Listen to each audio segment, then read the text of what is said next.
Hi, boys and girls, lads and lassies, and welcome back to another Let's Talk Geeky with the full panel tonight. Hi, guys. Hello. Evening. Hello. Greetings. You've We're been like up the to Brady any- Bunch. Aye, No, we need another row. If we have another row, then we can do celebrity squares. We're 2/3 of the Brady Yeah. Bunch. Noughts and crosses. I'll be cross. No, it's just- Oh, it's okay now. Hold on a second. All we need is we actually no. We just need a very long thin microphone. We just need blankety blank. Oh, Les Dawson. Yeah. Les Dawson. Okay. The one I remember from Les Dawson's blankety blank was Kenny Everett. Because Les had the long thing and he would go up and talk to him, and Kenny Everett would just do something stupid. And one of the times he brought out a pair of shears and That was Terry Wogan. Terry Let's Wogan. not- So yeah. it was Yeah. before Les Dawson. Terry Wogan They- used to come up and he just got a pair of shears and just cut the microphone in half. So he did. But Kenny Kenny Everett did used it to all do in the best one. possible taste. Yes, Yeah. that's true. Cupid Stunt What Yep. a name. was a character, all done in best possible taste.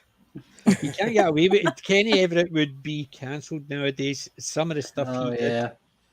it was fun. Have you been watching anything good this week? Supernatural for us. Oh, Yay. Still Still progressing good. through Still that. good. What season Yeah, are you on now, Wen?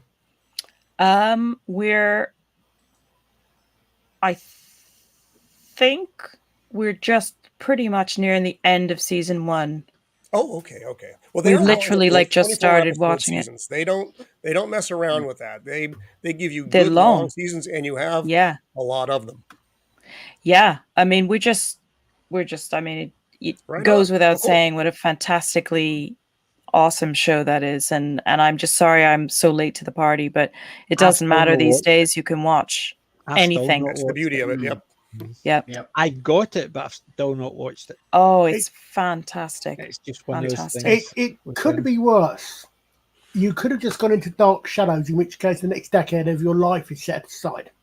I've already Watching done that one that. show. Yeah, I'm about halfway through. I'm about 800 and some odd episodes into Dark Shadows.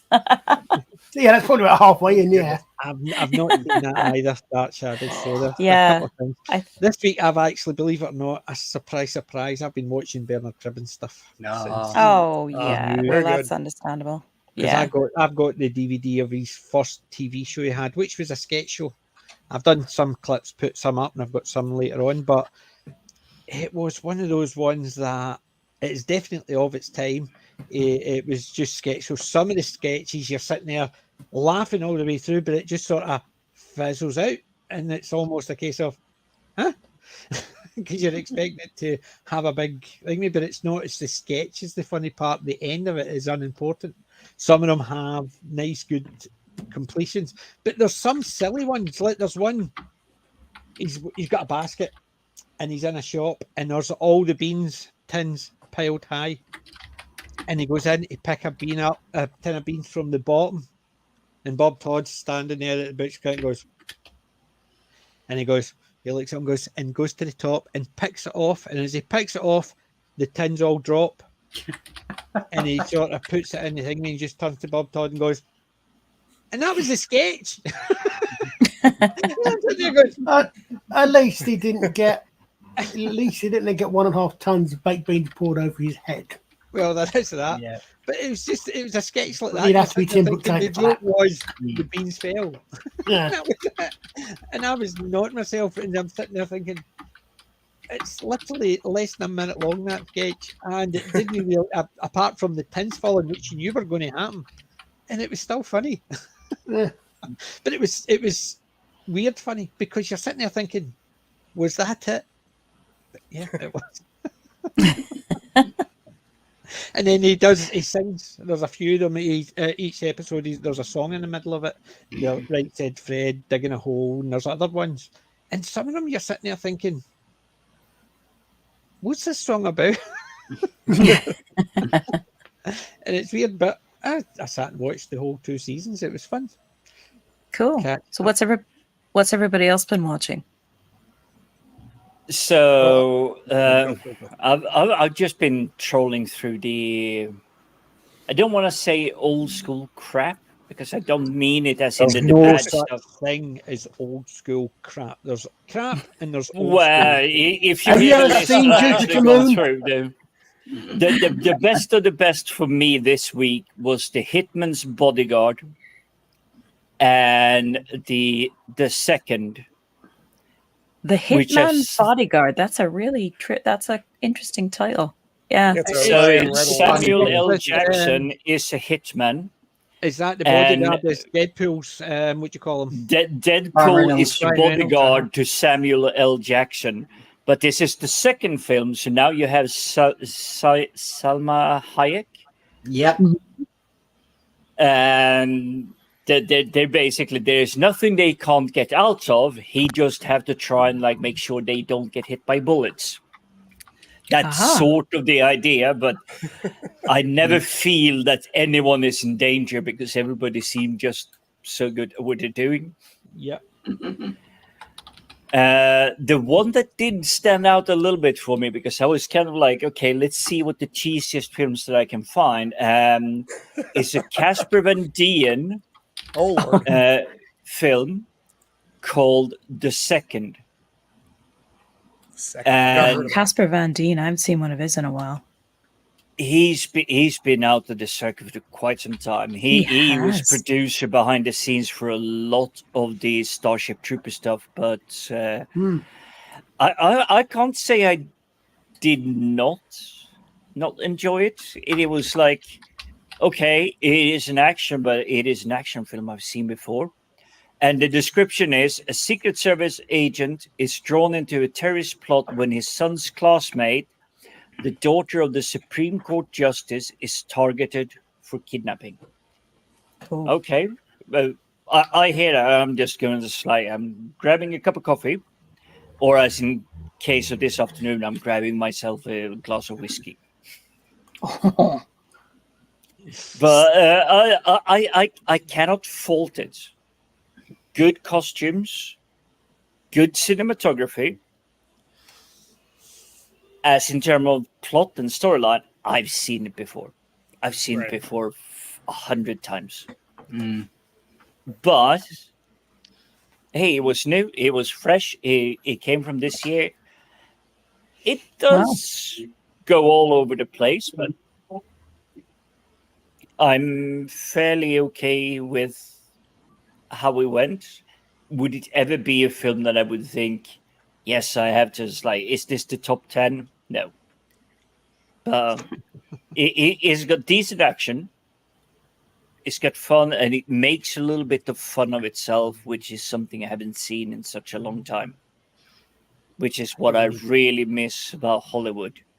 They know they're an action film. They know there's Schwarzenegger, Stallone, Jackie Chan, Bruce Willis, but they make a little bit fun of themselves. They don't Yeah, take themselves fair too enough. serious. Yeah. So I would say I will give it a pass. Not the best action I've ever seen, but I will give it a pass because it tries to not be that hardcore. Yeah. Cool. So How about those were the films I've been watching this week. I Very got good. in 3 this week. I was very proud of myself. So the 3 I watched this week, and this was partially based on what we did on Tuesday, the first one anyway, was I watched Time After Time. Cool. And it actually holds up very well. I was I'll dig that out again. pleasantly surprised. We were discussing that. I'll need to dig that one out.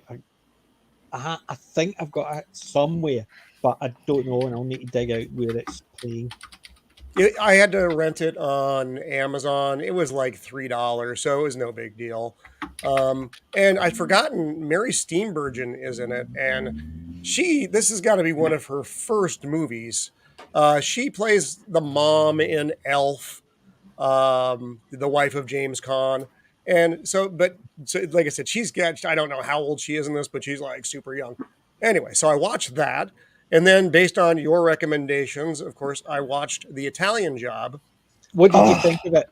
The original Uh, Italian job is I enjoyed most of it, and then Alex and I talked about it. I got surprised by the cliffhanger but Do, bump ending. do I you know didn't why? expect that Do you know why there was a cliffhanger ending? because they were supposed to make another one. No, No, no. The cliffhanger ending was due to the British government. Uh, they tried to implement a policy that movies couldn't show crime paying. So they were if they were wanting to finish it, they couldn't Yeah. actually drive away with all the gold and that's succeed. absurd. Yes. Oh my God. So or else if they wanted to finish it, so hence the reason why it finished on the did they or didn't they? Because they could Wow. if they went with what the government wanted, then they would have all Mhm. got caught and jailed. If they did what they wanted, they would have driven away and succeeded and won, but they couldn't. So that's That's why ridiculous. it is Wow. absolutely crazy. But it works because you're sitting there thinking at the end, did they? Didn't they? Get it? And then I stayed with my Michael Caine theme, and I watched A Bridge Too Far. Oh, I saw you Oh, tweeted Bridge about Too that. Far. I See the freaking bit love where that movie. see the bit where they're standing with the binoculars and the jeep behind them just goes boom straight up. One of my friends, his dad, says that's what happened. He was the driver of the jeep, and the only reason he wasn't sitting in the jeep is the commander asked him to bring over his binoculars. He brought his binoculars. Wow. Oh, we lost Peter. Oh, So like happened There he that is. the He's jeep back. behind him just exploded because it got hit with a round and exploded. Wow. And That was an Oh, amazing film. The scope of that film Uh-huh. is Oh. very, very impressive. I'll have to The watch. amount I'll of have, hardware they use. I'll Yeah. have to watch that again and see if I would Saying call that. that really immersive, that film. And I can remember when that came out in the theaters. and they're here God. already. Yay! Oh, yay! I still thoughts. remember Um, we absolutely loved that movie. Myself and my best friend and her two brothers, and we came home and we were actually like pretending that we were like in the military, and we would like a car would come up the road, and we lived in a really rural area, so it was very rare for a car to come up the road, and we'd go tank, and then we'd all go running away. the Oh cast God, we in loved that it. movie was just so. I mean, it was so impressive. There you go. Exactly. It was just. I've got it So myself as good. well. I've Sean? got 2 copies of it. It's I have no and copies of it. I had to rent that too. So, Or sorry did to you watch it? interrupt you. Sorry to interrupt, but what an iconic poster for a film that is. and did you see the part where the colonel is walking down the street with his umbrella under his arm? Yes. Yep. When that was getting done, Anthony Hopkins was ducking and running, and the actual colonel actually says, "No, Yeah. you don't do that. That's not what's done." He says, "But surely you wouldn't want to get shot." He says, "No, you have to show your men you're not scared." So, and that's what he did, is because that's exactly what the officer did. He didn't duck and run backwards and forwards. He just walked down the street.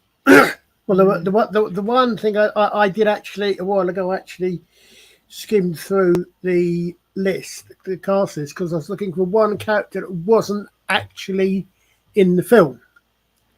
And that was Dirk Bogarde. Not the character he played, the general. Himself. Dirk Bogarde was at Arnhem. Yeah. Yeah. He was in the Powers, and he was actually at Arnhem. Definitely, I know. Cool. The one Sad. part of the film I thought was it didn't. This is a minor gripe. Ryan O'Neal playing the American airborne general was way, way, way too young. Yes. Yeah. It's like, dude, no. He's like Yeah, maybe you know. lieutenant age, but he's definitely not general age. No. So that was, like I said, it's a minor gripe, but that was the one thing. I loved Robert Redford's part. I thought that was very good. But again, the whole cast, not Ernest Borgnine, big difference. The Polish general played by Gene Hackman. Gene Hackman. Thank you. I'm thinking Lex Luthor, and I know that's not the right Yeah. words. You had him in there. I mean, it's a small part, but it's a good part. And of course, Sean Connery and Michael Caine and Anthony Hopkins. It's just Holy cow. Hang on there. Lex Luthor is not technically wrong, is it? well, technically no, but Lex Luthor didn't play the general. That would have been weird. So that was my big three for the week, though, and I had a very good time watching those with my son Jake of the Empire. So far, there is a nice collection. Great Escape, The Battle of Britain, and nice. The Battle of Remagen. They're really good as well. Good old British war movies. Yeah. That 4 collection, I've got each of them individually as well as again, it can't be that good. It cannot be that good a collection. There's a film missing from it. Oh, there's loads of movies. No, there's a film missing from it. If you're going to do an essential war collection, doesn't have the damn busters in it. It's not essential. Hold on, he says reaches for phone and engages ringtone. Yeah. The damn busters, right? Let's see. He's got it. Well, of course he has it. He has all of them. Yep. Oh, yes. Yes. Oh, nice. That's I haven't such a heard of these special movies. film. I was It's about to wonderful. try and find where the Great Escape was, but then I realized it's like stuck Great to the Escape is wall so with good. magnets, so I can't take it out. Oh. Oh, and I wanted to thank Jim as well. He shared with me a band whose name I'm going to butcher because that's what I do. Where is it, Jim? It should be the easiest Sabaton? name because it's a military equipment. Oh, that was. I love their stage setup. So the band is Sabaton. Am I pronouncing that right, Jim? Yes, spot on. A Sabaton. That's a medieval armor equipment, and Colin will probably correct the pronunciation even further if he wants to. Sounds right. Sabaton's about right, I think. But Wow. man, they were If you want great. pronunciations, Colin's the man for the military stuff. Oh yeah. See, I know my gear. I don't know other people's gear. But they were a lot of fun, and I wanted to thank Jim for sharing that with us. So it's a Swedish metal band. In Sweden, unlike everywhere else, didn't shut down during the thing. So you had a stadium full of people all singing along with this band, and it was very inspiring. And it's Wow. I will jump in quickly here. This is 9 months into the rest of the planet shutting down. They had a live show for 14,500 people. Oh, it's just so good. That is seriously rock and roll, isn't it? That is awesome. I've actually got their. I think I've got the YouTube channel. I see. Music. I don't listen to music. out. But, I'm not surprised, Colin, that you do, because yes, they're professional heavy metal music artists, but each and every one of them have a PhD or a master's in like history or stuff like that. They love history, so they sing about European history, Russian history, American history, different battles that took place and everything, and they make a heavy metal song around it. And so I shared one back to you, which I'm sure you were actually more familiar with than I am, though. But my son knew who they were, and that kind of took me by surprise. I'm like, you know who they are? And he's like, I don't know, can't believe you guys don't know who this is, because he's 22 and he knows everything. So I was sharing the song with my drummer last night. My son had to chime in because he's a bit of an ass, but he shared this other video with us, which was really cool. And it's an English version of one of their songs, and I didn't know if they were all going to be in Swedish or They balance. Sorry, they balance. And if there is a really great hit in Swedish, they will do the best justice they can without losing translation to move it to other languages. So so that was cool. See, honestly, I did like the Swedish a lot, though. They remind me of kind of a slightly kinder version of Rammstein, who I'm also a big fan of. Yeah, I'm a fan of Rammstein as well, but I definitely see like there's a massive gap between Sabaton and Rammstein, because Rammstein is weird German, technocratically. Shall we say it is not what you would find on adult-themed websites, but it is as borderline as you could possibly get. Sabaton has, to my knowledge to this date, and I've known them about 25 years now, 25 years, I don't think they've ever done anything near what Rammstein does when it comes to, shall we say, you need to be 18 plus to watch this. Yeah. Isn't Rammstein an Air Force base? I was going to say, forgive me if I'm wrong, also but Colin will be able to correct me. I don't know exactly what a Sabaton is, but was it not the ones who use Sabatons? That is why you get the thingy for sabotage. Oh, you git! You beat me to it. Actually, but no. There we go. 1-0 for Scotland. No, not quite.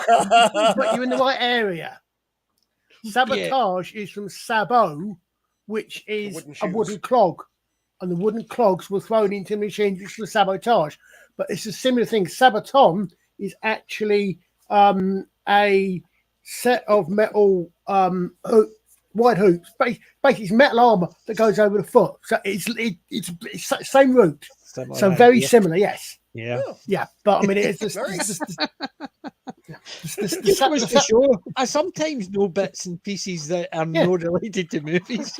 Yeah, but I mean literally because that's what it's called a sab, because it's sabot, sabot.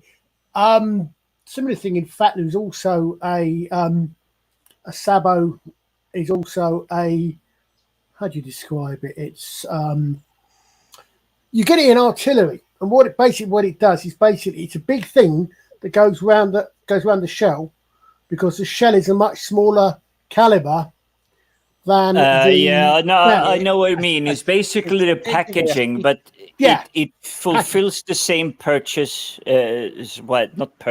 same purpose as a shoe do to your foot.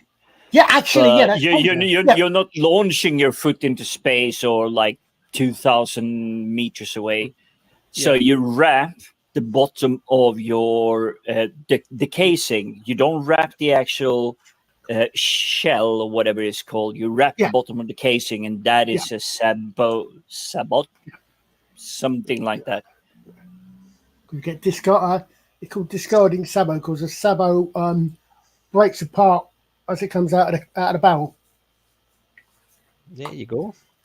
Wow. You learn something new on this channel every day. I heavy metal and history. Yeah, and Roman, that's another one you need to watch. Bridge over the River. Yes, I've seen the best whistle tune of any film I've seen in my entire life, and I'm not even gonna try it because I will bastardize it. And Alec Guinness, building this bridge for the Japanese, not realizing what he's doing. He's just trying to show off, basically. And he's helping them until he realizes what he's done. And it's like, oh no. Yeah. It's such a brilliant film. Yeah, it's definitely is. Mm-hmm. A few those classic war ones, and you had them all where British ones made, American ones made just maybe within 10 years of the war. So they had a lot of the equipment and it was all practical stuff. It was there. And that's what made these movies great. It's basically you had the actors, groups of them, large groups of extras, military equipment, and it just looked amazing. Mm-hmm. And it's the same as see like the Battle of Britain. See when they were making the Battle of Britain, see all the German planes. They were actually the Spanish Air Force because they got a lot of old German planes. So they had the stickers and stuff like that. They just repainted them all back to the German colours so they could use them in the scenery as part of it. It's things like that. It's just amazing. Cool. A saber. That's a Sabaton, or a pair of Sabatons. Oh, right. Okay. Although you can sometimes get them. Other images I've seen of them have actually got them some square perhaps or one. They're literally foot armor. And all fairness, Colin, I thought Sabatons were a lot older. They look as if they're something from the 60s. No, they are plate armor Sabatons. Yeah, I'm sure I saw Teddy Boys wearing them in the 60s. Come on. No, they were winkle pickers. Come on, be honest. They fit over winkle pickers.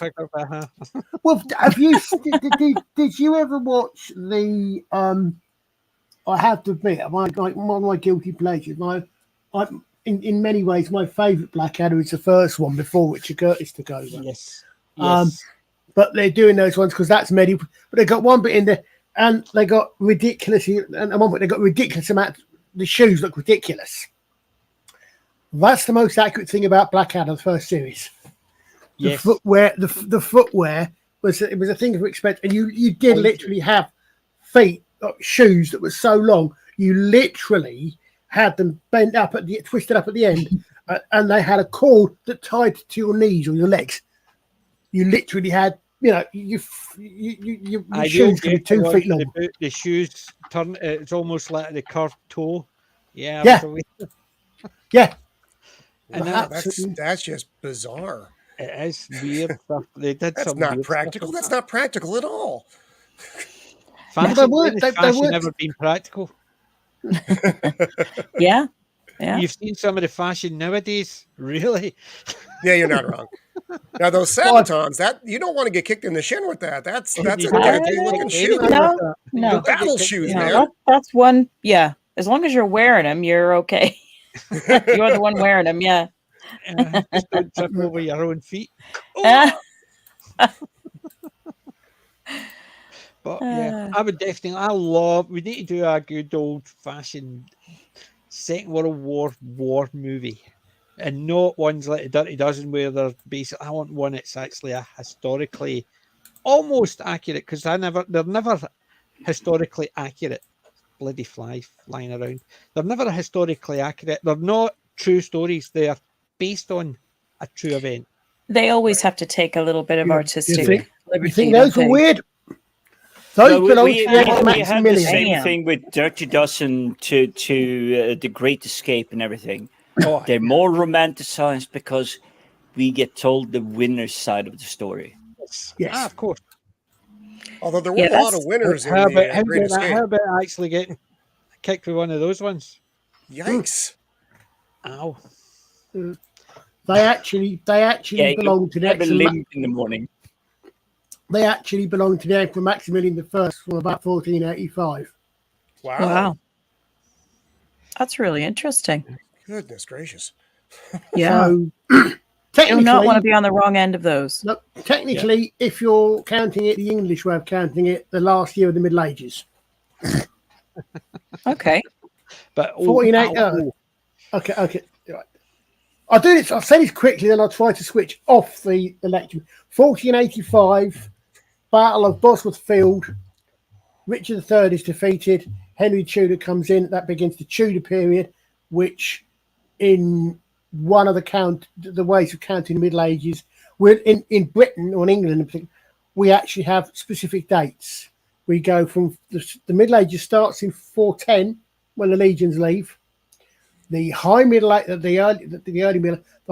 Ages starts in 1066 when the Normans invade. I can't remember exactly what we do for the late Middle Ages. The Middle Ages ends in 1485 when the Tudors take over and we get the early modern Tudor period. But that's because we've got specific dates for doing it. Right now, okay. Hopefully, switched off now. Well, the activating chip. You see, Roman, you got me in so much trouble here because I showed you a heavy metal band because we talked about heavy metal music. It just happened to be that they like history. They're history geeks and blood. And now we've had Colin here for the last like 10 minutes. As Jim always likes to say, Sparrow. PJ started that one. I started. PJ's the one that brought out sabotage and sabotage. Yeah. But it was Jim's fault and Roman's fault. They were the two that brought it up, Sabbath, and basically just got me going. Sadly, I don't. We just go in. This is really excellent heavy metal music. Yes. We both like it.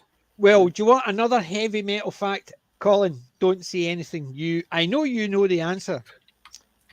Why is a tank called a tank and not an armored vehicle? Well, it is nowadays, but why was a tank called a tank? I know Colin knows the answer to this one. That's why I've told him to be quiet. Anybody know why a tank is called a tank? Not an army guy, Navy guy.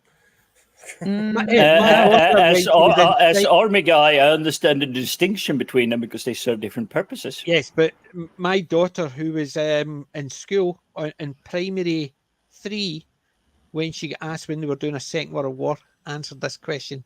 She was in the military either. Our old man was a geek. Does anybody else know? No. Why a tank is called a tank? I can't see anything in the chat. I know the chat's about 30 seconds behind, so I have to actually sort of waffle on a wee bit, try to see if they'll catch up. Otherwise, I'm going to pass it to Colin, who will explain it to us. They were called tanks.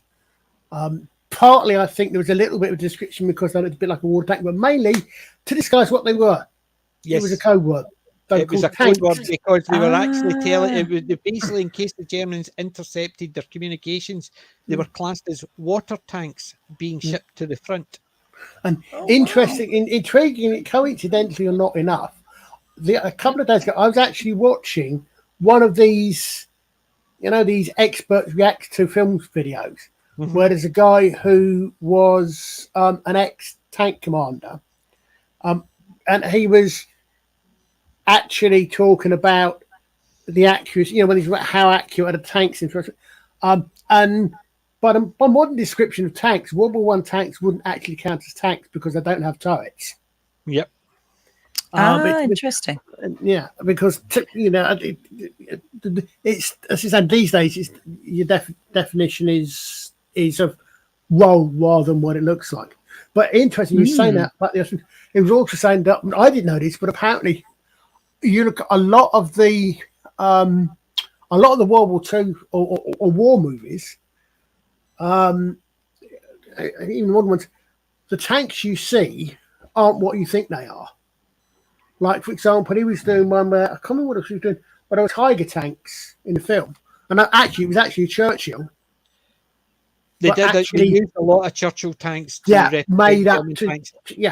It's because you know why that was. Because there ain't that many tigers about, for starters. No, it's also to do with the turret shape. Because that's interesting. It's the turret shape. That's why they used the Churchill, because it was very distinct. And it was very. Did you ever see the Dad's Army episode when they built a armored vehicle and everybody thought it was a German invasion because the turret was circular, whereas British tanks don't look like that, and that's why they used the Churchill, because it had a distinctive turret that could be easily disguised as a German Tiger. Interesting. Interesting. I think he said he was also because he actually fought in Iraq, and at least one of the films he was critiquing was set in Iraq, and they were actually Challengers rather than M1's Abrams. They were actually Challengers mocked up to look like Abrams for some reason. But this, I think there is so much that is getting misinterpreted in history. Yeah. All the way from all the battlefield, the spears, the hoplite, whatever we call the Yeah, the the hoplite. spot. It is. Yes, you may have the coolest looking weapon on the planet, but if you don't know how to use it, it's not gonna rise to the surface. And I was actually surprised because when the conflict with, shall we say, the eastern part of the planet jumped out, there was because I like flying, I like combat simulators, aviatronics, stuff like that. You like ships? I've seen your ship you built. Yeah, but I listen into that, and I actually listen into one of the combat pilots. Like, okay, Sweden actually has the fastest jet fighter plane on the planet.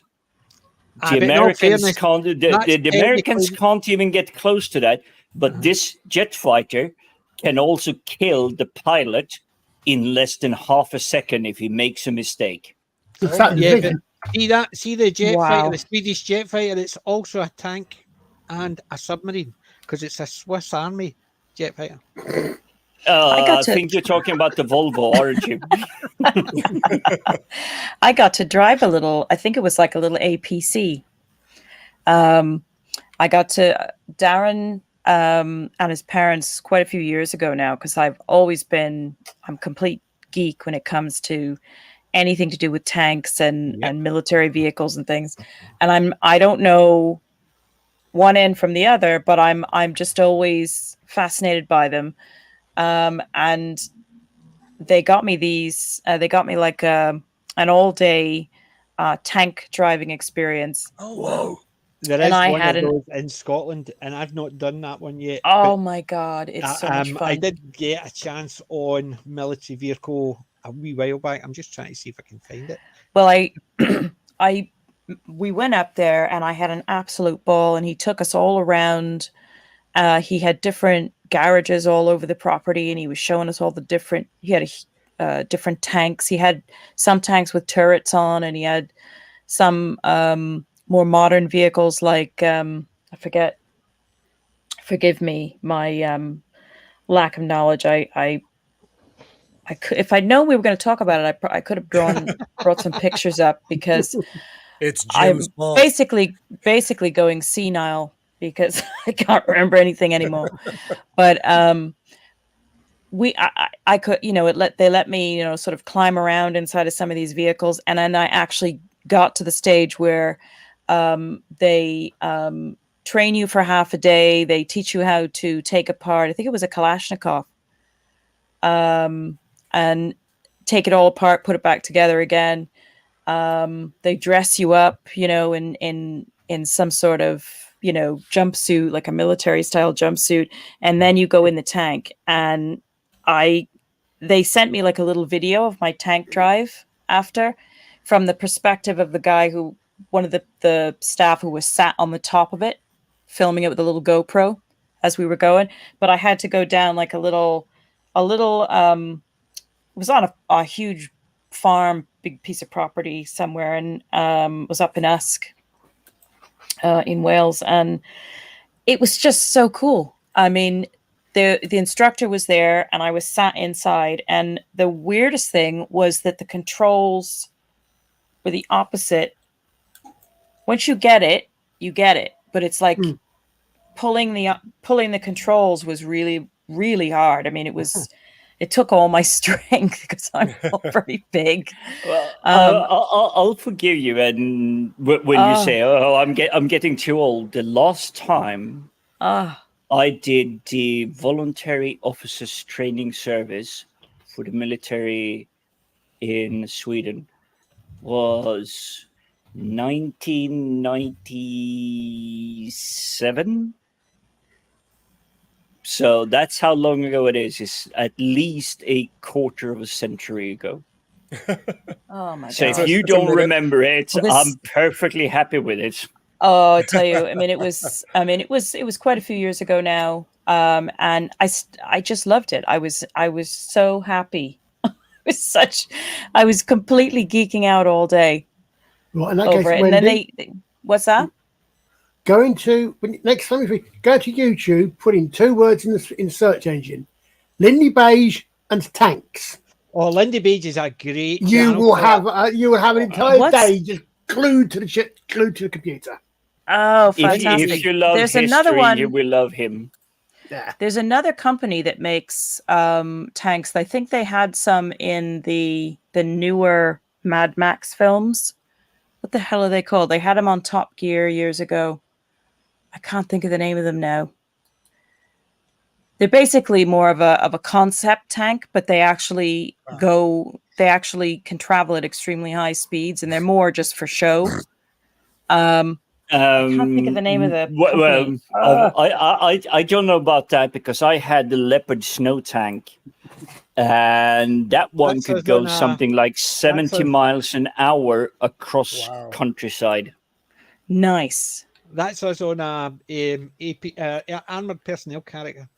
Yeah, APC. Yeah. Yep. I think that's what I was in because, Yeah. like I said, I mean, I used to actually be able to remember things Yeah. before I became as old as dirt. But before that one, but- I got to meet another tank. There you go. Yeah. Oh wow! Roman Nice one. Is that Mrs. Maybe? That was, yes. Yay. That's a great picture of the two of you. Aye, me beardlet. I was hiding. What? What a fabulous picture. Yeah, that was when we were at basically we got one of those things that you got a day, just a group of people just get a shot each round. Yeah. Round. That's exactly what that was like. Yeah. Yeah. So we do that every so often, and I Oh, love nice. the military stuff. So even went down to Berwick, and they did the Roman fort, and they obviously had cool. the Centurion. Oh, Stuff wow. like that. So it's just fun. I actually got to do it was a World War One commemorative kind of a parade through Giant Stadium. Roman will pick up on this one. At Giant Stadium in New York. We had to go to West Point Military Academy. It was because I used to hang around in the Army Navy store. Big surprise. And I got to know all the guys in there and the people that would go in and out. And they invited me all along to do this military commemorative reenactment kind of a thing. That's really cool. Oh my God, I had such a good time. And I was so honored to be asked. I was just so blown away to be asked. And I was, they gave me literally vintage, original uniforms to wear. And I think it was the wings. It was the ladies. It was something about a ladies. WAC, Women's Royal Air Force, the WAF. It would have been in the States. So it would have been Similar idea. So wings? WAC, I think, when Women's Air Corps, WAC, I think, I'm not sure. WAC. a WAC. wings. Wax the waves. We had. They don't call something them like that that. anymore because, but back in the day. Yeah, like I said, I was in tears because they had a very older gentleman behind the scenes when we finally finished we rehearsed at West Point Military Academy. We had to stay overnight the night before the actual parade, and we rehearsed until like 10 o'clock at night. I mean, like nonstop. We had to carry this gigantic American flag, and the stress of making sure that it didn't hit the ground and making sure that we were holding it straight. And when we got to Giant Stadium, a lot of the veterans, some veterans were there behind the scenes, and they were watching us like hawks. And they came up and they were talking to us. Make a mistake. Oh my God, yeah, they came up and they actually said to us, "Please don't make sure you're paying attention." And we were like, "Yeah, no, we're gonna do our very best." And it was such an honor to do it. And we went from one tunnel of Giant Stadium right across the stadium and out the other tunnel. And it was like lightly raining. So the fabric of the flag was getting heavier and heavier. Yeah. And there was quite a few of us around it. But I literally lost the feeling in my fingers because I had a death grip on the side of the flag to keep it because it was really heavy. It was really heavy. But that was such a cool day. It's part of that whole honor thing. And I've been proud enough to meet up with SAS and the Navy SEALs and everything. I would say the British and the Scandinavian, your flag can touch the ground. There is no issue with that. But the Navy SEALs were absolutely, there is no way our flag touched the ground. Correct. Not whatsoever. Full stop. The flag is always up there. It's literally in the national anthem, as far as I can recall. Yeah. I had a great. The national anthem with the rebellious Scots to crush. Come on. No, the American one. Not the American national anthem, okay, but the British national anthem talking is about this stuff. I don't know if I can get this in here well. See if I can get the mic out of the way a little bit. So this was. Oh, that's cool. I don't know if it's how well this is coming across. If you can see it at all. The shadow box I got when. Oops. Get Roman on the big screen. Okay, so this is the shadow box I got when I retired from the Navy. Wow. It's got all the places that I was at. That flag actually flew in a mission over Syria. A Marine Corps friend of mine gave me that. Isn't that how you normally fold them at a military funeral, Roman? Well, that's just how you fold them. Oh, you do? Okay, no. It's just I've seen that. They did the flag folding ceremony at my retirement. That's how they folded it, and then they. Oh, right. Okay, so it's not just funerals. Okay, thanks. So you don't have to be dead. And it's got my awards on there and just all the stuff. But it's a real nice thing the guys made for me. That's amazing. Superb. Do you send it, Jim? I just have one question. How the heck did you manage to swim with all of those things sewn onto your uniform? I've only got this. This is the only thing I've got military, not being in the military. So this is the only thing I've got military. And it's my grandfather. Oh, very nice. Whose were those? My grandfather's, who I'm called after. So there, basically, I got them and I got them framed, and I've got his demob papers, and I've also got. He was Gazette. He was a Batman. Oh, sorry, I meant to actually click that button.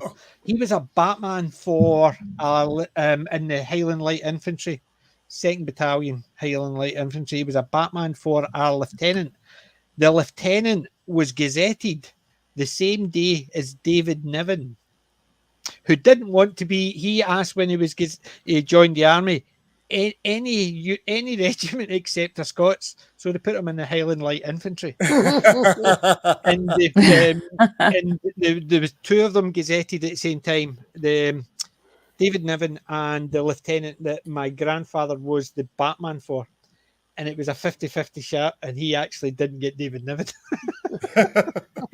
Jim, I just have to highlight that I did, because in the era I grew up in, Russia was a massive threat to Sweden and everything. Yes, yeah. Every man, boy, human thingy, born with like dingly dangly parts, whatever you want to call it in this one.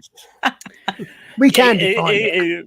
Yeah, we can define it. But by the time you turn 18, you were. It's not like conscription. It's like you were mandatory. It's like you're gonna spend. You do your basic graduation, school stuff, and everything. And from 18 to 20, you'll be in the military services. Doesn't matter where you are. And I thought, well, this sounds a little bit like crap. So, but by the time I hit 14 and understood that, okay, this is actually coming down the line, I looked into it. What can I actually do? Because when I hit 18, I'm not scrubbing lavatories. No way. So you National joined the mobile service, they called infantry. it in the UK. My father was in national service. He Yep, was in so was the mine. RTC, Royal Corps of Transport. That's where he learned to drive and drive Yeah. a motorbike. And although he never drove one afterwards, and he tried to actually drive mines, and I told him where to go to. You haven't driven a motorbike for 50 years. You think you're getting on my Harley Davidson? No way. My dad was But- on but- but- Drive that- it. Exactly, but that's why I joined the voluntary officers training. So if I actually had been dropped into this, because I was fortunate enough that the Swedish government decided, we've been at peace for 250 years. We don't need to do anything. So they went from 1 million people in the active military service to 10,000 for everybody born before 1980. And I just strolled up to the office. It's like, I had the training, I had the expertise. I've been driving the tanks, I've been flying the helicopters, I've been parasailing out of helicopters, airplanes, Oh, nice. the whole thing.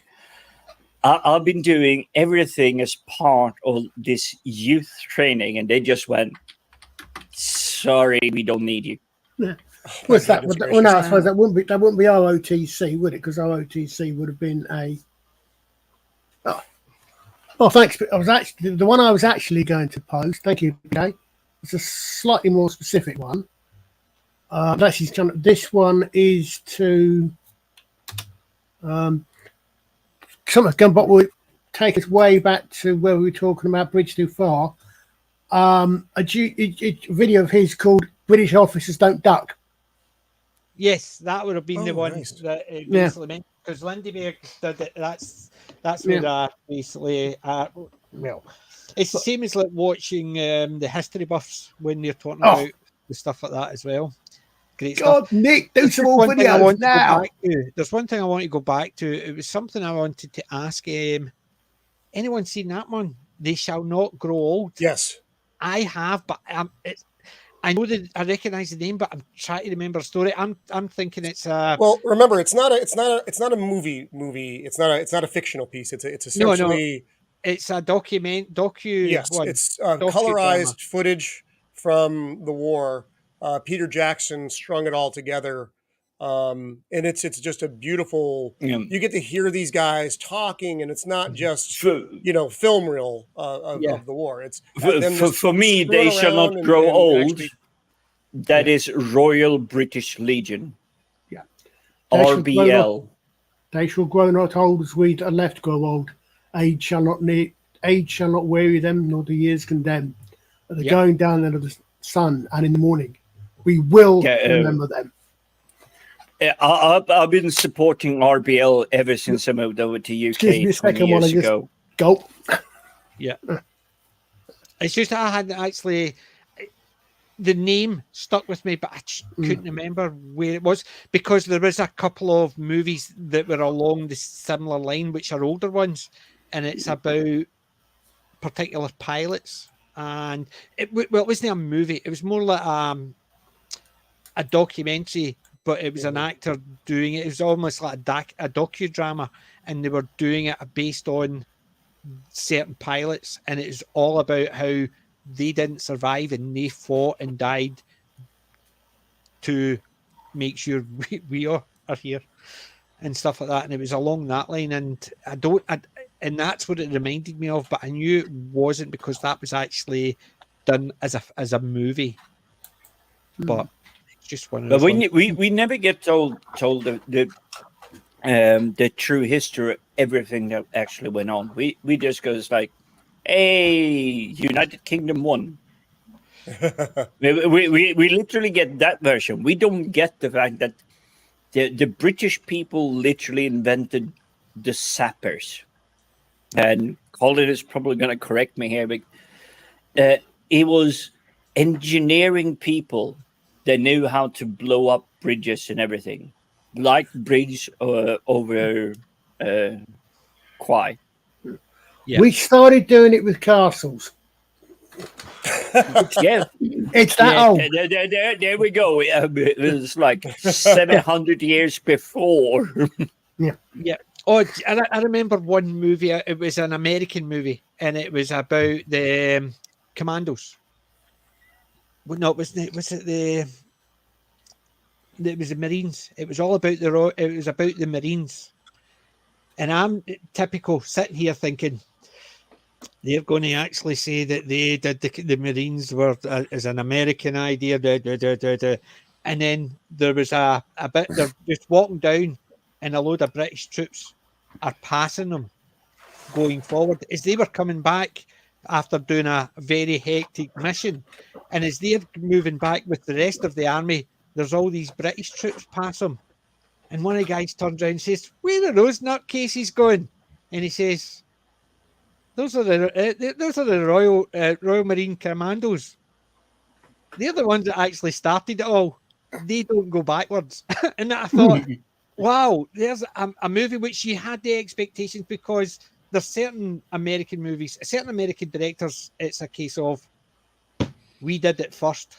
And it basically, it was not a case of, it wasn't a flippant, they're the Royal Marine Commandos. He basically says, they did it first and they don't go backwards, as they were retreating with the rest of the army. And I thought, what a way to actually say those guys just are tough as nails, because you just saw the Marines in the movie going through a hell to do what they had done, and they're still saying those guys. I'll have to agree with you here, PJ, a little bit, as one that did train as a non-United Kingdom, non-United States. I trained alongside with both Navy SEALs and SAS. That's some heavy company. I felt that the Navy SEALs, despite the reputation, they were a little bit, shall we say, squidgy. I don't want to discourage anyone and saying it's like they're not as good as they are, but holy crap, did the SAS people go above and beyond? Oh, yes. There's a little anecdote I heard of. Apparently, I don't know where it was when at a camp at training camp, but I think it must have been some sort of combined ops training or something. But you've got the Navy SEALs, and absolutely no disrespect to these guys whatsoever, or to any of the American military. It's just I'm British and ex-British military, and I have to laugh at some things. But apparently the Navy SEALs set up this thing. They set up a base, and it said US Navy SEALs second to none. So the SAS next door set up a sign that said none. Just to wind them up. That sounds second to exactly none. like the team I trained with. That sounds exactly like the team I trained with, because holy crap, they were literally looking at these guys. It's like, you have the biggest reputation, and this is what it probably comes down to. It's like reputation matters a lot, but when it comes to actual delivery, a 20-year-old kid could probably out-deliver you, because you're relying too much on your reputation. So you're literally standing back and it's like, we're the biggest, we're the best, whatever it is. But in this training camp that we had, and it was one of those really weird political blah, blah, blah, because not NATO, yet NATO, but European Union. Yeah. but it was somehow our army, the British Army, SAS, and the best of the best from the American Army, the Navy SEALs. And the Navy SEALs literally looked like they were slacking, because they were probably not prepped, because they came into it friendly. It's like, okay, we're not going to do absolutely everything that we can to the extreme limit that we can. And SES just went, we'll bring it 125%. What the and us actually our unit won because we were more used to the, shall we say, Nordic climates. Yeah. So it's like, what do you mean it's too cold to shower? It's only 20 minus, minus 20. Question It's is, like, though, it's perfectly okay to have a shower. You make sure you're hydrated. You got your food. You got your everything, and you can hide your track hiking across like 50 kilometers of snow-clad tundra. so basically, Being someone who's never been in the military, and as in Scotland we call a shite bag, I can't say anything about any military. So, Jim, the question is, did you actually have any real experts there, like the Royal Marines mounted an Arctic warfare Carter? I'm so glad I'm on the end of a computer screen, not in person. The closest I can is that one of the lieutenants of, and I think it must have been the SAS troopers. And mind you, this is 25 plus years ago. He had actually trained off the coast, northwest coast of Norway, but only on a ship, never on land. And we are trained on land as coastal hunters because of the archipelagos, the different varying landscape there is. Yeah. You need to sometimes jump into the water, and sometimes you need to run on land, and then sometimes you might actually go up mountain, and then you need to be James Bond and going down skis with like 50 people after you shooting with submachine guns. That's cool. Yeah. See, just Rosie how was saying about weird the the US country is. Seeing how Rosie's saying the US forces need to train more in Alaska. I remember my grandfather used to tell us that they decided to train the Highland Light Infantry in skis, gave them all skis. And he says 60, this was the battalion was Glasgow based, the Maryhill branch. So none of them had been out of the city. And he gave them all skis. And it took them 4 months to train on how to use skis. And what did they do? Posted them to Africa. Yeah, but let's be honest. Most of that time was probably learning how to cope in the snow when you're wearing a freaking kilt. Hey, do you want to hear an anecdote my dad did? Right, my dad was in national service, so basically, in for I think it was 2 years. So you're in 2 years trained, but he was in the Royal Corps of Transport. So they sent them all down to England to do their basic training. He says the day they walked in, they're all sitting there. The guys are actually unpacking, and he says this big guy walked in, 6'6", built like a brick shit house, as my dad used to say.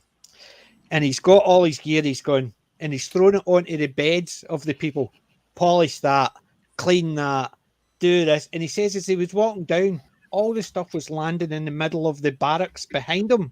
Because other guys were picking it up, going, oh, fuck off, and throwing it. And he turned around and he says his face went pure red with rage. And he says, I told you. And somebody shouted, fuck up. He goes, oh, it's Scottish barracks. And he picked it all back up and walked out. And so even you're talking about this guy's obviously been in. I think he was a Lance Corporal, so one striper. And he'd obviously been there a while, and he thought, I know my stuff, these new boys will do what he's told. And all he did was Scottish barracks, never mind. He picked it all up and walked out. You can just imagine him going, oh my goodness. From? England, right, polish that, clean that. I just think that it's a typical military thing, isn't it? Just basically, I know what I'm doing, you do this.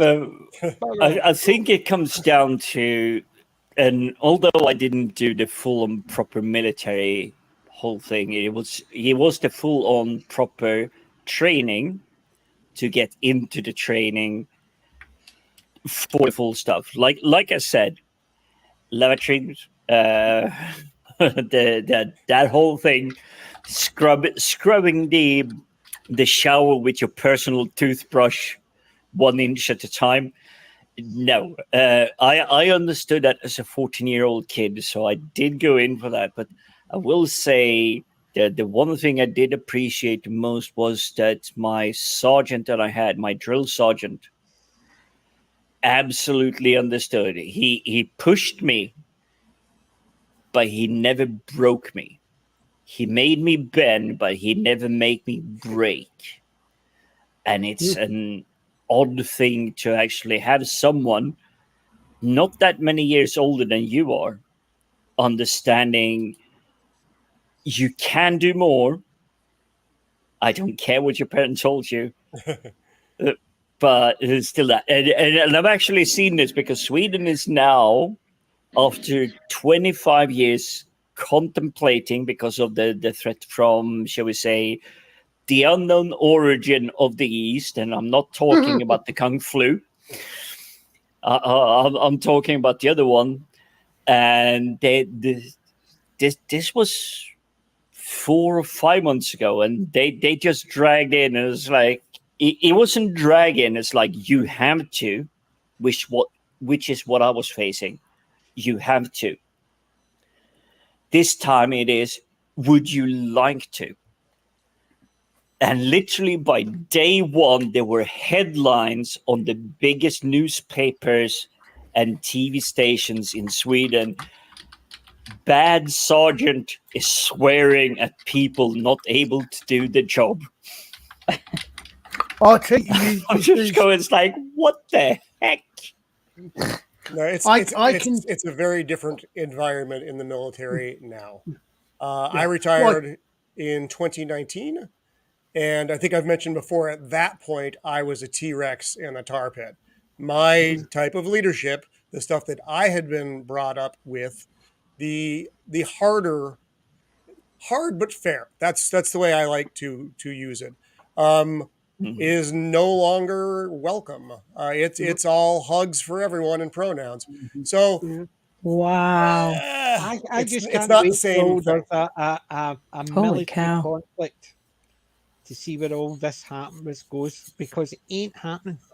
I said, you imagine Red Dawn getting done now.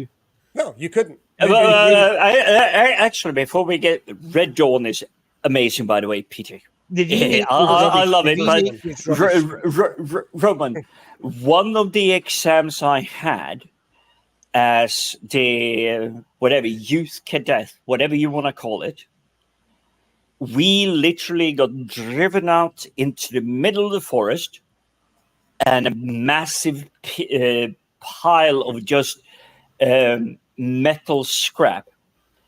And we got told, you have 46 minutes to make a bridge over this chasm, because there is a T-92 tank driving at 62 kilometers an hour, and it will not stop. If it crashes in this ditch, your entire squadron have failed. Ooh. Wow. That was one of my many exams, and it was like, literally, it's like, it's like Lego, but then it's engineering, and then it's like, okay, is it strong enough to keep it up? Figure it out. You have kids T today minus could this minute. not do that. You'd come back, and there'd be the pile of metal and a bunch of people whining. So there's one more thing I wanted to share. Another bit of just stuff, and I don't know how well it's going to come across. Hold on. I'm just giving it the full layout. That looks like Captain America's shield. That is my, oh goodness gracious, let me see if I can get it up here better so it actually focuses. There we go. There you go. That's my retirement coin. I had that made for my retirement, so it's my Master Chief anchor. Master Chief is E9 in the Navy. And on the back, and I really don't know if that's going to come across at all, it's Johnny Cash's I Walk the Line, and my Oh, my nice. my rank and Oh, name, and Very good. so Very nice. a little bit Very of just nice. coolness from the end. Yeah, that's Yeah, exactly that's cool. because it's the same as my grandfather. It's his medals that I've got. When he demobbed, all the stuff went into a box. Second World War, so I obviously didn't want to talk about it. But it was a case of my father. He was on the RTC, but he had still his stuff because he was in the army and it was during peacetime. So it was something he was quite happy to remember. Whereas my grandfather did the opposite, kept his medals aside, but it was all in a box. And it's just because of the time, I suppose, you're serving.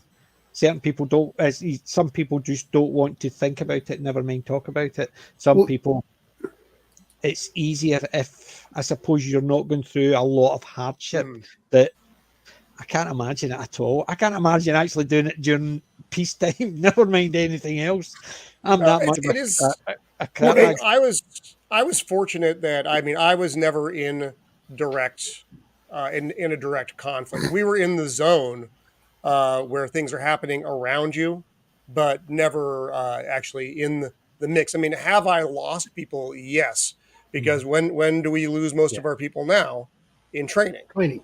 So I had a helicopter crew when we were on USS Bonhammer Shard, back when that existed. This is early 2007. We out there two aircraft up around San Clemente, which is where we do a lot of our training, and they went out at about 1400, and at 1430 we got the call, and then everything went downhill from there, and we lost the entire crew. All four of them had died. It Oh was my just that was God. terrible. So, and that's peacetime, and and that still haunts me because that's my debt. Those were my people. Yeah. Yeah. But I can't imagine the close combat in your face, seeing your buddies blowing up, kind of stuff. That's My grandfather, very my harrowing. grandfather never talked about the war because I remember talking to him once, and I said to him, "You must have been glad," because I'd gone up to in Glasgow. There's the HLI museum. It's just a wee place up a couple of steps. Most people don't know it's there, but I found out where it was. I went up and visited, and the guy there was the major there was very helpful. Let me find out the books and everything. And I had found out that the HLI had never been posted to France, which means they weren't at Dunkirk. So I'd said to my grandfather, I bet you're happy you weren't posted at Dunkirk.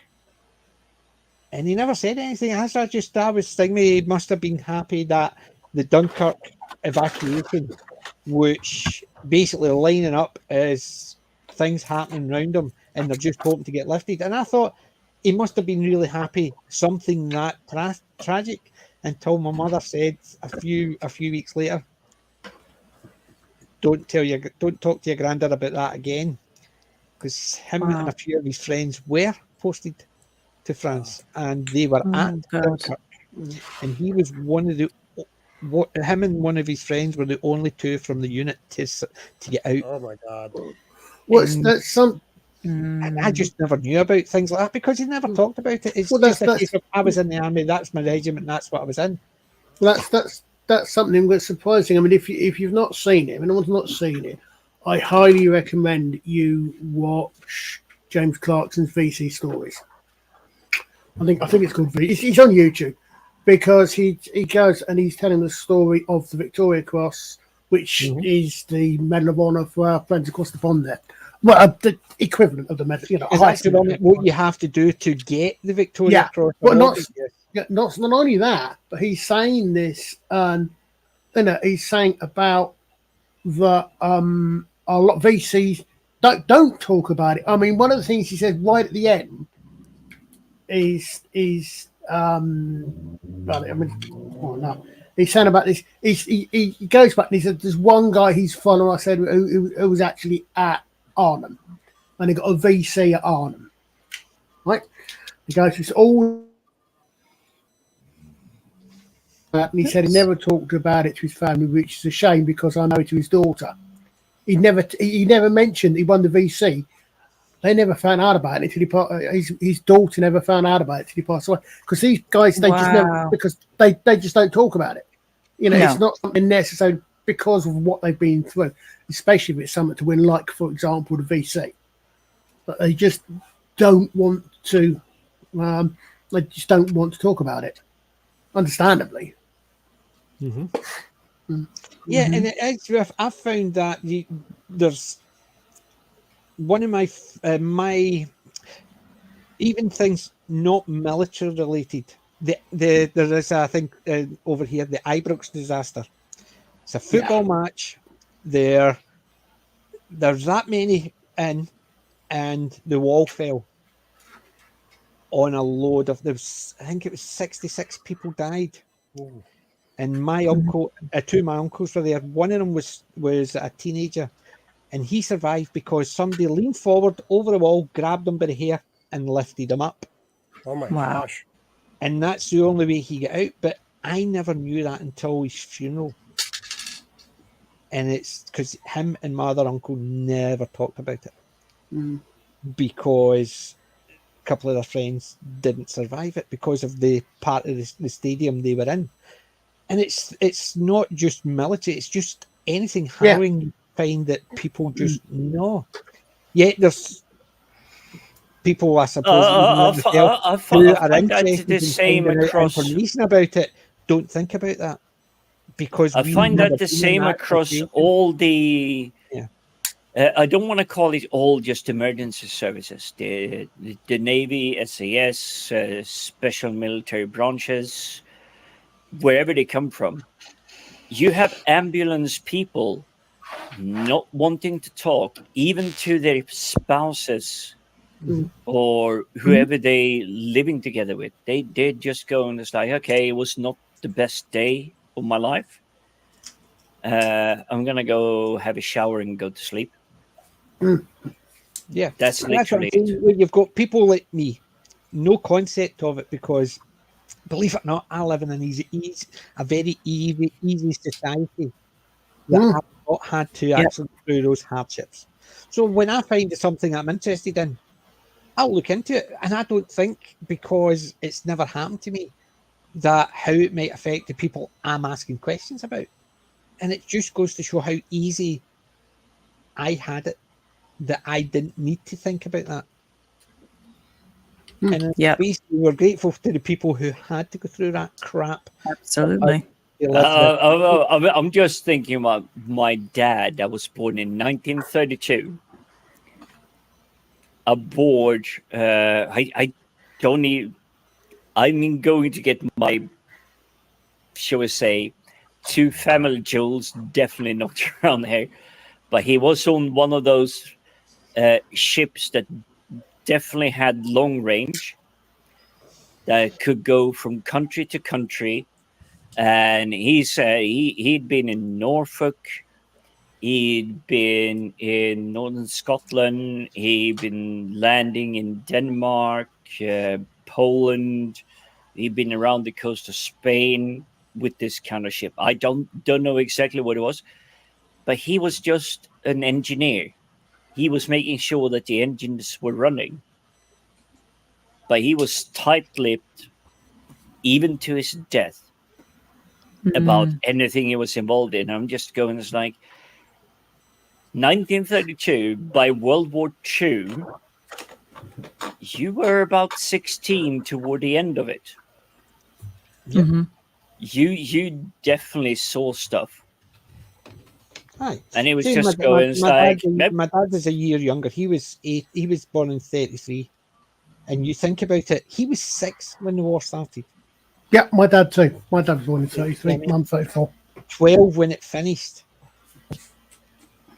And Glasgow didn't get hit hard. It did get bombed to the point my grandfather had went AWOL because somebody came back off a leave and says, Mary Hill's been bombed. And he asked for leave and they told him no. So he went AWOL because he was told the street his wife and his kids lived in had been bombed. Turns round, the guy was mistaken, and it wasn't Mary Hill that got bombed.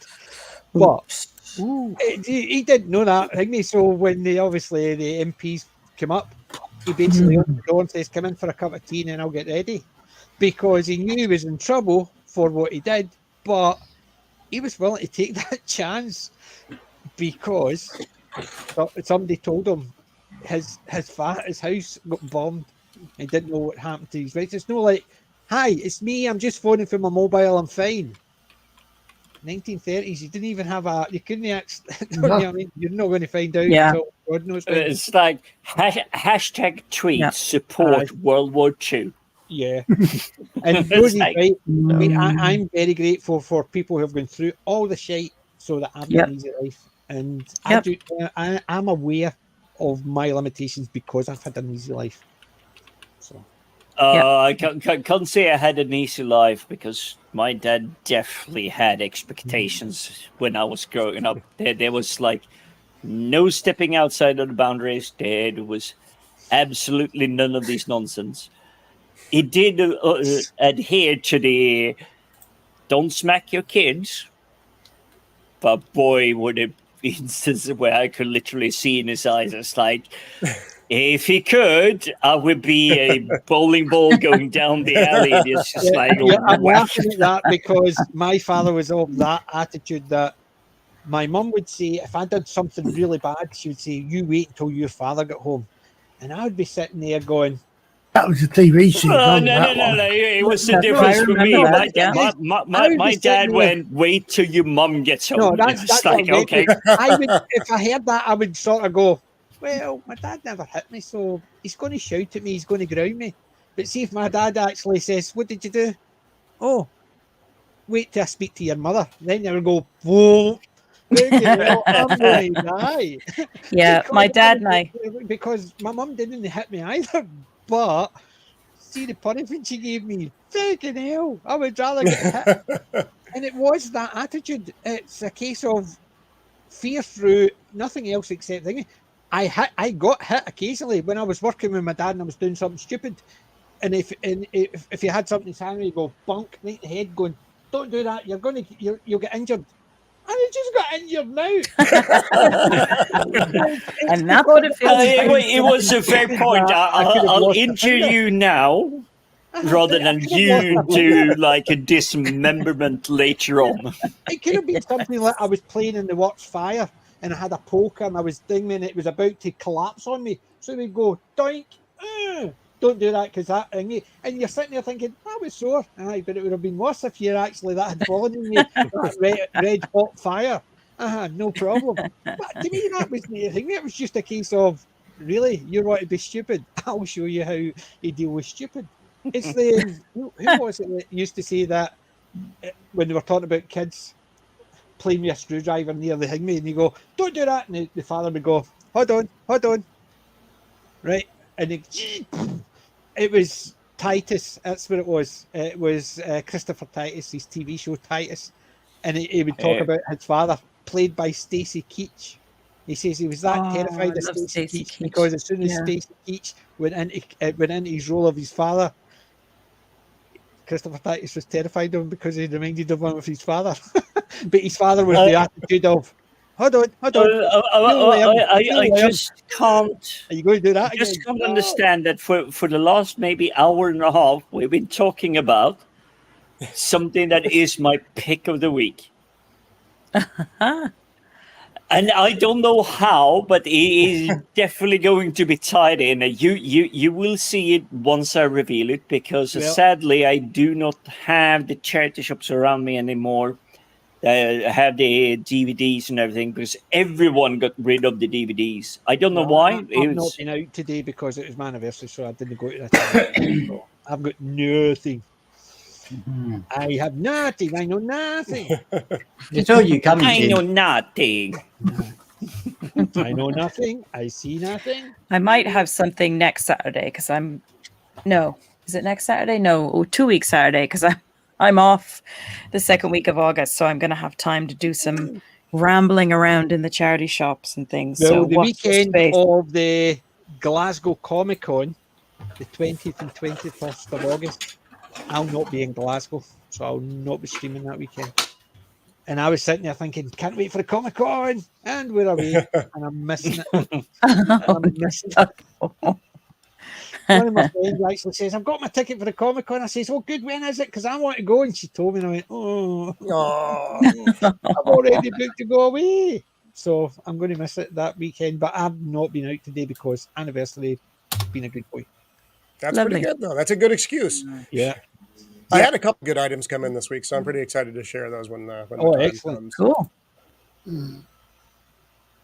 And more records, of course, but that's my other expensive hobby. Thank you, Colin. Yeah. Well, let's see. Wait a minute. Where is it? Why don't we? Pick up the week. Why don't we do that? Because I've got hee-haw, nothing, nada, now. That may be a first. I think it is. Yeah. It's a first. We lost Jim. Cheese and chive. Does that count? Oh no. No. That's as much as I can go. I have got. I don't know if I mentioned this last week.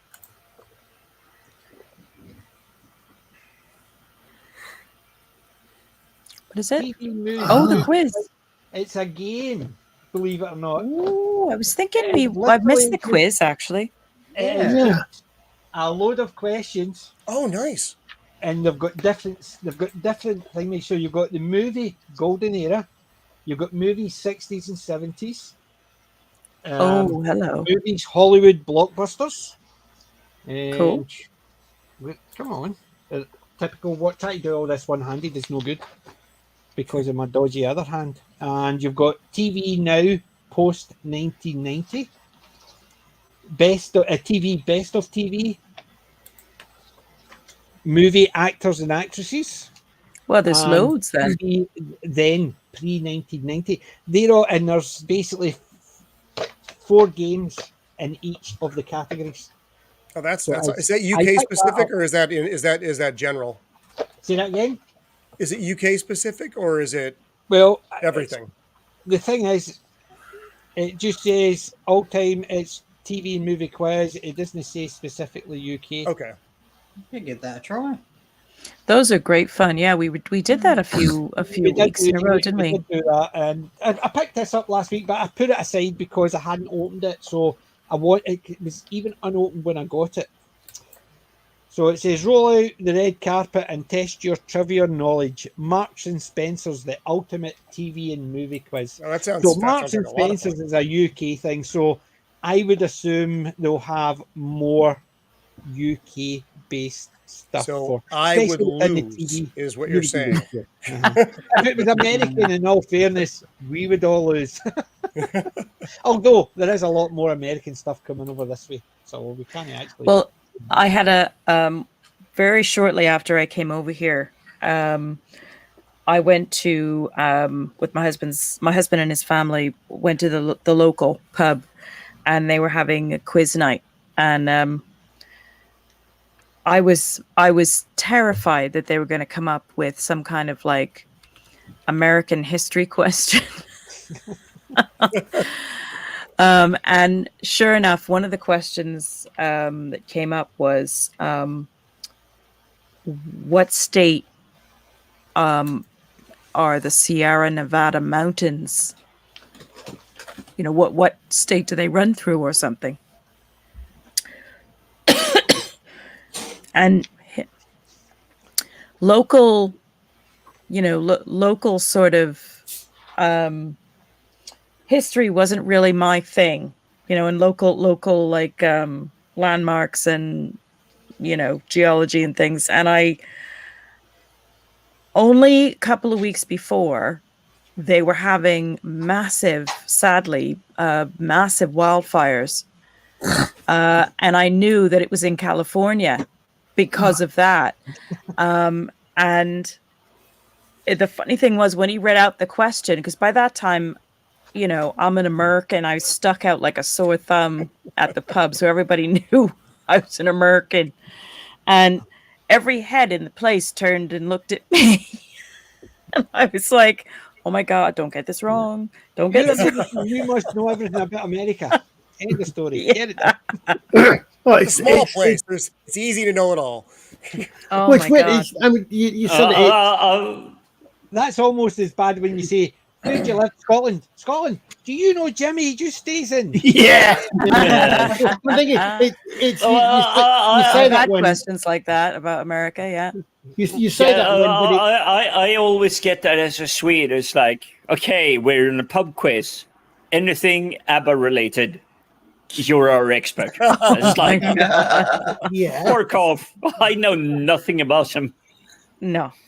And I'm saying that literally. I did grow up to a couple of them, literally across the river, next door neighbor. Wow. And I still know nothing about them. Well, I I mean, know nothing. I see nothing. the thing is, it's like this. It's you think it's what it's like they saying there are no hard questions. Yeah, you know the there's only answers. questions you don't know the answer to. Yeah, I mean, for example, we've had it on both sides of the pond. We had, I think we invented it, and the Americans took it over, but it might have been the one.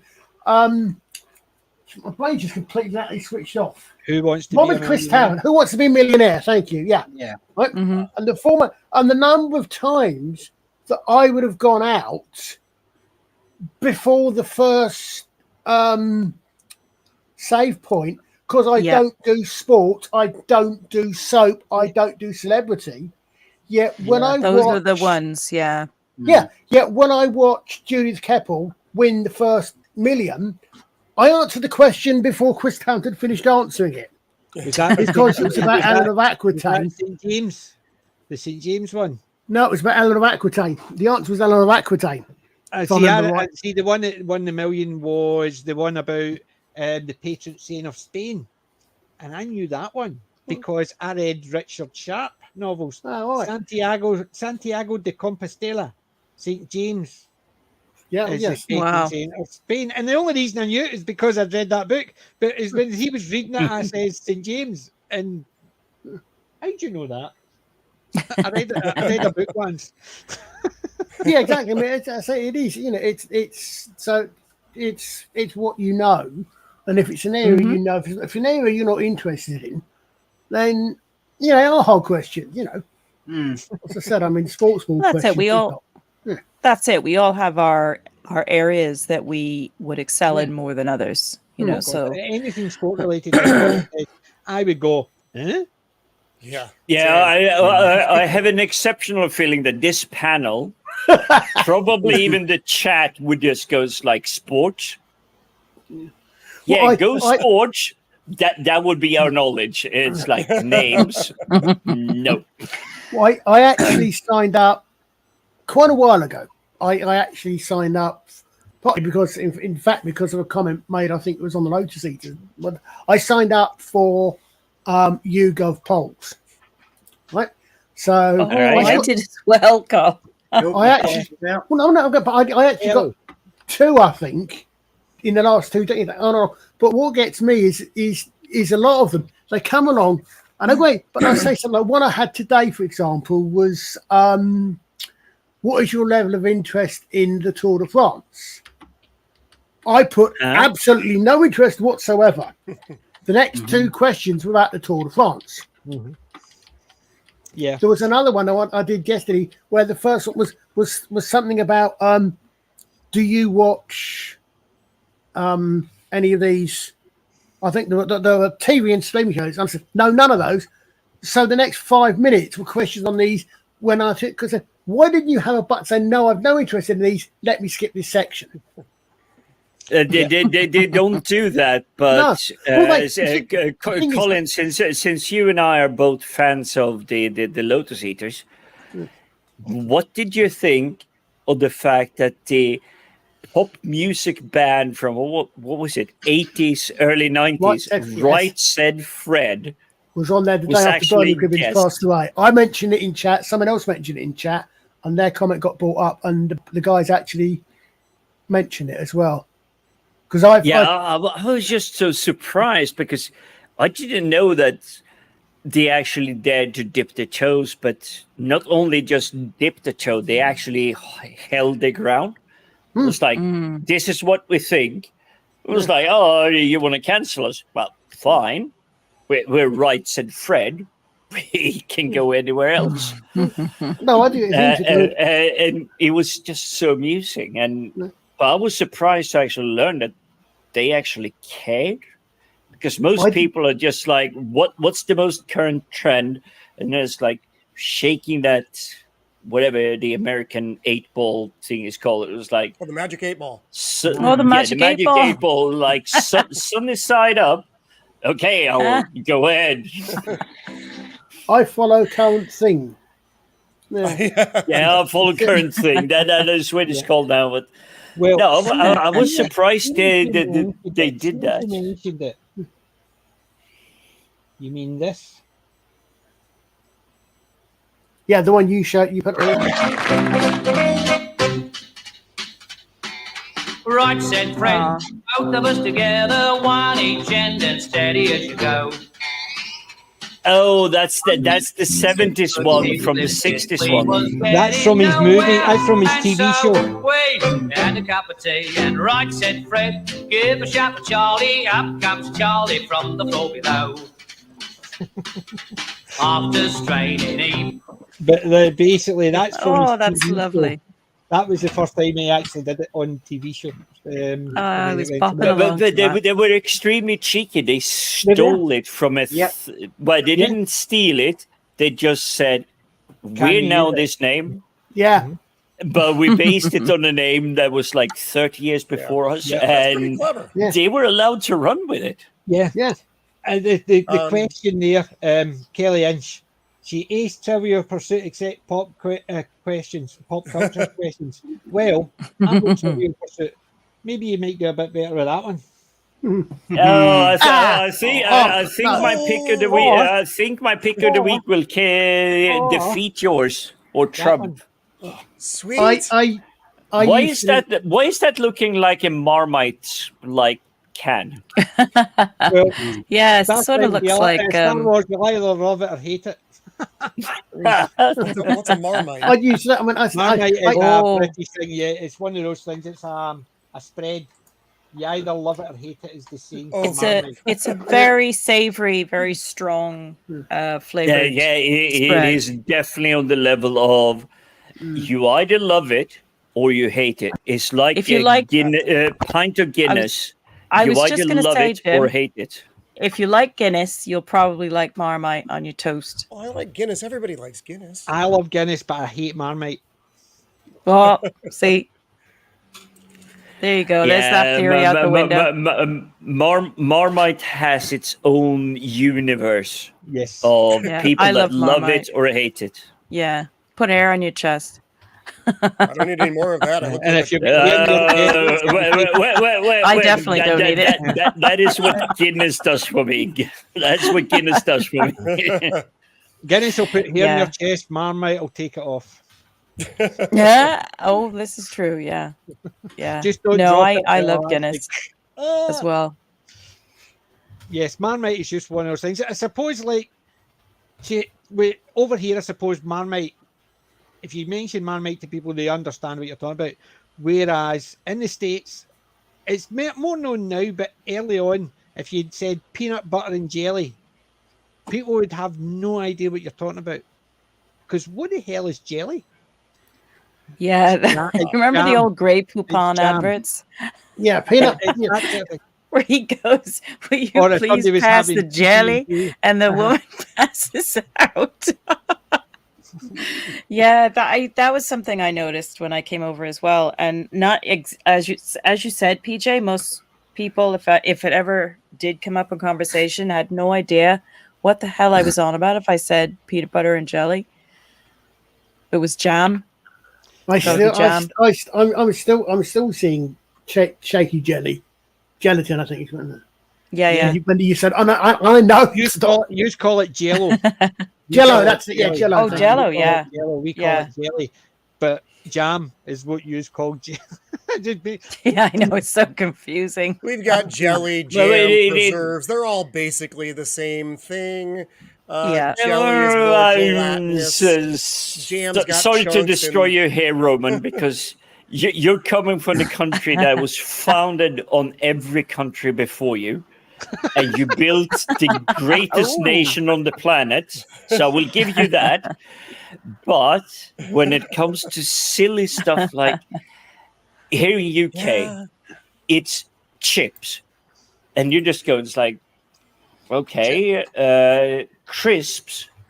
Right. Well, why are they exactly the opposite?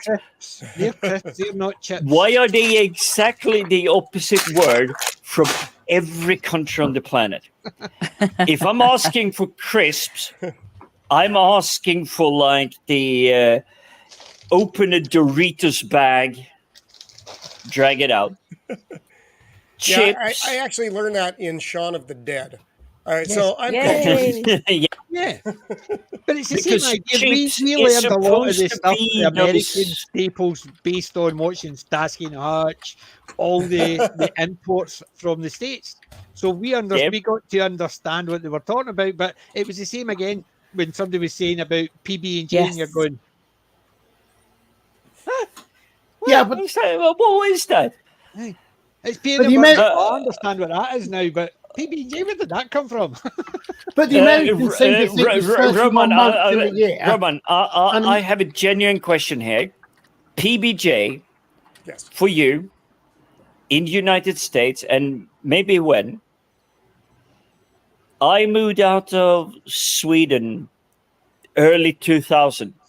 I had never, ever heard of the concept being served in Sweden. I had seen some American films, but I had never, ever heard of the concept about 2003.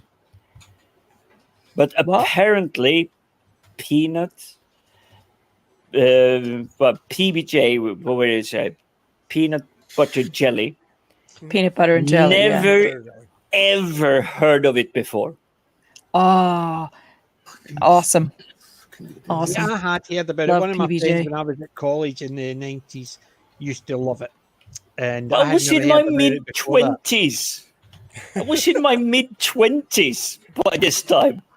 Never, And to be ever fair, heard of the grape jelly concept. is the preferred jelly when you're making a peanut butter and jelly sandwich. Right. You can make any, but grape jelly is the preferred jelly. Yeah. Right, Yeah. Roman, this is one for you, right?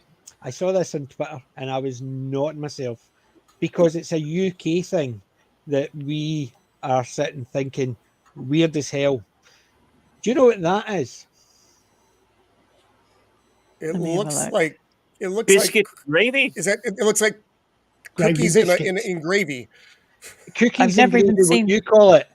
We call that biscuits and gravy, and somebody's put it up on Twitter saying, I tried that American biscuits and gravy and it's no very nice. Because we call them biscuits, whereas you call the things that you put like a dough ball as a biscuit. And we're sitting there thinking, that's more like a scone. Yeah. Well, you mean like a dumpling or something in dumpling. it? Yeah, in dumpling. gravy You or call that something. Biscuit Yeah. and a You call roll that are different things. So A biscuit it's is basically more to do with fluffy and terminology. So such. somebody That's put an that on absolute Twitter, waste of and I was malted not milk. myself because I I understood was what just they were thinking the talking same about. thing, Colin. Yeah, that's no. That's sacrilege. That is. Yeah, but it's Yeah, just no, the- I've never It's seen that biscuits and here. gravy. I Now have look, Dad, never no, seen that here. whatever that is, I don't want it. Thank you. Sorry to you Americans, but you're the guys living closer to the Canadians that have their poutine. Poutine is great. I love Poutine. that stuff. Yeah, poutine is fantastic. I don't know what that is. And, What's that? I On don't know what that paper, it sounds very like, okay, I shouldn't touch this. Me personally, I just goes like, I will try this. I will you know, charge it's- forward and go try this because it's basically fried potato. It is gravy and melted cheese. That's literally Okay. what it is. It works really well. I'd try that. I would try it. Yeah, but I'm still going. It's like on paper, maybe not. Am I brave enough to try? I would definitely do. Down here. Yeah, but it's just a case of when we grew up, we were watching the Americans, and somebody would say, "Do you want biscuits and gravy?" And we're sitting there going, Why would they do because that? that's what we were picturing, that biscuits and gravy. It's only as obviously as we watch more TV, we're looking at it going, they call dough balls or dumplings biscuits, which is weird. Well, a dumpling isn't a biscuit, and a biscuit isn't a roll. They're all like a dumpling Yeah. is soft and generally in I'm actually missing my own words now. Which isn't very good. I think Rosie Gamgee has a great insight to there. That is like there has to be a certain way you approach it. So the fries has to be fresh. You can't use American cheese. So you're probably going with you're going with better. Well, I wouldn't say better because American cheese. If you ever have a Philly steak from Philadelphia, wow, is that great cheese? That's the best cheese I've ever had on the planet. No, you need blue cheese. Oh, I love blue cheese. Not on a Philly cheesesteak. That would not be. No. They're not friends. No. That's not a good pairing. No. No. I had a blue cheese sauce on my Chateaubriand. Chateaubriand. I couldn't remember the word. The word was about, hey, that's what I'm here for. So I was basically like nice blue cheese sauce on my Chateaubriand a day. I just want to bring up something. The other day I was in my local shopping precinct with my mother, and we noticed a restaurant called Popeyes opened up. Chicken joint, yeah? Yeah, I've never heard of it before. I had heard of it. I didn't know what it was. Okay, so Popeyes is like it's more of a spicy. It's Louisiana, with quotes around it, Louisiana based, and so they have more of a spicy chicken. We don't have one near us here because we don't have all the things. I prefer it to Kentucky Fried Chicken, which you probably have heard of. KFC, yeah. And my wife loves KFC. My wife loves KFC. I despise it. I like their fries. You can actually get like black beans and rice there. Sorry to jump in there, but I have to quote Robin Williams, the late and great comedian. KFC stands for can't fry chicken. My wife likes KFC. I actually like KFC, but I might as well be eating it in the bathroom because it just goes right through. It's not good. It's just not good for me. Maybe that's a better way. Well, in Glasgow, there's about 15 years ago they opened an Arby's, and I loved it. I loved the Arby's burger better than McDonald's burgers and anything because it was different. It was different. You didn't have what you called a beef patty. It was literally stripes of beef. And it was just a big beef sandwich. That was what they were known for. They actually did other things as well, but we don't have that here anymore either. Most of those are closed here. Yeah, well, they only had it and it lasted about 2 years and then it closed down because people didn't know what Arby's was. And the most recent one was about 3 years ago was it wasn't Wendy's. What was the other one? Oh God, what's the other one? It's a cafe. It's a cafe. Sonic? Bucks. No. It's Wendy's popped into my mind, but it's not Wendy's. It's Denny's. Denny's. That's the one. Oh man, Denny's is a death trap, man. Right. Denny's is you got drunk at 2:00 in the morning and you got hungry. That's what Denny's is. No. Do you know how bad it was? That many people wanting to go. Denny's had appointment systems, so you couldn't go unless you had an appointment to get to Denny's. Wow. My God. Oh, that's and when it stopped becoming as popular, they kept that in place. Oh my gosh, that's hilarious! Wow, that's so trippy, isn't it? And over the pandemic, it went bye-bye. Because basically, and I'm sitting there thinking, I'm not making an appointment to go to Denny's. If I want No, something, I want no. to go to Denny's, I go in. If it's busy, I'll say, oh, well, maybe next time. I'm not going to, hello, can I make an appointment? No, that's absurd. Oh my God. That is so horrible. But I will say this: as someone has skipped a few countries in my life, been fortunate enough to do that, there are a couple of things I miss from grand old Scandinavia, shall we put it to that way. Here in United Kingdom, horseradish does not taste the same.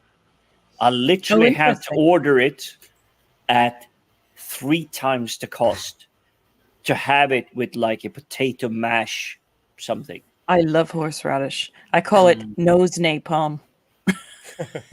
No, You get a spoonful of that, Swedish Literally horseradish take the top of your isn't. head off.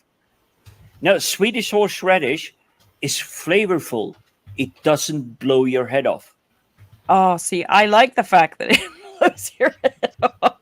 I don't like I love horseradish spicy at all. stuff. I I used love to like spicy stuff. There are other can't take things spicy like anymore. hamburgers and pizzas and kebabs. a kebab, a nice Scottish kebab. Okay, Yeah, I'm now we do have the sliced kebabs here in UK, but they don't. They tend to come with literally it's a sliced kebab, a little bit of salad, and maybe a jalapeno. That's it. Mhm. In Scandinavia, it's a fresh baked pita with all the kebab, the lettuce, the vegetables, and a hot chili and an ice cool cucumber.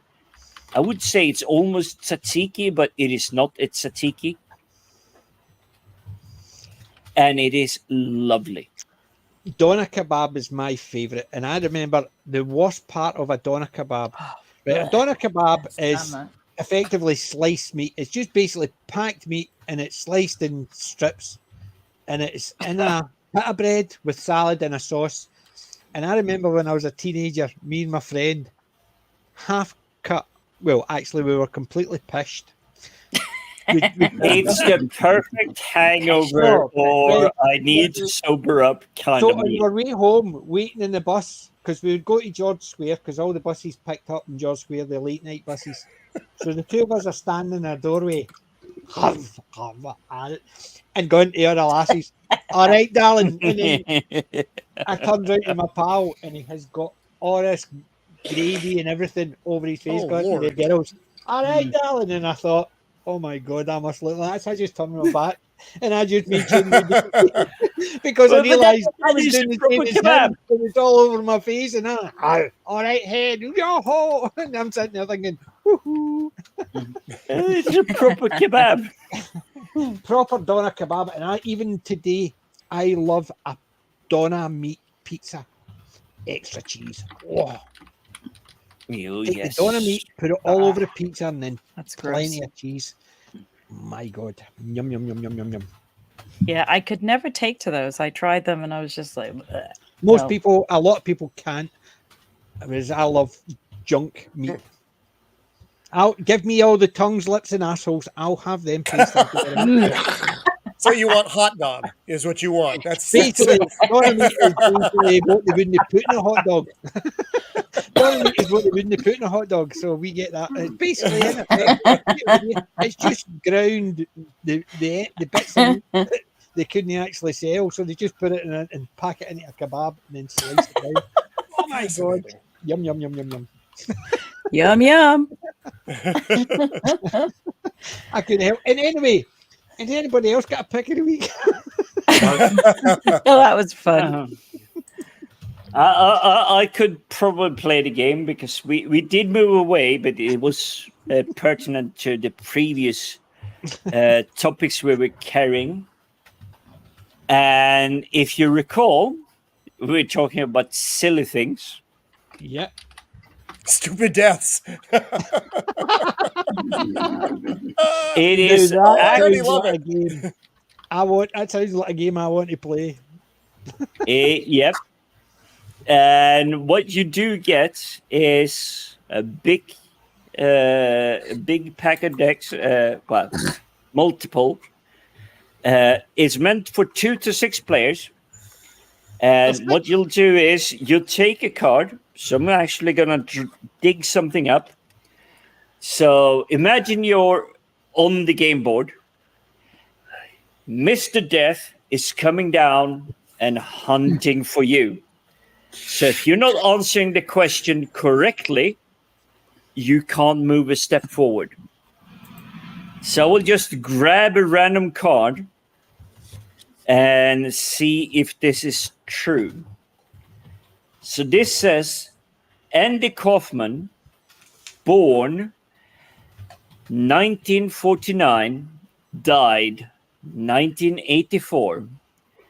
Best known as an avant-garde entertainer and comedian, Andy Kaufman died of lung cancer at the age of 35.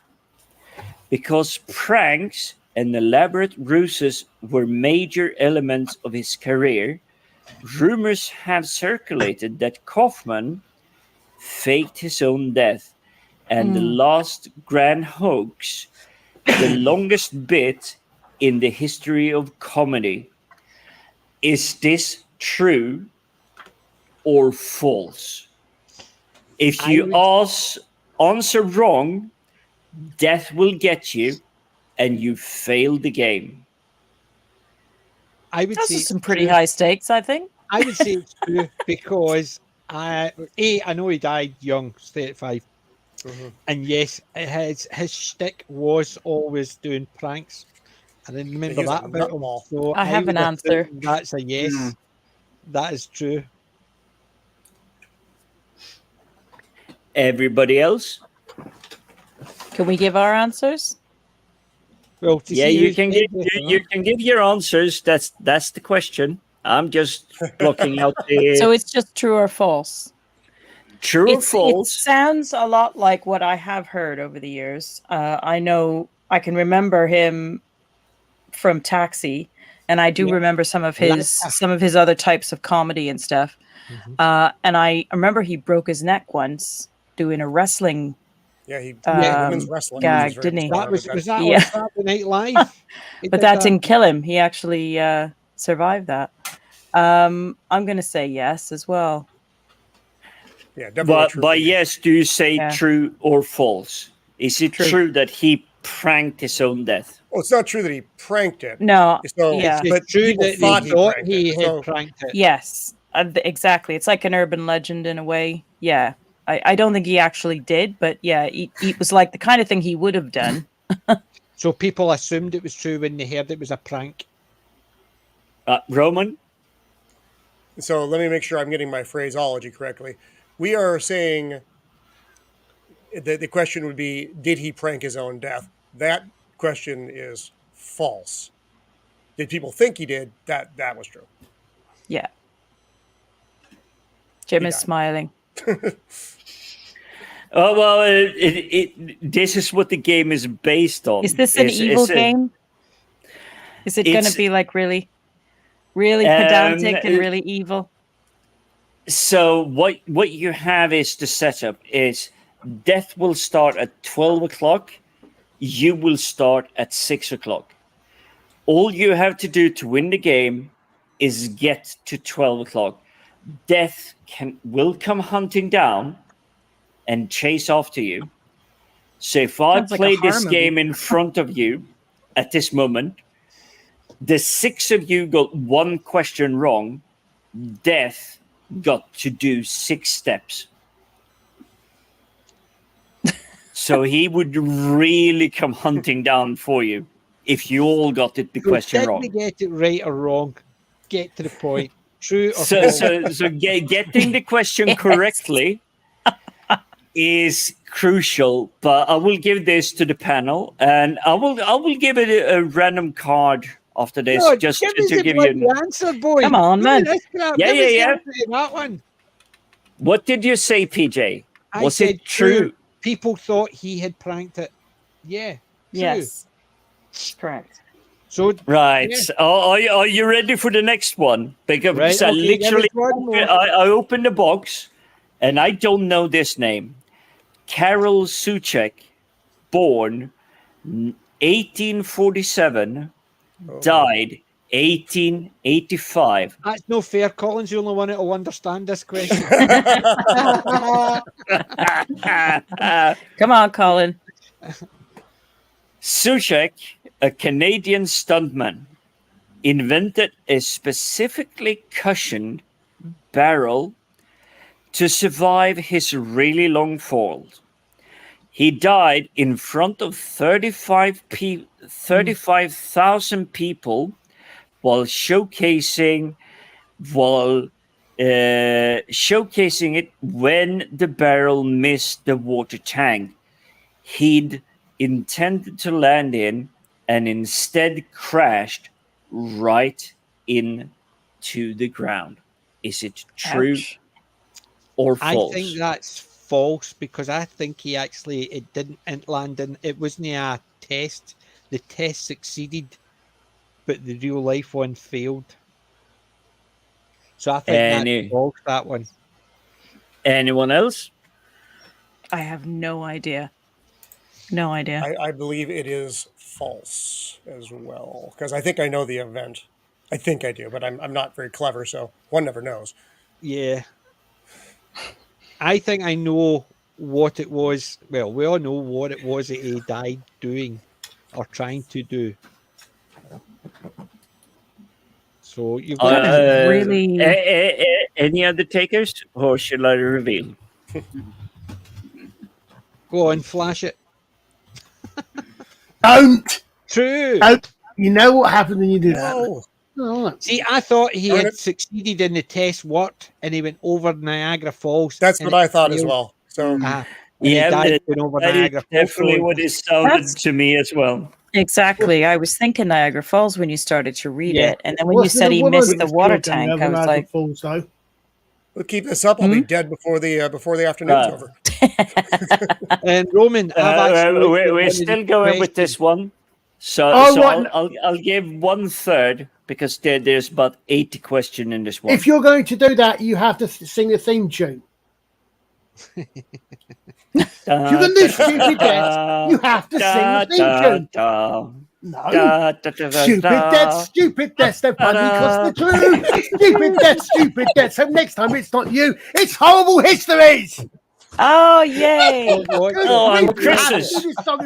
You know I'm minted. I had a quick look at some of the TV questions. Yeah, They're British.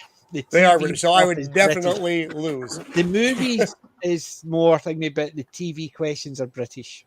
No luck. Remember, I just learned who Captain Crimson was a couple of weeks ago. You guys got to give me some slack.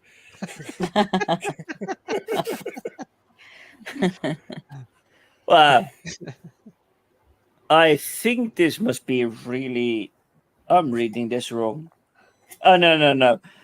Okay, so this is William Frawley, born in 1887 and died in 1966. Best known for playing Fred Mertz in the American sitcom I Love Lucy. Oh, Do I have your attention now? yeah. Right. Frawley had a volatile relationship with his on-screen wife Ethel, played by Vivian Vance. Mhm. Upon hearing of Frawley's death due to cardiac arrest, Vance declared champagne for everyone. That's false. True. She basically, the two of them did have a dislike for each other, but I don't think he basically, or she basically says, or I'm going to go out on a limb and say true. I'm going to say, I would say false. I Considering did I've actually remember got- something that, they obviously, there was like a little thing in the back of my mind that, but it's just been so many years, but I remember something about that they didn't get on. So I'm taking a guess, but I'm going to take a punt on true. I'm thinking false, but I haven't been very good so far. So come on, Death. This is why I kind of like this game. It's literally This is you, cool. Yeah. if the six of you answered wrong, Death gets to take 6 steps down the clock of doom. If you answer the question right, you only get to take 1 step forward. Damn. So Death will very easily overtake you. But do you guys remember what you selected? Yeah. Because I will reveal. Another true. It's true. I'll be damned. Oh, See, I got this- lucky on that one. That's So been 3 dead. true, quite true ones. I think you've Yep. got all the... Right, what I'm going to do, right, I'm actually just going to make it easy. I'm just going to pick one of the games, and it's going to be Hollywood blockbusters. So even Hey. Roman gets a chance at this. Yay. There's 10 questions, right? 10 questions. And I've got the answer sheet there. Right, so this is game 1. Lara's theme was the title music from which 1965 film? I knew this. That's the only reason I think I picked this know. game. Say that again. Lara's theme was the title music for which 1965 film? I think think it's I got know, the same issues as where a parachutist lands. I believe I know the answer. I believe. Right, go for it. Brian's song. No. I'm getting one of those really bizarre out there themes. Wait, it was a good song, but it Kelly was Inch an outlandish film. Kelly Inch got a drop on you. Oh, Oh. My Because internet dropping out there's a again. 30-second delay from when we're saying it to when they're doing it. So I think Oh, if the chat can beat he's a beat. That's yeah. because wait, If the the answer. chat can beat us because they're 30-second behind us, if That's they can beat us. So what I'm going I've to do is also make sure I don't not actually do this one Carolina, again. so- I'm going to score through the answers so I know I've actually done it online. Right. Next question. Which 1970s tear-jerking movie starred Ali McGraw and Ryan O'Neill? Oh, I know that one. oh Go my then. God. You have to Love beat the chat. Story. Love Story. Correct. Don't know any of well them. done, Colin. Points to Colin. Kelly, Get I- going. 2 You know points. what? I got Dr. Zhivago as well. Kelly NCH. Oh, I come on, Dr. come on, Zhivago in my Colin. We all mind. know you're the I should've teenage said it. weeb here. I didn't hear you No, say I Dr. think Zhivago. the internet, my net keeps cutting out even without me noticing because I keep saying things and I don't think it's coming over. So Well, Type in the private chat, Colin. Well, we'll I'll give take you movie we'll give you seven one theme for definitely with $50, Herb. please. Right, how about this one? This is an easy one. True or false? The 5th Pirates of the Caribbean film, Salazar's Revenge, was known as Dead Man's Tell No Tales in the US. God True or knows. false? Don't know. I didn't even know that they made a 5th film, Yeah, let alone a I'm second legit film. on that. And I love the Pirates of the The Caribbean. 5th film, but Pirates I of Salazar's stopped Revenge watching was after known like as 3. The Dead Men Tell No Tales in the USA. True or false? True. I would go true on that one because it sounds like a name Disney would just like grab out the air. Alec got it first. It's true. So it was a different name here than it was in the States. And I had never heard of Salazar's Revenge at all as a movie. So, and Who was Dead Men Tell No Salazar Tales. anyway? I have no idea. Never saw the movie, so I don't know. I didn't me either. Right. Another true or false one. In the film Cleopatra, one of Elizabeth Taylor's 65 costumes was made from 24-karat gold cloth. True or false? Yes. True, I think. Yeah, I would True. probably say true. Yeah, it is true. So 65 costume changes in one movie. I believe it. That's 65 hours long. It fit the personality. Yeah. Yeah. Which Cleopatra or Liz Taylor? Either. Colin, Yeah. Colin, I will give you the answer. Yes. Okay, here's an easy one. Here's an easy one. Which actress went from starring in E.T. as a child to being one of Charlie's Angels? Drew Barrymore. Thank Drew you. Barrymore. Oh, was she in one of the films? Well done, Alex. God, Yeah, I don't know I who's I in could any see of her the face and I It couldn't didn't think of her matter who name. was the villain of the movie because there's only one that falls into that category. True. Yeah. Right. Which actress shaved her head? Stop there. Challenge, despite being on a 30-second behind us, actually answered faster than anyone No, of as us. soon as I finished the question, I answered it straight away. Yeah. She was faster, including the 30-second delay. I don't believe you. Right. Okay. Okay, now about this one. Which actress shaved her head for her lead role in the 2015 Demi Sigourney Moore. Weaver. Mad Demi Max Moore. Fury Road? Oh, Charlie no. Theron. Charlie Yeah. Theron. I never saw Again, it. Alec. Go Alex is again. killing it. Straight away there, Killing Alec. it. He just I'll changed give it. you. I'll give you that, Alex. I'll give you that one I to did Alex. not know that one. I haven't seen that movie yet. It's a trick The question. old that's classic it. Mad Max, yes. Newer stuff. Kelly got it wrong anyway. Demi Moore. Now, if you just listen to the first part of the question, there's like 3 different answers. If you get all Yeah, the way there, exactly. there's really There was only Sigourney one. Weaver, Demi Moore, or yeah. Or Karen Yeah. Gillian. Karen Gillian, she shaved her head for Yeah. She did, yeah. Guardians of the Galaxy. That's who I thought it was as I was reading Oh. it until I got to the. Yeah, there you go. Which, with his own Marvel blockbuster release in 2018, who is the superhero alter ego of King T'Challa of Wakanda? Black Panther. Yes. That was Nice easy. one, Jim. Considering actually Yeah, they're no, just sure they'll bring the releasing next Black movie out. Panther 2.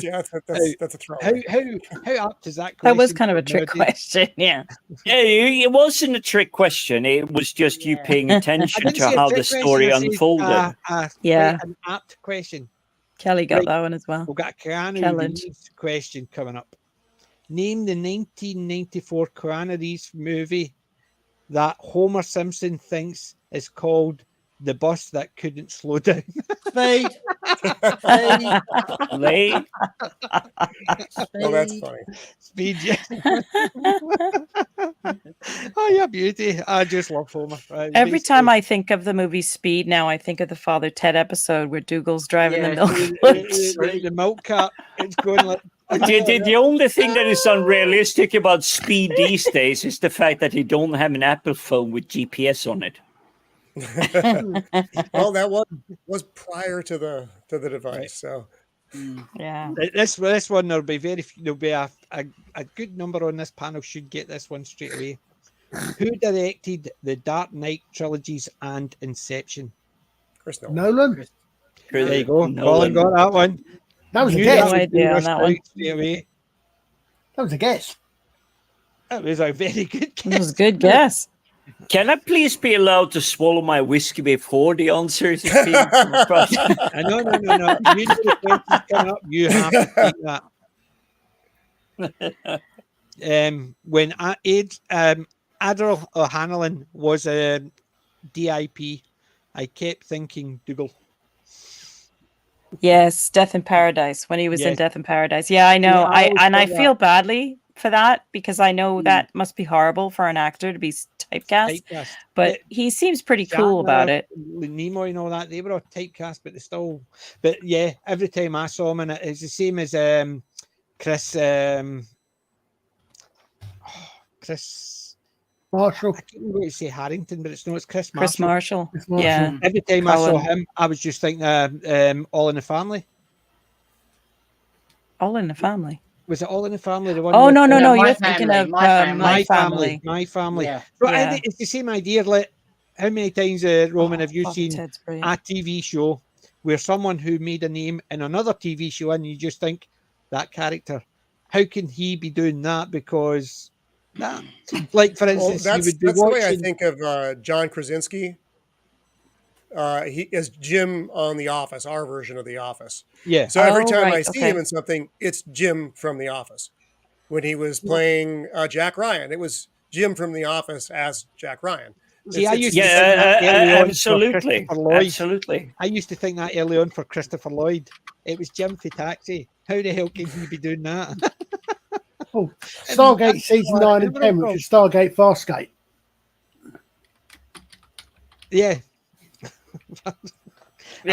But, I don't last care one. because they're Claudia Black in it, so I don't care. I'll forgive anything with Claudia Black's in it. Yeah, the last question. 2001, Fast and Furious was God, no. set in which American city? Los Angeles. Wait, was it ever recorded in American City? I No, thought all of it was shot like in Prague. I didn't say recorded, and I said set. Oh no, Set. American Seed. Tokyo was not in No. America. Even then, I got it wrong. Uh-huh. All right. Well, that was the 10 questions, and I had to pick Those the one are that was. mostly hard. Those are mostly difficult. Mm. And Yeah, I struggled with those. Some of them. I should probably put on the impossible Alec- Viking quiz Alec got 5 of them. for the lot of you. It's 100 Yeah, Alex question. Every Alec one of got them. 5 of them. So I think Alec can say he won that one. But that was my pick of the week because I picked it up and I didn't include it. Yeah, that was fun. That was fun. I like doing Those the are question. great fun. Yeah. Roman. For next week, I might actually put on we've got to do that the again. impossible Viking quiz. I've also got Sounds good. movie trivia. Yeah, I've got a load of trivia questions around me because I love doing them. I usually do a couple when we back. flag for a wee bit, but we've not been flagging this, so I've been good. I've got a trivia quiz app on my phone. I know. Well, I'm really good at the ones because I cheat. So that's why I don't do them myself. Oh, come on, we all cheat. Hey. Yeah. It's literally going back to Firefly, where Jane goes like, "What's the point in a fair fight?" So I got a couple things this week. yeah. They're not nearly as fun as what we just did, though. So now I'm actually disappointed in myself, much like Mrs. of the Empire is disappointed in me all the time. So this week I got a Hiya, couple Benj. of new action figures. Oh, PJ, So- put your mouth on the big screen. That looks awesome.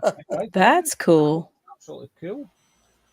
Hey, going to stop So doing that. this is Oh, bless him. Look at him. Lex Luthor in the power suit. I thought that was Lex Luthor. Yeah. Nice. So this is again from the McFarlane folks at the Todd McFarlane, his line of the DC toys, the multiverse line. Wow. And I saw they actually they've made a couple different versions of this, but this is my favorite one so far. It's the armor is really cool. Lex looks really pissed off, and it's a Target exclusive over here in the States. So I got a pre-order in a few months back, and I got it. And some Excellent. pretty decent artwork on the back. And then the other Yeah. one, so it was a big week for action figures for me. Is John Constantine Hey. from Oh, wow. the Hellblazer Excellent. comic. Yeah. Or the Dark Justice League Dark, depending on what you've seen. And again, it's also McFarlane. Very nice. And That's awesome. nice figures. No, I'm pretty that happy with looks that. really Yeah. good. Very That's nice. that's almost love on that the departure. Before we go any further, my wife picked this up about 4 weeks ago. Didn't put it in because I didn't pick it up, but fun. That's the Christopher Reeve. Yeah. That's So you that's picked it up awesome. out of Aldi, which is I think, the other Now version of that it. is dragging me back to the That's It's cool. what- it's early what- 80s, where It's one with the weird outfit. Good bench. what was the composer's name that did John Williams? both? John Williams, yeah. Yeah, so he did See, that both. question I get right. He did both Superman, and he did the other one. and they were literally like mirror opposite. Yeah. But both of them sounded the same, so you could literally not tell the difference. But I thought that was quite Because nice you and had your ta ta ta ta ta ta ta ta. Yeah. You my wife had picked that, up for me a few but you weeks had ago it in because, both of I them. beat- and it was cheap. So Very nice. and I'm cheap. Well, I would say, PJ, that is amazing stuff. Not as good as some person's figures that I'm jealous of at all. I'm not flashing my Ming. I have promised you, I'm not flashing my Ming. Right. You might as well Okay. because we've already All right. had the bots anyway. PJ, I'm going to bring this up on screen in a minute. He mentioned the words. Right, go on. Give me a second. I know. I know. I know this. Yep. Right. And can't find the Big something screen. right. Come on. Ladies and gentlemen in the audience, I'll present to you once it's loaded. Can you put him on the big screen? You should have had it ready. I should have had it ready because no. you knew he was going to do it. It's You can't tell me, Alex, you've been sitting there for 2.5 hours just What are you talking about? waiting to show your gift. No, Yeah. I'm Well, fanboy. we knew you were going to mention it. We knew you were going we to knew mention you it. were going to mention it. I had to be mentioned. I've You not were even gonna- put it on my background screen. Now I have the turtles, I have Splinter, I have Mikey, Donnie, I have everything else can show. And everybody's ready for me to flash my Ming instead. And it's like, what the heck? Ah, That hurt a little bit. that was funny. Yeah. Yeah, that was just a start. Wait until I could put the design on the back.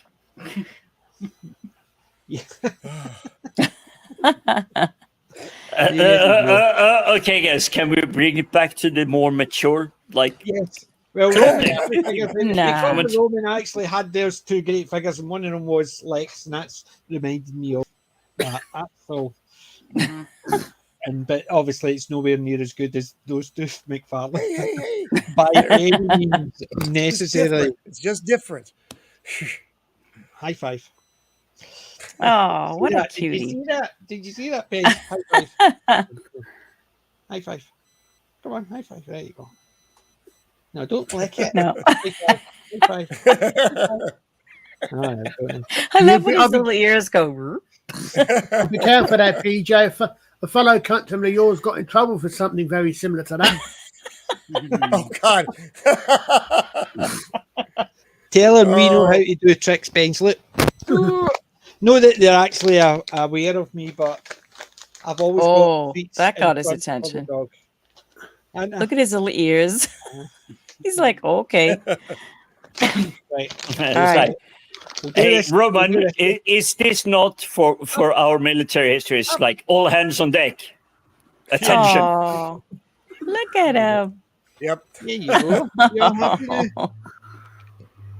I usually get them doing tricks. I've got them doing tricks and come here. You. He doesn't want one. See, the thing is, I would point the camera down here at them. Down here. The other two up here, look. Here. There's so many. Oh, look. Oh. There you go. See, I have got them. But, but I've been training them, so I have with my treat. That's why they're sitting the whole bag here. I sit here Ah, and right. on board, I'll go up, sit down. I've even got Benji when I bang, he falls over. I will one of these days record it and just upload it as a video just because I think he's hilarious. He's basically Now, if only you could get them to behave no, buddy. I can on get- stream. Buddy, I can get to behave. Benji, never, ever, ever, ever, ever. Not that I can see that enough. Ever behave. Never. Mm-mm. So you're telling me that's kind of the level of bed knobs and broomsticks. Yeah. although I try and no bring out my broomsticks. You thought I was going to say something else, didn't you? Dang it! I was hoping to get you caught on that one. You did. You score it. You to bug off. They've already had plenty of food. They were just being jealous because I just came in and said to them, "I had steak," and they looked at me as if to say, "Can we get our food now?" I saw that photo you posted on Twitter the other day of you trying to eat your dinner, and There is a number of photos like that. Yeah. That's my wife eating her dinner, believe it or not. And I've got 3 different photos from 3 different meals. And that's exactly what he does. He has got a habit of doing that. Because my wife, when she's got a tray in front of her, she's watched the TV, she'll put her knees up and sit the tray, and he just sits on her knees with his head just staring. And he does that every time now. I thought she was only taking the mickey. I thought she says, the dogs stare at me when I'm eating. I thought they were sitting beside her, staring. Not him. He sits right in front of her, staring at her food. And I've got multiple pictures. He's a wee pro rag. Whereas Buddy sits next to her because he finds that easier, because if she's paying attention to Benji, he'll go and steal off her plate. He's done that before. He's not dumb. Yeah. She had a sausage from the chip shop, and she's sitting eating it, and she's taking it, and she's turned down, and she come back, it's gone. Buddy just went boink, woof. Chase him around because it's not good for him. It's full of fat and everything because it was deep fried. Obviously, it's Scottish, it's deep fried. Dogs have to get used to being Scottish cuisine and stuff like that, but it's not the point. It was not his. Roman's just popped in the private chat that he's going to have to bounce to sign off. He's going to have to bounce. Yeah, he's not as strong as the northern Western European. Stuff to do. Misses of the Empire is gracious. Wait, 2.5 hours. I know. Yeah. Tell her thank you from us. Come on, buddy. This is like a lunch hour for you. The rest of us is like, this is the middle of the night. For you, it's lunch hour. I know. I just got stuff I got to get done.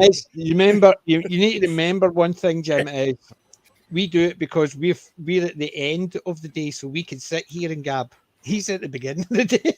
Yes, yeah. He's halfway through his day, so he's still got other stuff to do. Yeah. Well, not what you need to do, buddy. It's just normal life stuff. Yeah. Yeah. I'm not going to start using Zulu, Colin. I'm not doing it. No Zulu. No Zulu. It's easy. You just need to know how far you are from Zulu. I know. I wasn't good at that when I was in the military. If you're when I did my military stuff, it's like, tell me where to go and I'll fix it. Yeah, well, that's what happens when you're not in the signals. Roman, this is taking us back to something you said earlier. Colin had recommended something, and you watched another Michael Caine movie. There's another Michael Caine movie. Oh yes, Zulu. Yep. Zulu. Oh, Zulu. No, and I have seen Zulu. The bloody space at me. I can hear I've done this before. I only came here to build a bloody bridge. Yeah. Oh, we've lost Colin. I'll be the first one to say, Roman, it's always a pleasure. And I look forward to you and me catching up, talking a little bit about music, because I know I corrupted you sufficiently, a little bit. Literally by my first suggestion into some good rock and roll music. I would love to hear what you got coming from your end. So, fantastic. Yeah, and again, I like being on here every week. This is an awful lot of fun, and so I do appreciate you guys having me back. So what do I have going on this week? I've got my normal Thursday show, which is in the middle of the night for you guys. I have no idea what the topic is. I usually get the topic the day before and then write my script and then go with it. I still don't have any shows on right now. I'm still waiting for the Dreadful She-Hulk and the show no one wanted, Kaz Andor, both coming from Disney.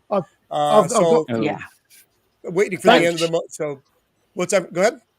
I'll say thanks to you and PJ last night and Ian.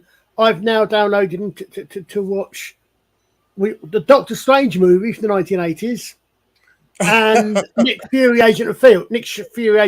God. I've not seen that one, but I had seen the Doctor Strange movie before. They're all bad. So just prepare yourself for that experience. They're all that bad. They're good. They're fun to watch and have a laugh. Heck, if you're not careful, I might even go for the 1990s version of the Flash TV show. See, one of the first superhero movies I saw on videotape from a store. Not Blockbuster, this is a small store, and it was called The Supermen. It was a Turkish movie. Oh, Lord. And it was hilariously funny. It was that bad because the military decided they needed to find out how these men were bulletproof. So they stole one of the suits. So they've got one of their soldiers standing. And a guy walks up to him with a machine gun and goes, and the guy goes, says, nope, it's not the suit. And it's that throughout this Turkish movie. It was hilarious. So because that was my first actual movie I'd seen on TV, I love those type of movies. Oh, goodness gracious. I'm just going to give it... I will jump in here, and I know, Roman, you had to rush, but I just connected through my company, which is a global company, with a Turkish person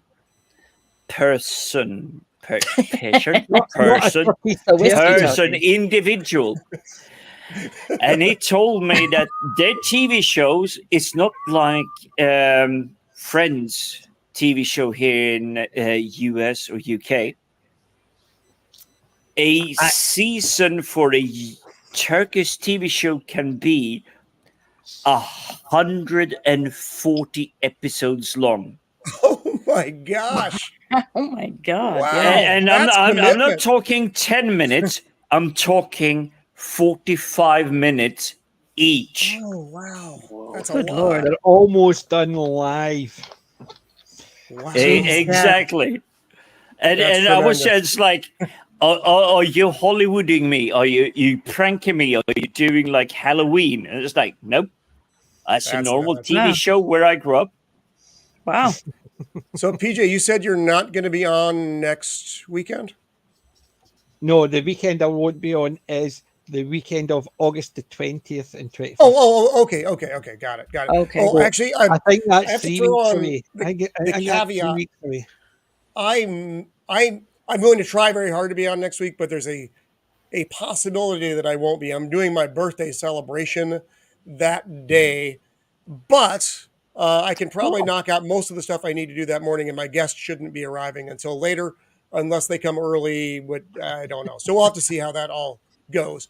But they should be getting here at 4, which should give me plenty of time.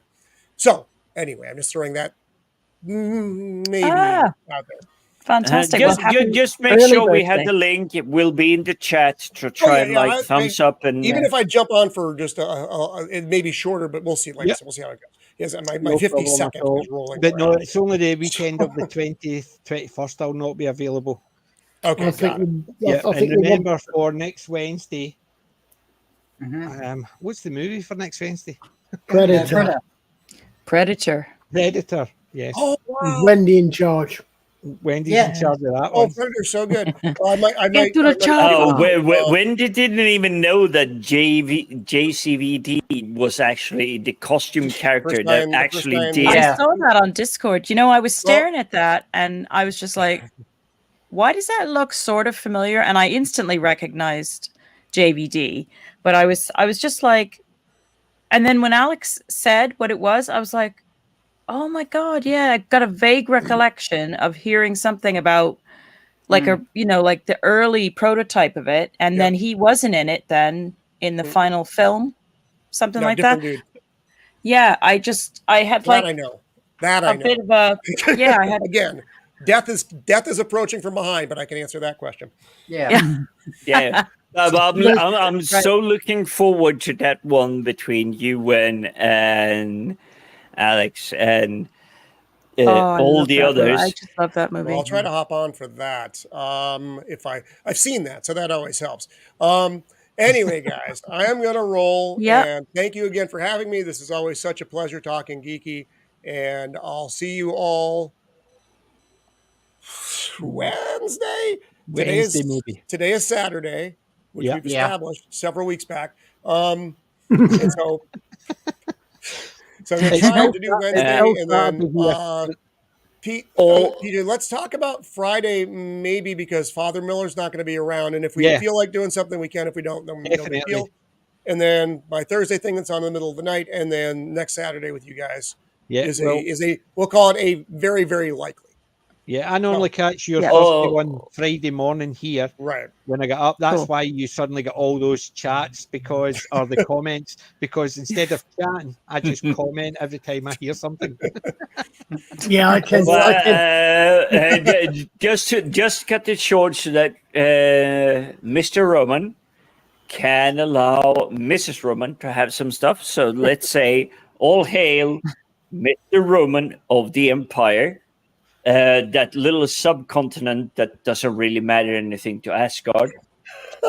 So unkind. So Oh, unkind. I'm giving you something to come back with for next time. I'm going to hang on to that, Jim. I'm going to remember this shit. All right. if you're going to go, I'll go on better then. Never mind. Always guys. Calpurnia. There you go. Take care, guys. Take care. Hello, Roman. Cheers, Roman. Okay. Take care. If anybody didn't actually get what we were talking about, just in case it's confusing, I wasn't actually referring to a film. When worldwide military breaks up the time zones into 20, I think there's 23 time zones. Right. No, I can't, and I've forgotten. But basically, I've heard of Zulu. what you moon. do, but basically, you know, as you go around the world, you got the time zones every hour, right? Yeah. Well, Zulu is GMT. I thought it was. Yeah. Since we invented it, Zulu GMT is Zulu. Really, Zulu Alpha British Summertime is also GMT. Sorry, it's GMT plus one. Believe But it it or not, moved that on. was Ah, right, that was- it okay. kicked me out. So It froze me and what, then kicked me out. the reason for that is you always know where you are from Alpha from Zulu anywhere around the world. So if you're in if wherever you are, so normally if you're doing anything that's outside your time zone, you just coordinate it. So it doesn't matter where you are. You know that okay, Zulu is 6 o'clock my time. So your time zone is in Zulu. That means okay, it's going to be 6 o'clock my time because it's at 1 o'clock Zulu or whatever. But that's what it is. It's called because they're all named for letters of the alphabet. And Zulu being the one that doesn't change is the end of the alphabet. So that's the one that doesn't change. That's the zero Oh, that's within GMT. interesting. That is really cool. That's I used to interesting. know what most of them are, but yeah. Yeah. I don't know what I missed, but basically the StreamYards kicked me out. It froze me and then kicked me. So I had to come back in, and when I came back in, it says unavailable. So I don't know what happened. Then it refreshed and it came in. I'm sure I paid my bill.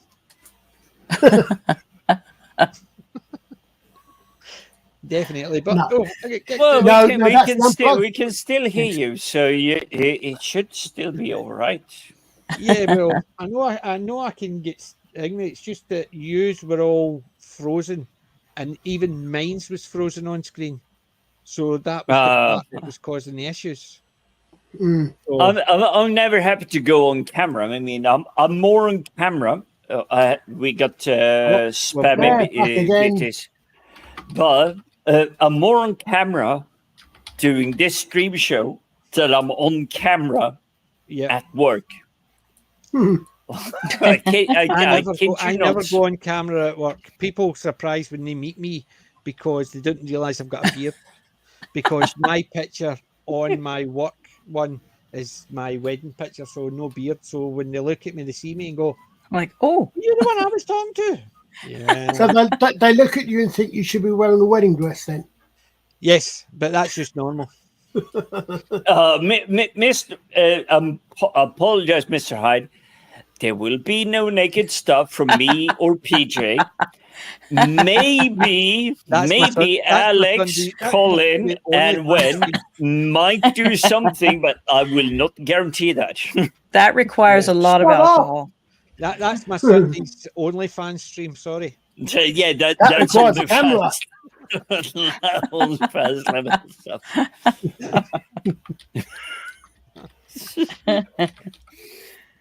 Yes. So, Well, you missed the Ming. You did miss Jim's Ming. yes. Which You Hey, did. was- whoa. I never once this stream even produced my Ming once. No, but you just talked about None. this thing, so don't worry. It was a Yeah. verbal thing. I It was a verbal know thing. my Ming has a certain reputation, and but no, I never flashed my Ming on this stream tonight. Not Give it once. time. Give it time. Oh yeah. No, Give it time. I'll flash something else. I'll flash the Wow. stupid death ones. The good thing is, I'll never flash my Ming. I might flash my Tom, but I'll never flash my Ming. You okay? Jim's lost it.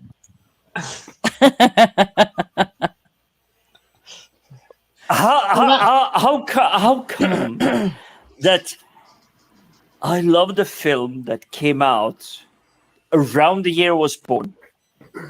I decided to collect the very great figurines collected. It's just like, I know Jim is just flashing his Ming. It's like, no. Oh, it's great. Because English is a very, very weird language, and that's some very, very weird slang. Yes. Yes. Yes. Yeah. Absolutely. Yes. Trust me, I'm a But whooping English. I see least he's only it on the flashing his Ming, opposite not end of American. it. At least I he's see only it on the flashing his opposite Ming. end of it. Friends will push that limit. Yeah. Enemies As I said, will just take it for rubbish. It could be worse. You're only flashing your Ming, not your Merkin.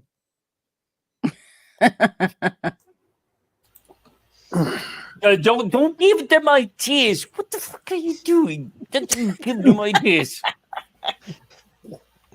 And what do you call that thing that the ladies wear? It's the circular. No, thing with their no. hands in? Stop. What's that called again? What's that called again? That you put your hands in your what? I don't know what you did in your teens, but I did not do that. It's called a muff. So ladies used to put their hands in their muff. Oh, in the That circular thing, see the one you see the Victorians have got this thing round their neck. This is what was called a PJ muff. did when he was a teenager. I never did it when I was a teenager. It could be The worse. English language takes certain words and actually goes, mm-hmm. It could be worse. You could have a Oh, you could have a kids show called Muffin the Mule. Oh wait, Yes, yeah. I know. yeah. When I was a kid, I liked I'm turning my Muffin the Mule. camera When off as right an now. adult, I saw it as a sexual perversion. And cue the bots. We've been banned. Why are we off playing? I think we're No, actually we're not. We're attracting still these online. bots I'm because just saying it's just because maybe of they the wording we're using. can't. I'm surprised we're actually still on. Maybe they have in the earlier primordial artificial intelligence. Oh, a British person joking with a Scottish person would joke about this. Oh, here, have an 18-year-old naked lady in bikini. Because that's the only way I can think these guys would ever find us. Because we're talking about You see Roman's comment in the geeky chat. stuff from 80s. How are these guys finding us? Kellinge. It's where we all hang out here. Yep. Hold on, what was it? Okay. Roman's comment is funny. It says, "Good Lord, I'm gone for 5 minutes," and it sinks into debauchery. Hey, Roman. Doesn't you take haven't much even to been say. away for 60 seconds. You think I was joking?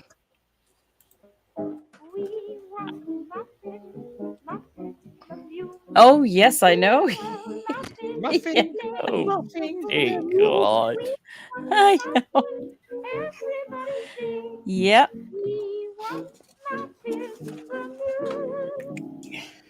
Yeah. Damn, I thought it was we love muffin. I got it wrong. BJ should bring up. Listen, Tortured it could be Cat worse. It could be a baking show, and all our donuts may turn out like Fanny's. Fanny Craddock. All right. She used to And do Johnny. baking. And Fanny Craddock and Johnny. Yeah, but hold on, sounded a Kitch. bit- Are bit you sure you Elvis-like can't there, even then, say Jim. that on today's YouTube? no, but unfortunately, that was the lady's name. They also, did you ever see the Yeah, Iron it Brew advert? was, but can you say it today on YouTube? Did you ever see the Iron Brew advert? Oh, Never get a chance, wow. look up the Iron Brew advert. It's basically all about calling his daughter after his grandmother, Fanny. And you've got t-shirts and jumpers or knitting jumpers. And it says Yeah, Fanny. I was not warned about the word fanny when I came over here, and I was just like, oh, somebody was looking at me like, yeah, that's what that means. I was like, Yes. I mean, I don't mean it in a bad word, but it would be interesting to hear your, shall we say, transitioning between the language. Both speak English, yes, Yeah. but fanny or what's it called? Trouser, backpack, well, whatever it is. It's a Oh, bum bag. a fanny bag, I think, or fanny pack. Fanny pack. Is a Yeah, bum that bag. was bum one bag. of the things. Yeah, that was probably one of the things that got mentioned in conversation one time, and I had a couple of very strange looks. But it was I just, had no idea. It was the same for me coming over here to UK and then just realizing that the Charlie Uniform November Tango is actually yeah. hello if you're an Australian, but if you're from United Kingdom, you can actually be put in prison for the very same thing. If you're from the United Kingdom, it's a dyslexic Viking monarch. We're not talking CVNX. No. King Canute. That's true. Although it may have been spelt with a K in some spellings, so I suppose that doesn't necessarily work. But no, the same word in United Kingdom, United States, and then you went to Australia. Hi, then, mate. You can just go, it's like, oh, it's a friendly world. It's like, hey, buddy. And then you went to UK, and it's just like, I will shoot you on sight. It's like, how? We're not even 12 hours apart. Well, it's like a lot. It's not unusual. In fact, there's some things that in different. I mean, one of the words we're not allowed to use, even if we're talking about a river in Africa, in certain contexts, it's just another word for if people use it. It means friend, or it's a membership of the same group. Sorry, go on, Wendy. Yeah, no, sorry. I was just, something popped into my mind. So one of the things that threw me, and again, I won't say the word But it's a particularly something here in Wales that starts with an F, and you have it with P's. Faggot. Yes. Yeah. It's not something you ever want to say when you go to the United States. Yeah, I know. Yeah. It's not a very nice. It's quite derogatory. It's when it comes it's even down over to here, the come over, whole but- thing that I have with my friend that I've known, then I have 3 friends that I've known since the very early 90s. I can call her a pussy. Her being a wild out, absolutely, we're talking Sam Elliott, badass ranger, rancher, cowboy stuff. Is an A Benny chance? If I call her pussy, it is not because she cannot do that. I'm calling her pussy because she's my friend. And I don't understand how we've lost that translation. It's like, you're the strongest, you're the best, you're the most badass, but I am so much a friend with you that I can actually call you chicken or a weakling or a wimp or... Jim, that's like the old joke, which I'll clean up because the 2 words used to be slightly different. But it's like the old joke: a guy walks into a pub, yous are all gits and yous are all prats, and the guy stands up and goes, "Hey, I'm not a prat." He says, "Get out there then." But you can imagine the 2 words that used to be used for that, but you're not allowed to use that. Well, especially online. No. You're not allowed to use it. I would still see that, but people actually get a wee bit. I know what it is.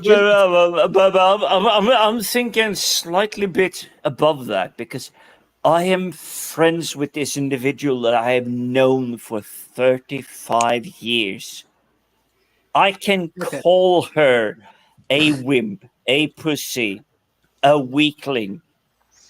I can, because I've known them for such a long time.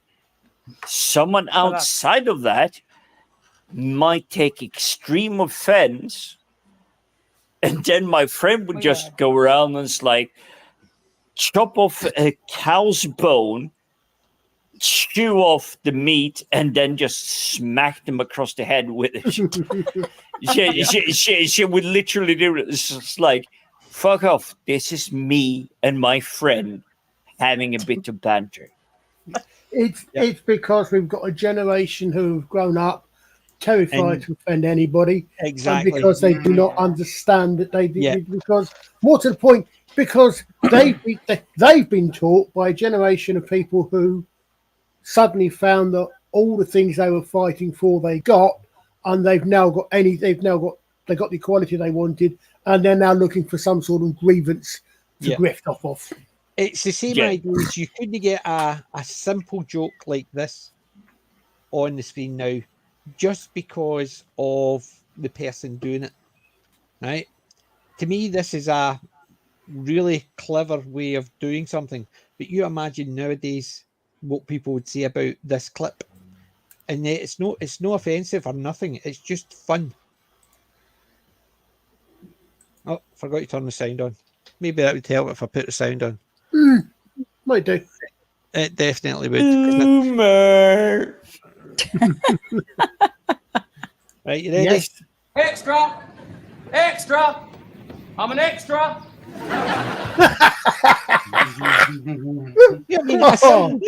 It's just perfect. Exactly. But I think the people that would have come after me for coming after my friend being not as polite as the world would expect it, but me and my friend knowing each other for 30 years. This one is literally going, it's like, extra.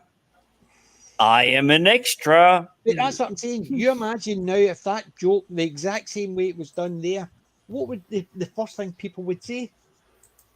Why have you got the colour guy being an extra? And it They would be- wouldn't. The thing is, they wouldn't understand the you joke. wouldn't understand the these days. joke. They would wouldn't just be understand looking the at I'm not joke. laughing at that. I'm Look- laughing at look something else. the white guy standing in Ah. the black guy is basically the butt of the joke. It's not. It was a clever joke, but I love that's from Filthy Rich and Catflap. That's Rick Mail, Adrian Yeah. and Nigel Planer right after they did Young Ones, and it's not PC at all. Right. It's fun. But But it's not as if it's offensive, it's just done for fun. It is PC. It is the most kindest way you can portray this joke into an environment that should not have to worry about this. Because I've seen too much Lotus Eaters lately, and I'm just going to like 2-year-old kids are taught what? Mm. And I'm thinking this joke is if you're 13 years old, now you should hear these jokes. And I'm getting told by Lotus Eaters, it's like 2-year-old kids are taught Is that what? down the road from you, PJ? Do that again. The one off Cross. Butthole Road. Oh my god, that's hilarious. Oh, you've seen it. Oh, I've made plenty of buttholes. Yeah. None of that. Every time, Look at the every time, Orkney Thing one. is, zero every language. time I do archery practice, I make several holes in a butt.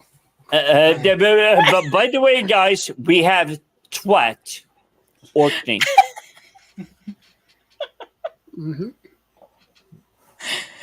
Oh my There god. are some of the names. I'm just like there is one on YouTube, and I'm trying to find it, and I can't. It's just Here's another. What? taking off. It's the one about effing. Butthole lady. Yeah. Kidding me? I knew there was one in the New Forest. Shitterton. The knob. Oh, Sandy Balls. That okay. Yeah. Oh, Sandy Balls, that's famous. Yeah, they that were is. talking about that on Doctor Who chat. Yeah, Oh my that's god. where they it's so funny filmed- to listen to them talk about Yeah. that. That's been on for ages. Apparently, Neil's not been well. Neil's Yeah. Yeah. not been well, unfortunately. So I hope he comes back soon. Yes. I think he comes back soon. I But, know. I know. It's uh, a fabulous show. Come on, guys. If Tippy you ho. How ever the gone hell to is that a London, rude one? you have the Shepherd's Bush. They've had ones from websites that accidentally got on. Bishop. There was the website Hockermouth. for pens. It was called Pen Stone. Island. That. Sorry, PJ. Cock, That has got to be. Cockbull Green. That's Dick. got to be a nudist camp. Yeah, but the website it got online was called Pen Island. And No, it wasn't Penn Island. It was Penis Land. Island. No, it was Thongs Pen Bridge. Island. That's an It was interesting one. Pen Island, but when you read it, it was Penis Land. Yeah. So Pen That's Island is Penis Land. So they had to actually rename it so it was Pen hyphen Island. So people wouldn't read it as Penis Land. Penis I Land. keep trying to scroll up like that's on my screen. Well, I know PJ. I know PJ is putting up a little bit of a cheeky one, but if you actually do go down to London, there Yeah, I will know. be a lot of cheeky name station. So sadly, the one that steps out into my mind is Shepherd's Bush. Yes. You But do hear that one there quite a lot. are a lot of other stations that are literally they're not on point, but they literally is like. But that's a good Just thing about the English outside. language, because Yeah. you can actually have names like Wallyford or Little Tossin, even I'll Great. find him. But then I'll again, find there's him. also Little there's was names little like, Tossin, great Tossin. but you can have basically basic words that aren't offensive or silly to sound silly. Like, I'm not a chicken plucker, I'm the chicken plucker's mate. I'm only plucking chicken because the chicken plucker's late. Say that 3 times fast. Say that 3 times fast. Go on, somebody, go on. No, it gets better. Could be worse. You could be a pheasant plucker. Yes, I know. Twice I on was that going to go one. with a pheasant plucker, but every time I do a pheasant plucker, I always get it wrong for some reason. Which is where I bring up the fact that Dwight the Senior never actually existed, but we won't go into that. So the whole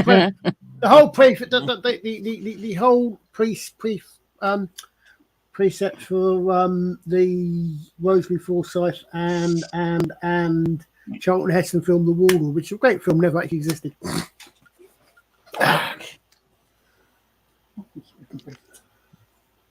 What's that? Oh my God.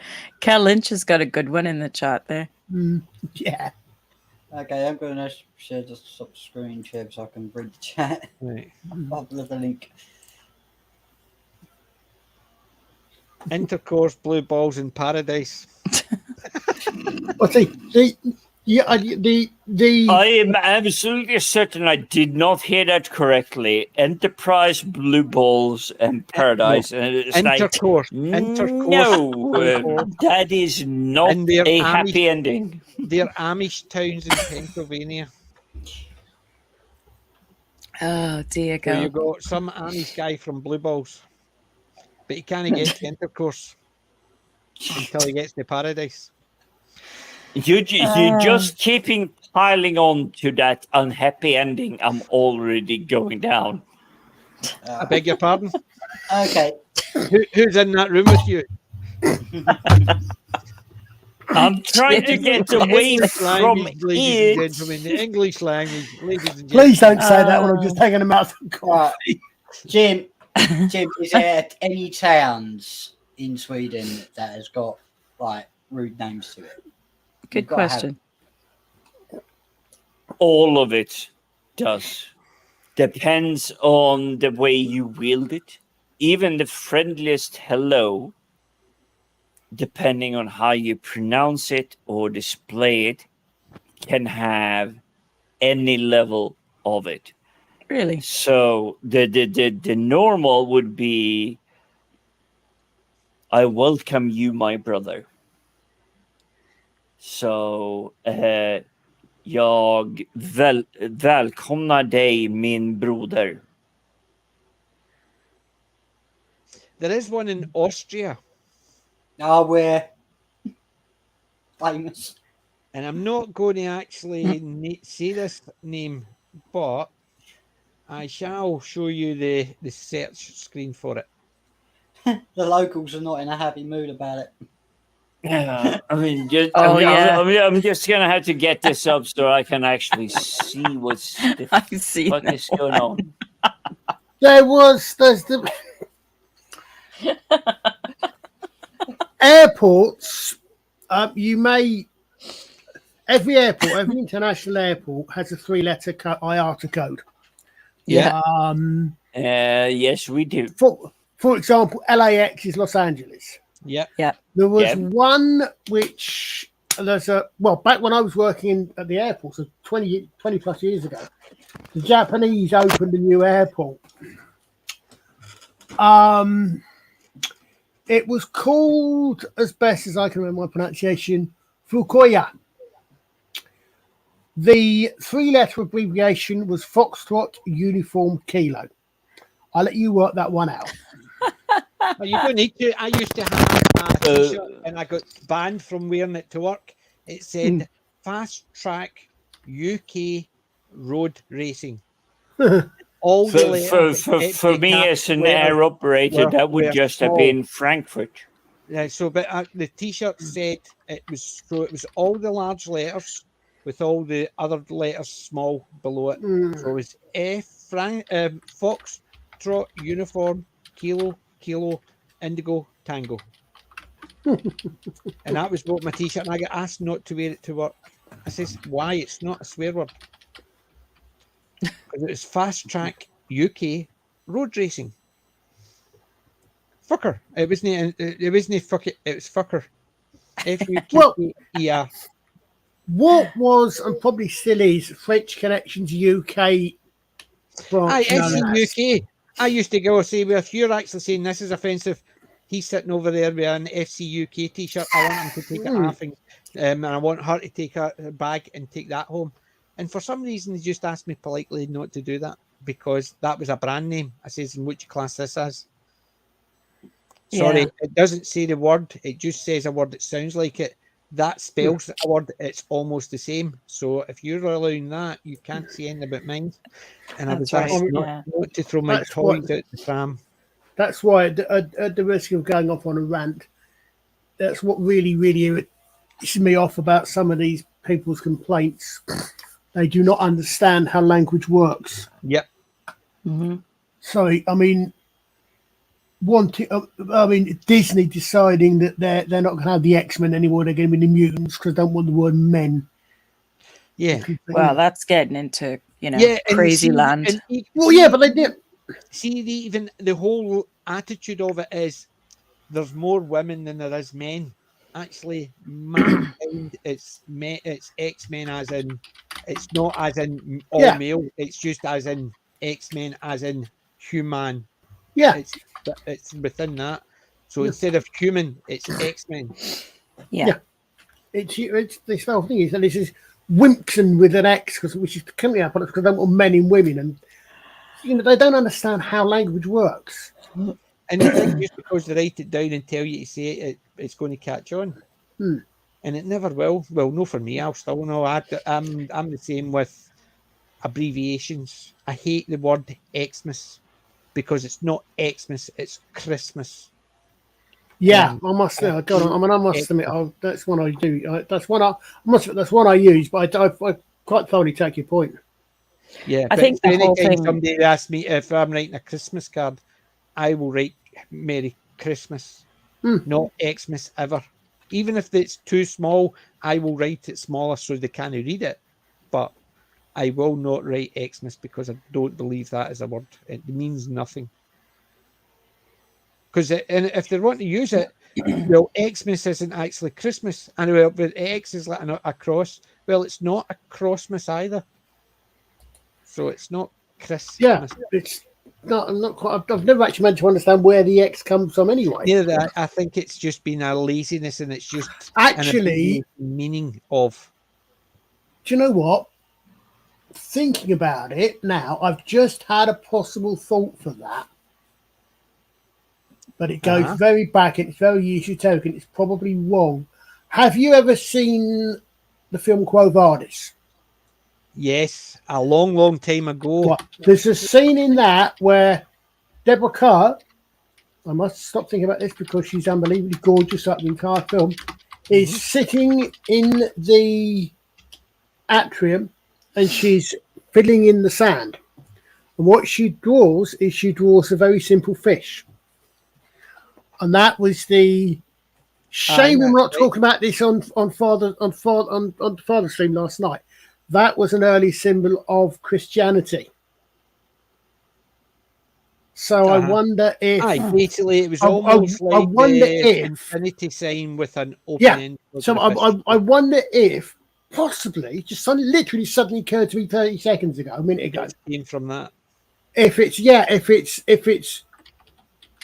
the fish, Matt, I don't know. I'm just suddenly wondering. Actually, interesting. You mentioned that. I'm thinking some of the other ones. You were talking earlier on about that picture of Jean-Claude Van Damme from The Predator. Kelly, if you have to go, thank you for joining us. Yeah, good night, Kelly. Have a good afternoon, evening, where on so on. There's pictures of my brain's just completely and utterly gone. We were talking about her on Liz Taylor in the same costume because no, as Lygia, because she was originally going to be in Quo Vadis. apparently. But And then they changed that for Deborah Kerr. But are you sure, Colin, here, that you're not allured into danger? You're not being blindsided. We're literally talking Machiavellian, maybe even going back as far as Sun Tzu. You're loving this character so much. And they're back. Hey, anything that lets me think about Deborah Kerr in Roman dress is good. Is fine by me.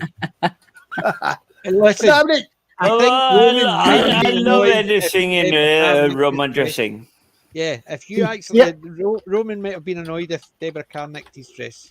Yeah, I mean the only reason I brought it up is that's what came to mind. Is that it's literally as you talk about like Sonny Curtis. I don't see any connection for the X, but if you put a semicircle on the end, it becomes a fish. Yes, stylized fish, which was an early Christian symbol, a secret symbol for Christianity. So could be easily. Yeah. It's one of Colin, those things. Talking of what you were mentioning earlier about how things are being twisted and changed, and people are not understanding language. I've just put a quote in the chat that always hits it spot on for me, and it's a line from the Fourth Doctor. Said it very easily. You know that the very powerful and the very stupid have one thing in common. They don't alter their views to fit the facts. They alter the facts to fit their views. 2022. Yeah. Well, it's as if Tom was actually acting like a Time Lord. Well, I mean, I posted on a couple of places. I posted a short clip on FFSI from way back in Babylon 5. And so I actually also posted it on, I think I posted it in Tailed Features Discord. And someone posted on the phone. And it's I mean, this is what, 1990s. Early 90s, I think, was Babylon 5, where he's talking to his political officer and she's saying, look, we don't have any unemployed, we don't have this, we don't have that. And he says, oh, since when did that happen? Oh, since we changed the dictionary. Since we rewrote the dictionary. Yeah, there you go. Which is literally happening these days. That's happening now, which is crazy. And it just goes to show that all these programs that we're talking about, fascist states or powerful, corrupt people, surprise, surprise, 2022, they say that's normal. Well, I mean, I think that the truly ironic thing, from my point of view, excuse me, as someone who is a would-be linguist and has a degree of linguistic awareness. But are you a cunning linguist? I'm a very cunning linguist indeed. Yeah, in fact, it kind of lingers. Is that yes? I'm fully aware of the fact that language changes over time. I'm fully aware of this fact.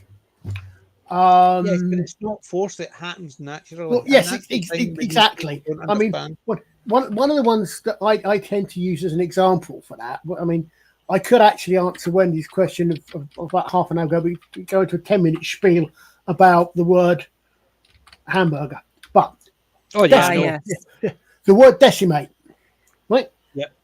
To most people these days, who you say decimate, you think from that, they're going to think it's completely destroyed. Yeah. No, it's 1 in 10 is destroyed. Yeah, I know, but it's changing to mean that. If you say nowadays, I mean, you says nowadays, if you say decimate, people think utterly destroyed. Yeah. Because that's what they think. Its meaning is changing. The practical meaning is changing. Language does change. Another favourite of mine. Okay, excuse me. I'm just going to have to be very careful. Please do someone actually either say something or put something in chat if I do start going on, because I'm thoroughly well. I'm reaching an area where I'm likely to go to lecture mode. No, honestly, Peter, seriously, I can do this. I can literally do this for hours. I did this for an hour, for about an hour on Ramney Canucks channel a few weeks ago. I mean, my favourite period of history. What you're on the archery line. You've got 12, 24, maybe 48 arrows. You're going to run out of those in 2 minutes. What you get is barrels and barrels and barrels of arrows are brought up on a flat truck, a cart, literally a medieval cart.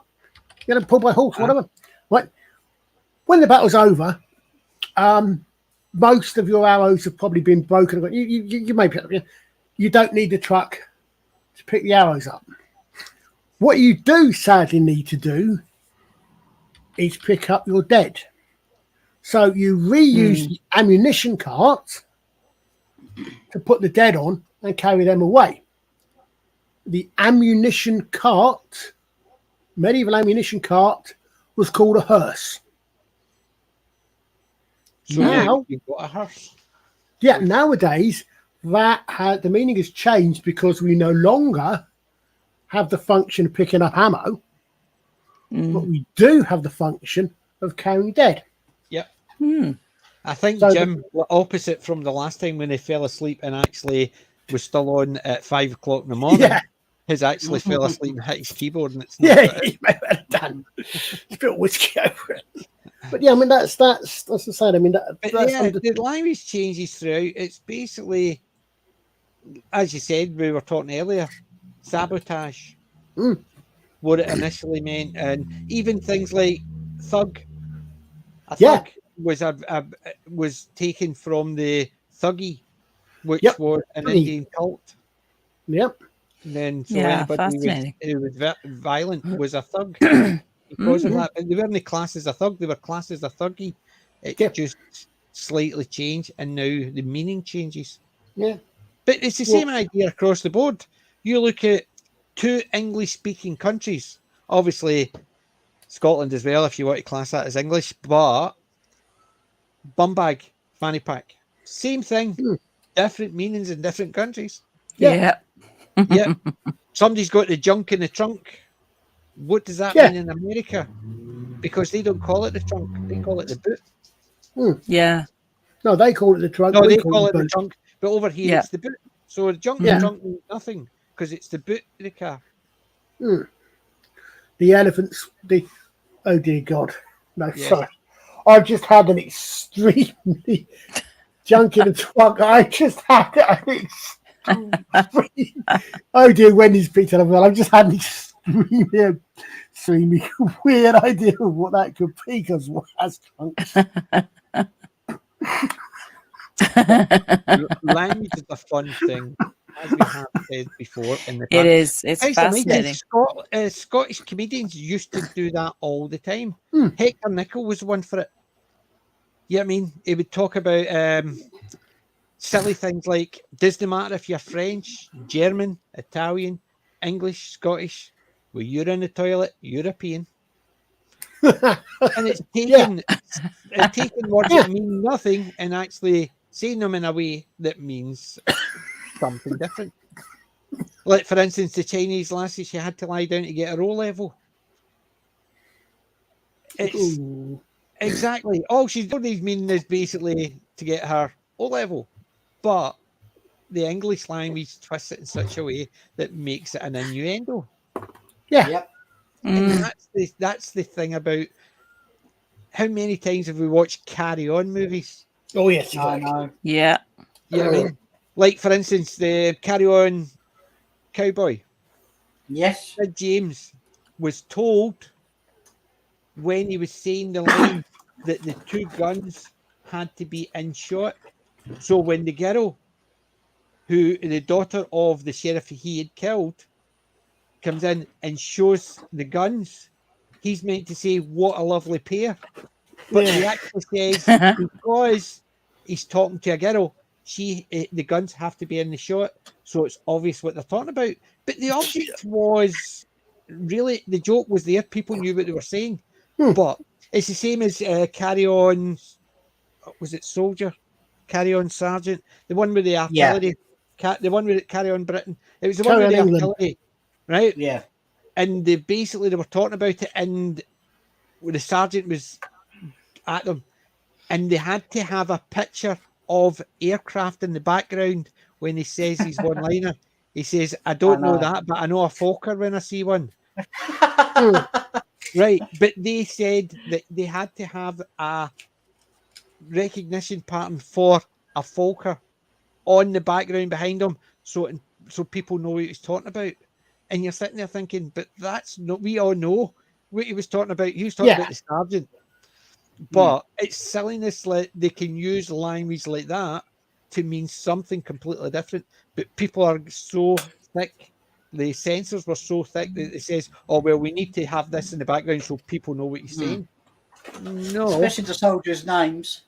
Uh-huh. Ready, willing, and able. Able, yep. But you know what I mean? It's that type of thing. It's just a case of some of the silly things that they did. Carry On was great for it. They took the English language and twisted it slightly. And then there's jokes left, right, and centre. Well, I think it's. I've always wondered. I mean, I used to speak German, which is a very similar language to English because their English is at root. English is a Germanic language. It's just absorbed so many others. Yeah. It's just absorbed so much French. It's the Borg of the. It is. It is languages, isn't it? It is literally, and it's still doing it. Well, basically, I mean, I was talking. I mean, earlier on, Kelly and I were back and forth about the difference between English. We were talking about English and American. American English has in many ways hasn't changed that much since the Elizabethan period. Yeah. It's quite close to in structure Elizabethan English. Mm-hmm. So, for example, I wouldn't think that American English probably has. Well, you've probably got curry, but probably doesn't have words such as putty, and other words which we've absorbed in the last 200 or 300 years. I mean, in the case of curry, putty and others from the Indian subcontinent, we've absorbed words from there. I mean, there's an interesting gap in English, and I'm now getting very, very close to going into lecture mode. Yeah. Interesting, though. All really interesting. I call it that because I said it in front of my family because occasionally I'll actually click if my family's eyes start glazing over when I'm because I know I can be like this. I'm enthusiastic about it. Yeah, but, exactly. You've got English is absorbed many languages. It comes down. You've got Anglo-Saxon English, which was. Which has got a lot in common with German, which is Germanic, Frisian, with what Northwestern Europe languages. That comes in with the Anglo-Saxons after the Romans go. But what the biggest change, obviously, is 1066, the French come in. And a lot of the words we've got in English, you can tell the difference. Look, one obvious example is food. If you think about, I mean, if anybody, I think I know Kelly. Kelly was somebody who did French at school. But if you didn't go French and Germanics at school, languages, the food we have on the table, a lot of the food on the table is a French derivation. We have beef, bœuf.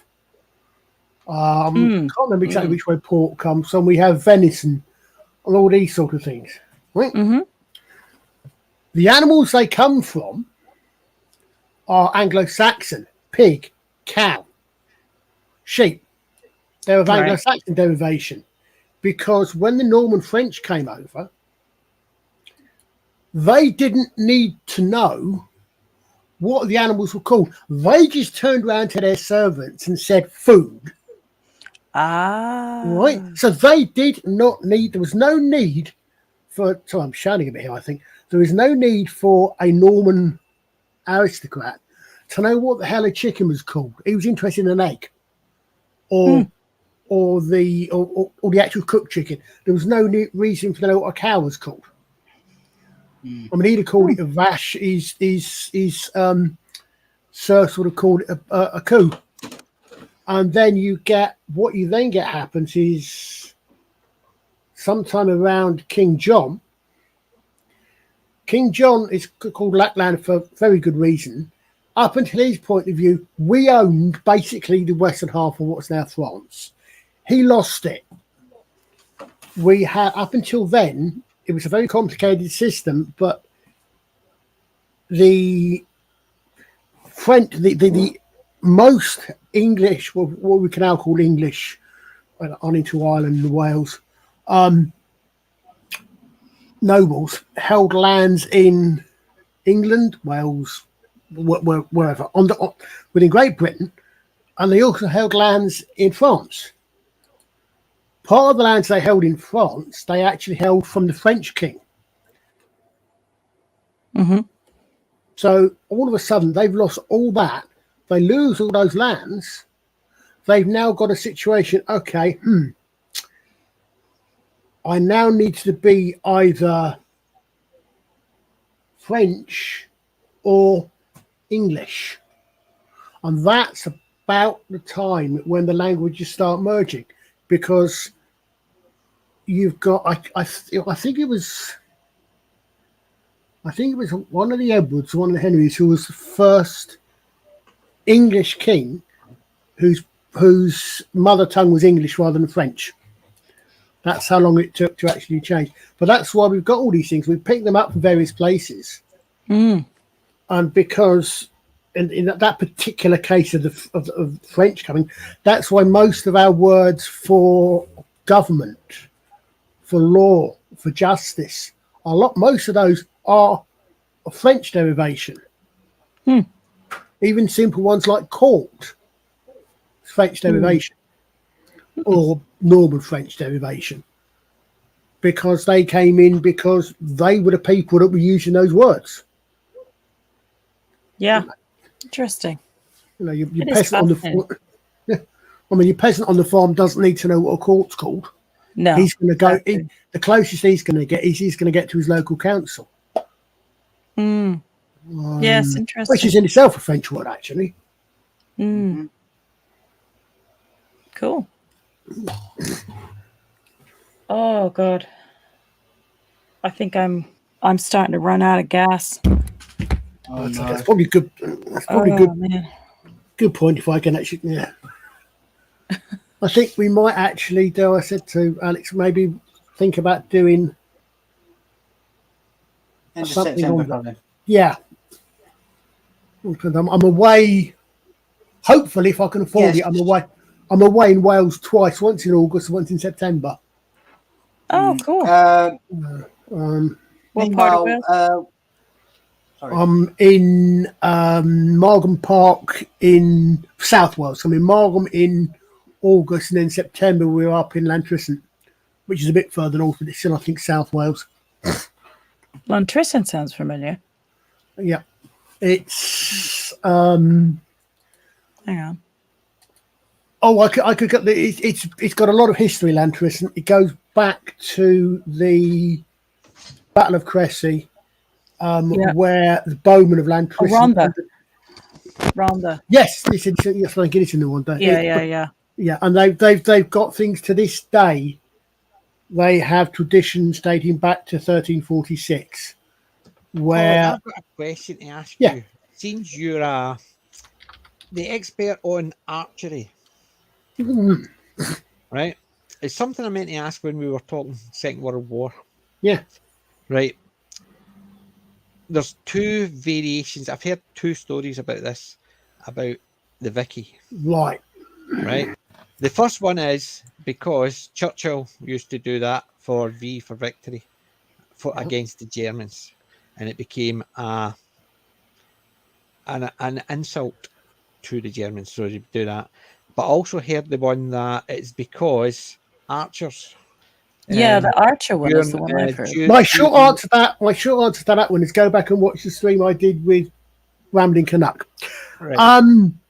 It's debated. Just a quick one, just so I know. I will go to thing. The fact is, archers, when they were fighting the French, any archers were found, they would cut their fingers off. The reason they would do that is to show they've still got their drawing fingers. That I would do it with that hand, but it's nothing maybe because this one it's sort of someone I don't think that's true for several reasons.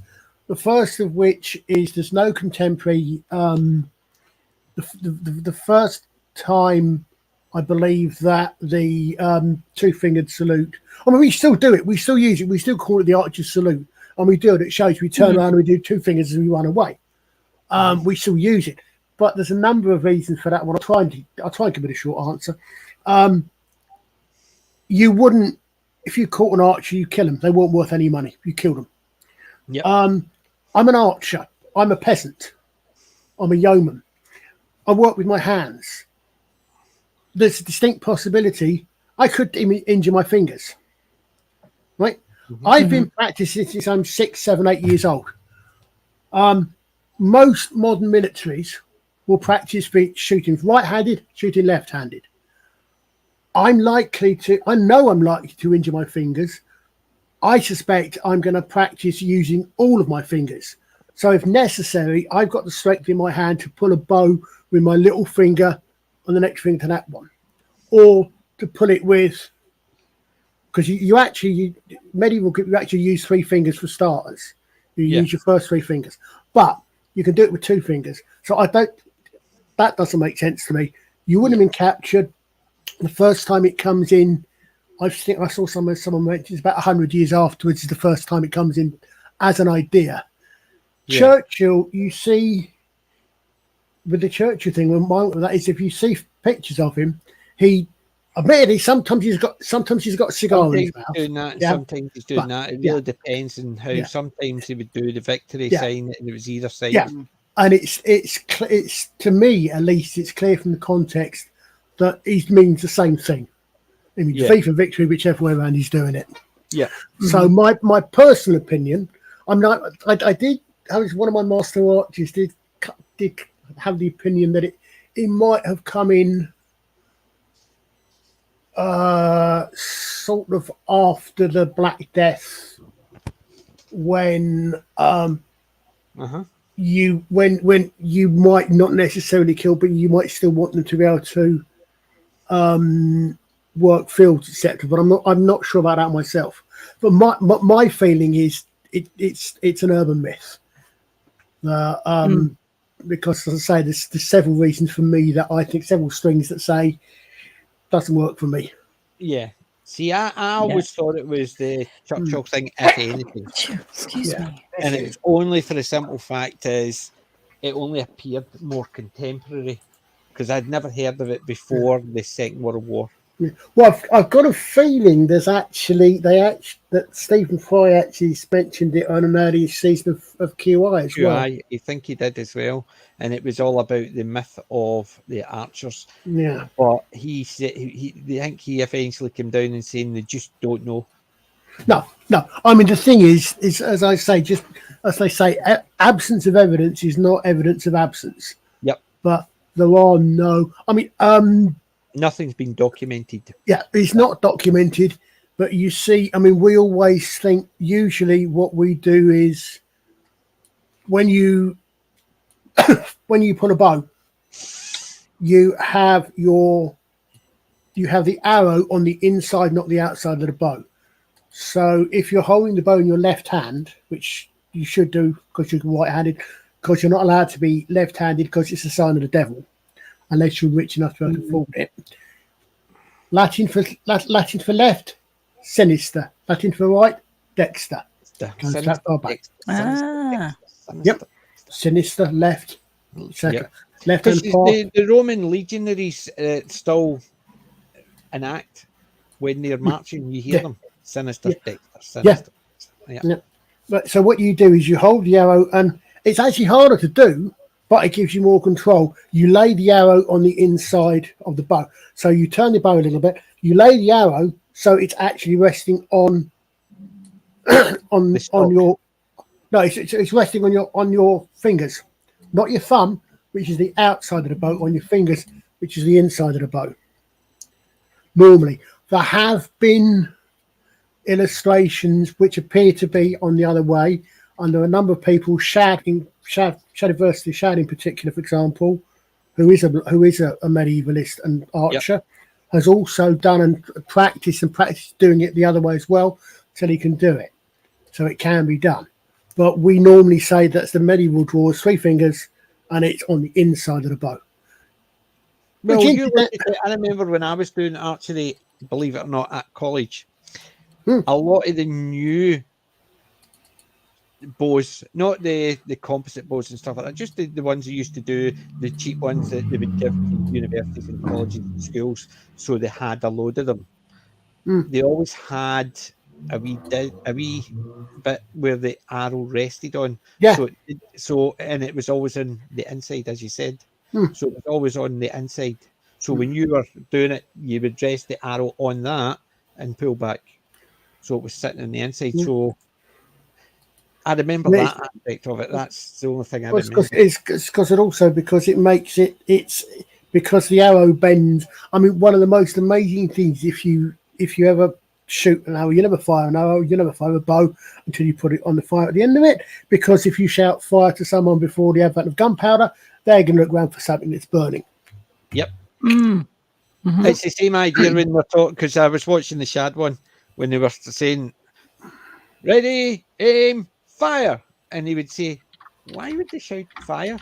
Because it was ready, aim, loose. Yep. Not draw loose. It was loose, not fire. And it's because people actually who are writing this have got zero concept.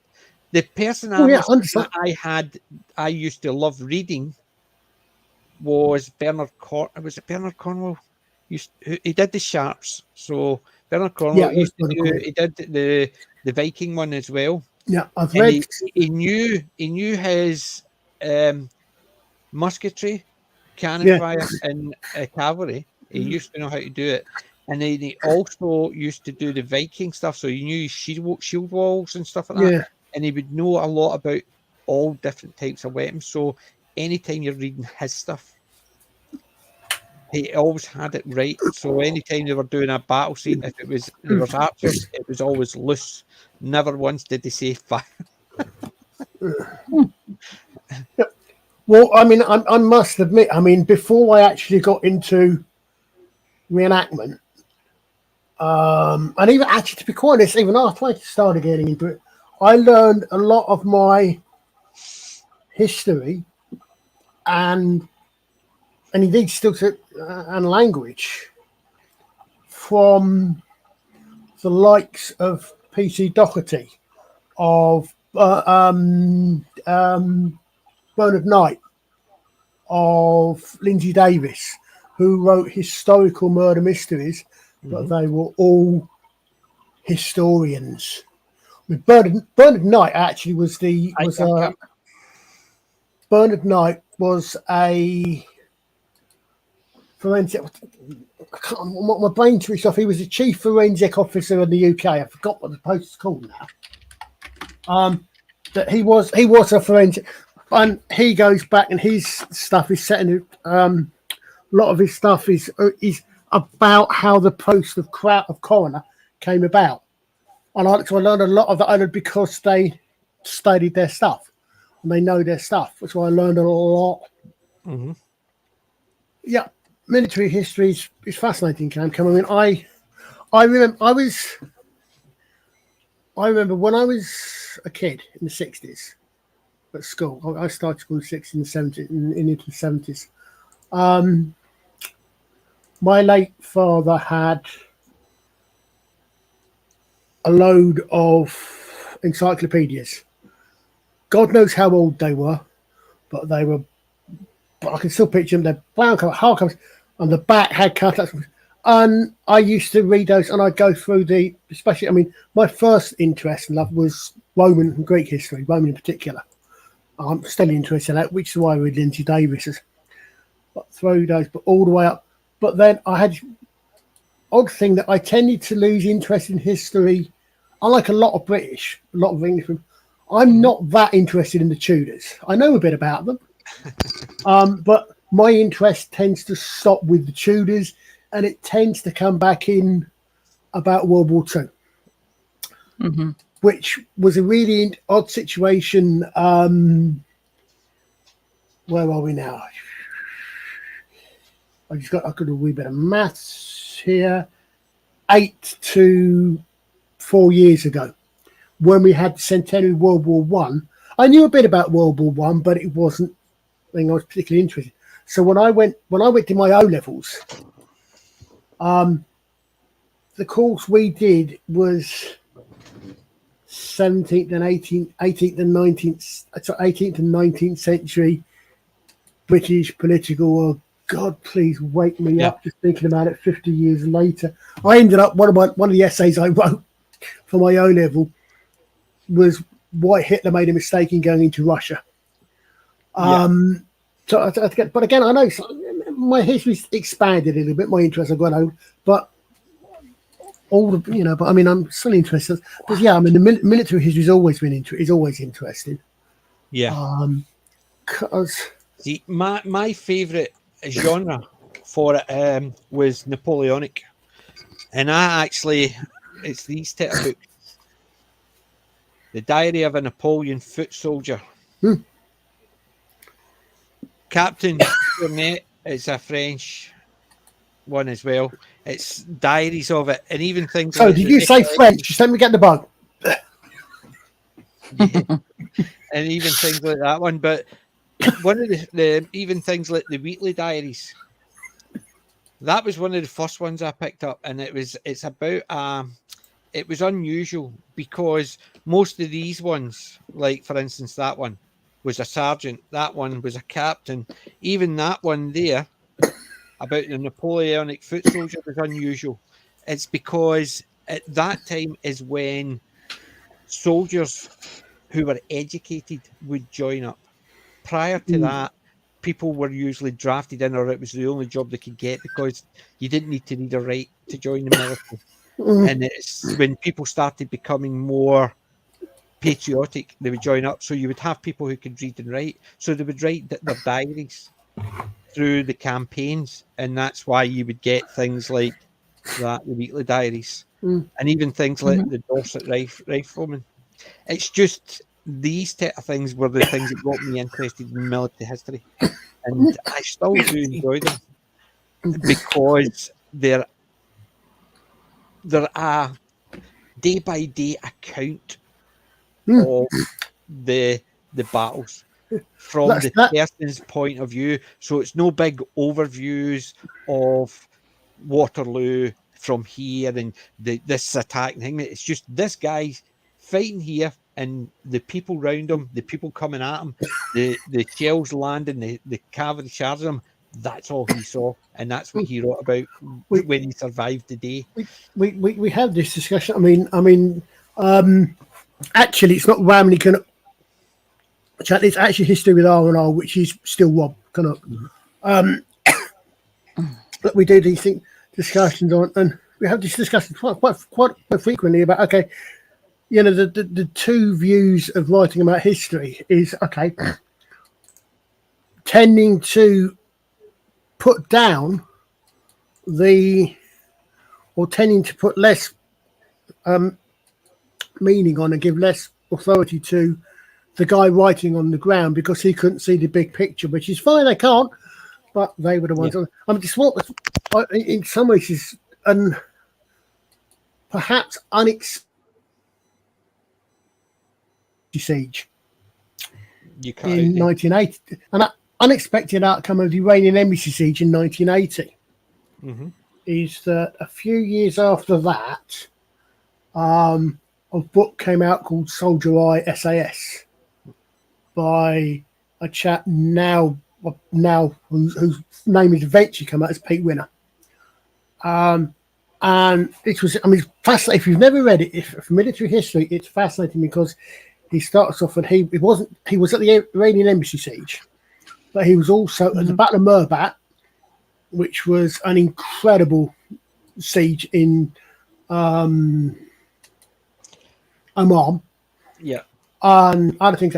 But up until then, you'd mainly had quite senior officers had written memoirs when they retired. You had the likes of Spike Milligan, Michael Benteen, and others had written their memoirs, mainly of the Second World War. They were A, Second World War memoirs, and B, they weren't military memoirs as so much as they were the military experience of famous people. You see what I'm saying? See this box? It sits Yeah. beside me, right? I'm going to open it. But Soldier Eye was the first one. You had lots of them since then, which was actually written by a excellent. Was That your is granddad? no. This is same battalion. It's the 2nd Battalion Highland Light, the Highland Light Infantry. Diary of William Gavin. He wrote it, and he was not allowed. They were all instructed not to keep a diary in case they get captured. Oh, yeah. And that's his diary. He kept it, and he basically got it published, and it's all about the campaign. I've got histories here. I've even got battle maps and everything. You can see it there. You go. 6th Battalion Highland Light Infantry History, 3rd of September 1944 to 8th of May 1945 VE Day, written by Charlton Anderson. That other one, sorry, that diary was an earlier one. This is the one that's during the Second World War. They were told not to keep them. Even things like maps and stuff like that. I had to photocopy them from a book because you couldn't remove it from the museum, obviously. But they would let you photocopy, no problem. Cool. So, and there's my granddad's demob papers. Wow. Still got them. Soldiers Release Book, Class A. Conduct very good. Even the stamps and stuff like that when they was different barracks when they was getting demobbed. 11th of October 1945 he was demobbed. Wow. So how long it took to get demobbed and stuff like that. This is my HLI box, and as you saw, it was just literally lying right beside me because I do go through it every so often. Have you shown any of that to the museum? No, I got a lot of it from the museum. I'll say because I don't know, they might be interested in the stuff that I mean, obviously, yeah. I've got copies of because I gave them. Okay, yeah. I was going to say, yeah. I mean, that's the thing is, as I say, is that you started off, and all of a sudden now you suddenly got loads and loads and loads. Yes, very much. I mean, in fact, in many ways, the worst thing that happened to the SAS was the embassy siege. Because up until then, no one knew who the hell they were. The people people knew them. Yeah, who they were. It wasn't a case of. It's like the SBS. Most people don't know about the SBS, and that's exactly how they wanted it because they didn't want to be known. By strength and guile. About them, or the people in charge, or the people they've already killed. Yeah. Yeah. Guys, I'm gonna have to say goodnight. I'm hanging a bit here, so I'm gonna bid you good night. Join us again. Yeah, thanks for a great. Probably not too long. Great chat. Because it's getting to the 12 o'clock mark coming up. Yeah. Yeah. Well, that was really awesome tonight. Thanks very much, as always. You take care, Wendy. Yeah, you take care as well. Can't wait for you presenting on Wednesday. Yeah. Oh my God. Yes, Yeah. you could talk about Predator forever. Yeah. I love that film. Yeah. So looking forward to that. Right. So Get you to have the a good chopper. night. Have a nice the rest of the weekend. All right. Yeah, you too. And I'll catch you all later. Ta-ra. Good night. Good night. Take care. I was just going to say about Cam said, I read all of Sharps, but never saw the Sean Bean. Sean Bean was a disappointment because I read all the Sharps and I watched it. My mother loved it, but after reading books, it's 10% at best of what Sharps was because they couldn't make it because the first book, Sharps Regiment, was fantastic. It basically grabbed you in the whole Sharp series. Right up until they finished the Napoleonic, then they started doing things like Sharp's Tiger, so he would go back when he was joining up and stuff like that. And that's prequels I don't like, so even in the books I didn't like it. But the Sharp stuff, the descriptions they would do of like the French and the Spanish people and stuff like that, during it, like, there's one scene written in the book, it was very memorable when they'd gone into the town that had been besieged and it was free. There was basically walking by all these dead French soldiers, and there's two kids, like 5-year-olds, one sitting next to his mum who's dead, and the other one sitting next to a French soldier with a carving knife, just cutting into his throat. And it's basically descriptions of things like that about it. Doesn't glorify the war. It tells you the aftermath of. I've not read much Bernard Cornwell because I say I'm not been that interested in that particular period. Yeah. He did a series which I want to get back into about the 100 Years' War, starting with Cressy. Mm-hmm.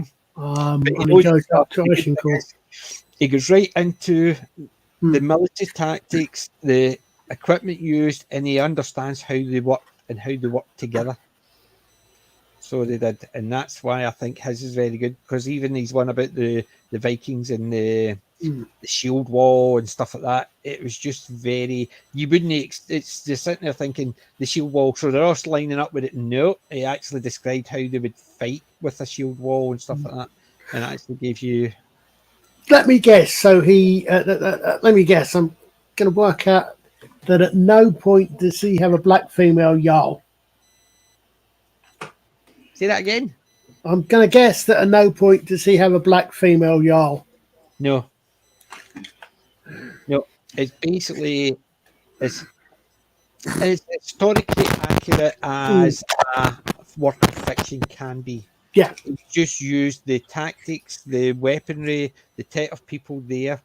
And yes, there might be occasional historical figure, but they're not the mainstay of the story. Yeah. Like, for instance, Sharp is just he's a lieutenant when it starts, and he gets signed, but he's because Wellesley likes him and he promoted him.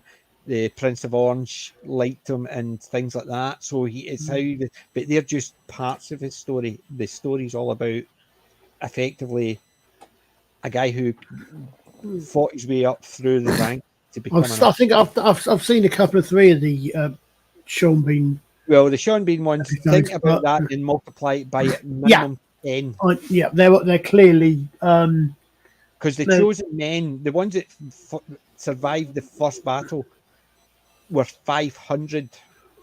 The chosen men, 500, a unit of 500, no, a unit of 5. Yeah, I mean, it was obvious there was something in the constraints of budget and making for TV and having to. Yeah, the thing is, the 500, they still had the 5 or 6 main characters within it, but it wasn't just those 5 or 6. So the 5 or 6 you see in the TV show are the main ones in the book, but they're surrounded by like 400 or 500 other men. So it's not just those 5 guys taking on the French army. It's 500 of the toughest, meanest ones who are the most skilled at surviving. And that's what it is. It's not just 5 men doing it or 6 men doing it. It's a whole unit of those type of men. They just have the 5 men and they're the representation and they're the ones that are the main characters in the story, but they're not the only characters in the story. Well, it goes back to you can only do so much. I mean, it's like go back to my period. The reason that the archers were so deadly was there were so many of them. Yeah. You know, we literally had they were trained they had practiced since they were kids. So it's not just a case of here. That's why the crossbow became such a deadly weapon, because somebody didn't need to be trained. You could hand them it and train them over a day or two how to actually load it and fire it. You've seen one of my screens, haven't you? Yes. No, basically, I'm aware of things like that, but it's that type of thing. That's what made it deadly, because you could just hand it to somebody, give them a basic training, and just say, just point it in that general direction and fire, because it was the same as musketry. It wasn't a case of individuals weren't going to do the thing. It was the masses amount of the stuff that was coming in. And having tried to do it from inside a castle. Bowing and a longbow inside a castle, because you haven't got a lot of room. Yeah. But the way I put it these days is the longbow is probably the most efficient range weapon up until the machine gun. The longbow is a superb weapon. The crossbow is a superior weapon system because, as you say, it's so much easier to get people to use with some degree of skill. Yeah. It's much slower. We did. I mean, unfortunately, I think it was before I joined. What's a show I wasn't at, but years ago, one of my groups did a. I was going to try and arrange it for one of our shows. When we got musketeers with us, but they did a speed shoot. Did you see the repeating crossbow? I've seen that, yeah. Yeah, that was quite clever because apart from the mechanism it drops the bolts in, it was the way they're firing it and loading it. It was literally, it was just holding it, and then there was like, yeah, it was just an arm. They pushed it down, it loaded it, pulled it back up, it fired, and that's all they did. Down. Well, there's no reason to. I mean, one of the things that really annoys me is when people seem to assume that our ancestors were stupider than we are. No, they just had less knowledge than us. But also, we did the speed shoot. The speed shoot was a muzzle loading musket. So an early musket, one of my friends musket. Was a reenactor, and it was a musket she used to use. Yep. She had a brown vest that she owned. You're cutting out there, Colin. Sorry, that's again. I was also reading. Okay, Cam, fair enough, mate. I understand that entirely. We did. I say there was a musketeer, smoothbore musket. I'm not sure what. I think it was English Civil War, but I could be wrong. But it was definitely a muzzle loading musket, a crossbow, and one of our master archers. They loosed at the same time, and the judge called stop when the musketeer let off their second shot. So the musketeer has let off 2 shots. The crossbowman, I believe, had got off 6 shots. The master archer's going, more ammo, please. He's gone through 12, if not 24 arrows. Yeah, in the time. A good musketeer could do 4 shots in a minute. And that is firing and then counting the minutes to the second one. Some people used to say, but they count it from the loading part. No, they could do 4. The occasional one could do 5 because you're always going to get somebody who is faster than normal. But the average expert would do 4 in a minute. Well, we you got off in a minute. You could probably get about 20, maybe 15, 20 bolts in a minute. How many fucking arrows could you get off in a minute? Well, yeah, I don't. You get 20 arrows, not in a minute. Not bolts. Say 10 then, even. Yeah, 10. I think is going to be very, very good. Also, it does partly depend upon the design of the bow because of the crossbow, because some are much faster to load than others, depending upon if you've got to put down, crank back, and all this sort of thing. But we reckon that. I mean, I'm not particularly fast as an archer. I've not had much practice, anyway. But what we reckon that what you tended to do, you probably have your arrows in the ground in front of you, so you'll be leaning down. You will be knocking your arrow, carrying on leaning down. As you're going down, you're pushing the bow down, get to a certain point, and you pull it on. By the time you pull back up, you're at full draw and you loose. You go down. So it's literally get 10 arrows in a minute off. On a good day, I can maybe get 12 off if I'm having a good day. We reckon 12, 15 arrows plus would have been a medieval archer's. So you imagine in 1 minute, you've got, to make the maths easy on me, you've got 5,000 archers loosing 12 arrows a minute each. That's 60,000 arrows. Yep. In 1 minute. There are reasons why sources describe places like Cressy and Ashigor as the sky turning black. And there's a reason they use phrases like arrow storm. Yeah, why do you think they use that thingy in the 300 and they've sort of backdated that? Well, yeah, I mean, because Don't stand there. We will blot out the sun with our arrows. Then we will fight at night. And well, I mean, that is not necessary. To me, that would have been more medieval arrows. Well, I don't know. I mean, to be quite honest, the if you look at what they were wearing in the way of armor for starters, but the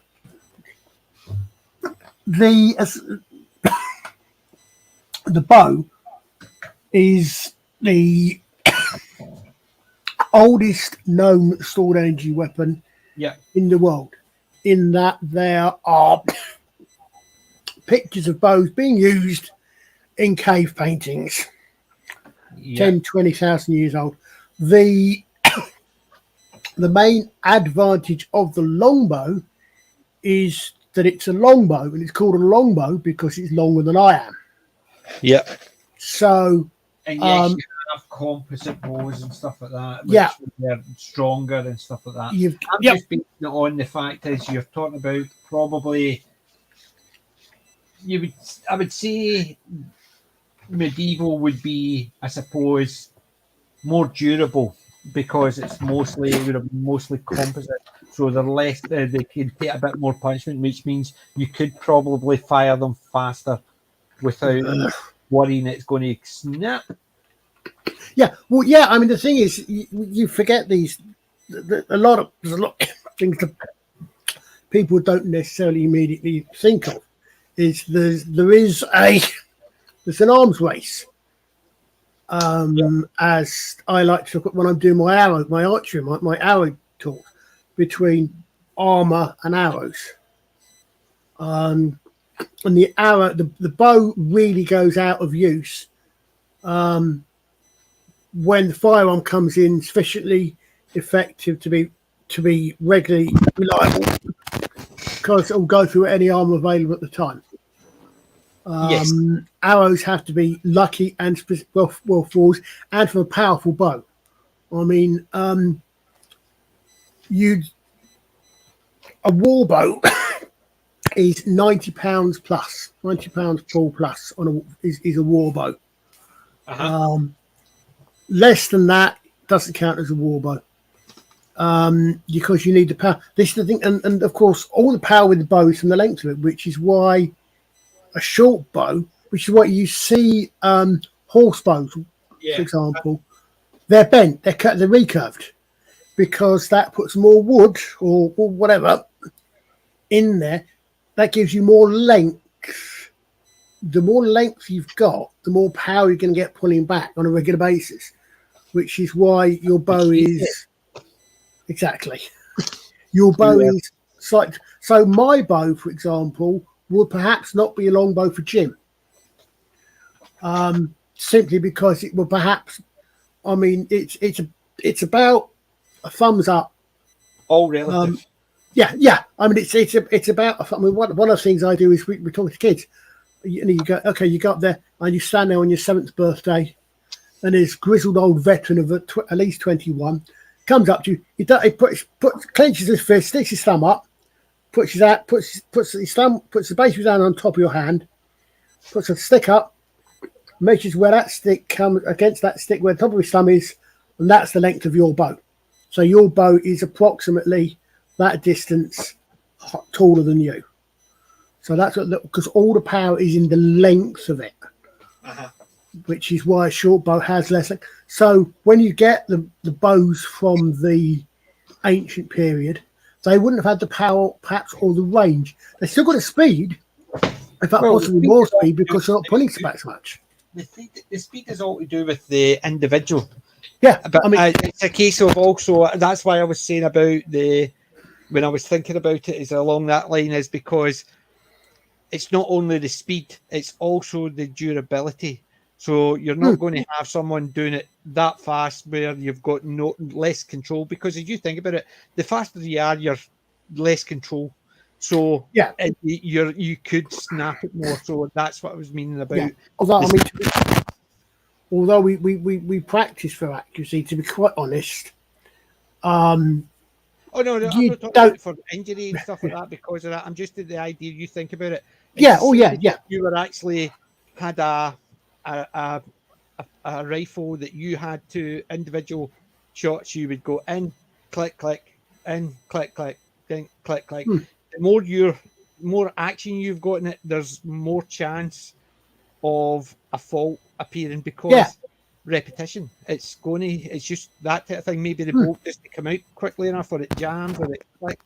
And Or that's the repeat stuff, and it's a case of I always think about it as I suppose the longbow because that's when you've got I suppose near enough the height of yeah. how Or the pull from the bow is, as in fact you can actually see from my avatar, the pull on a longbow, which the other thing is the length of it as well. The pull on that is from your outstretched hand, clenched fist outstretched, your thumb holding is under your ear. That's medieval draw. My pull is I think 28 inches. I think my arrow length, my pull length is. That's the length of an arrow. You've got long arrows.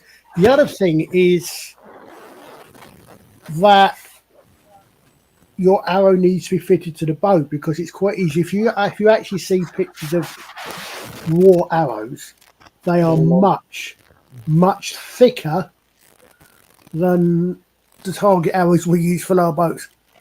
And if you try if I tried to shoot a war arrow from my bow, it wouldn't go very far because it's too heavy for the bow. It would shoot it, no problem. But conversely, if I put one of the arrows that I use for practice and displaying the rest of it for my 45-pound bow, if I try to shoot that for a war bow, distinct possibility I just shatter the arrow because it's not got the strength. Depending which one reason why you see nocks and arrows are reinforced with horn. Yeah. Because if I could pull a bloody £100 bow, which I've done once when I was a lot fitter than I am now, chances are it would just split the thing in the middle. Well, that's the thing is.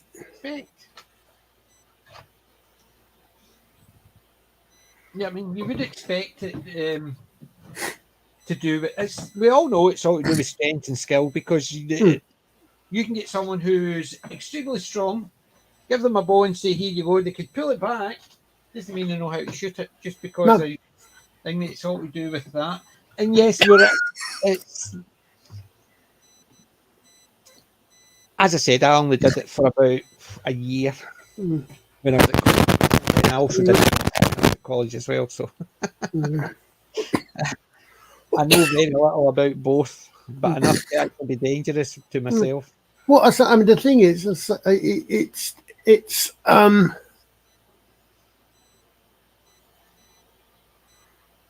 So I was just reading Camera comment that exactly, they replaced the weapons. They two To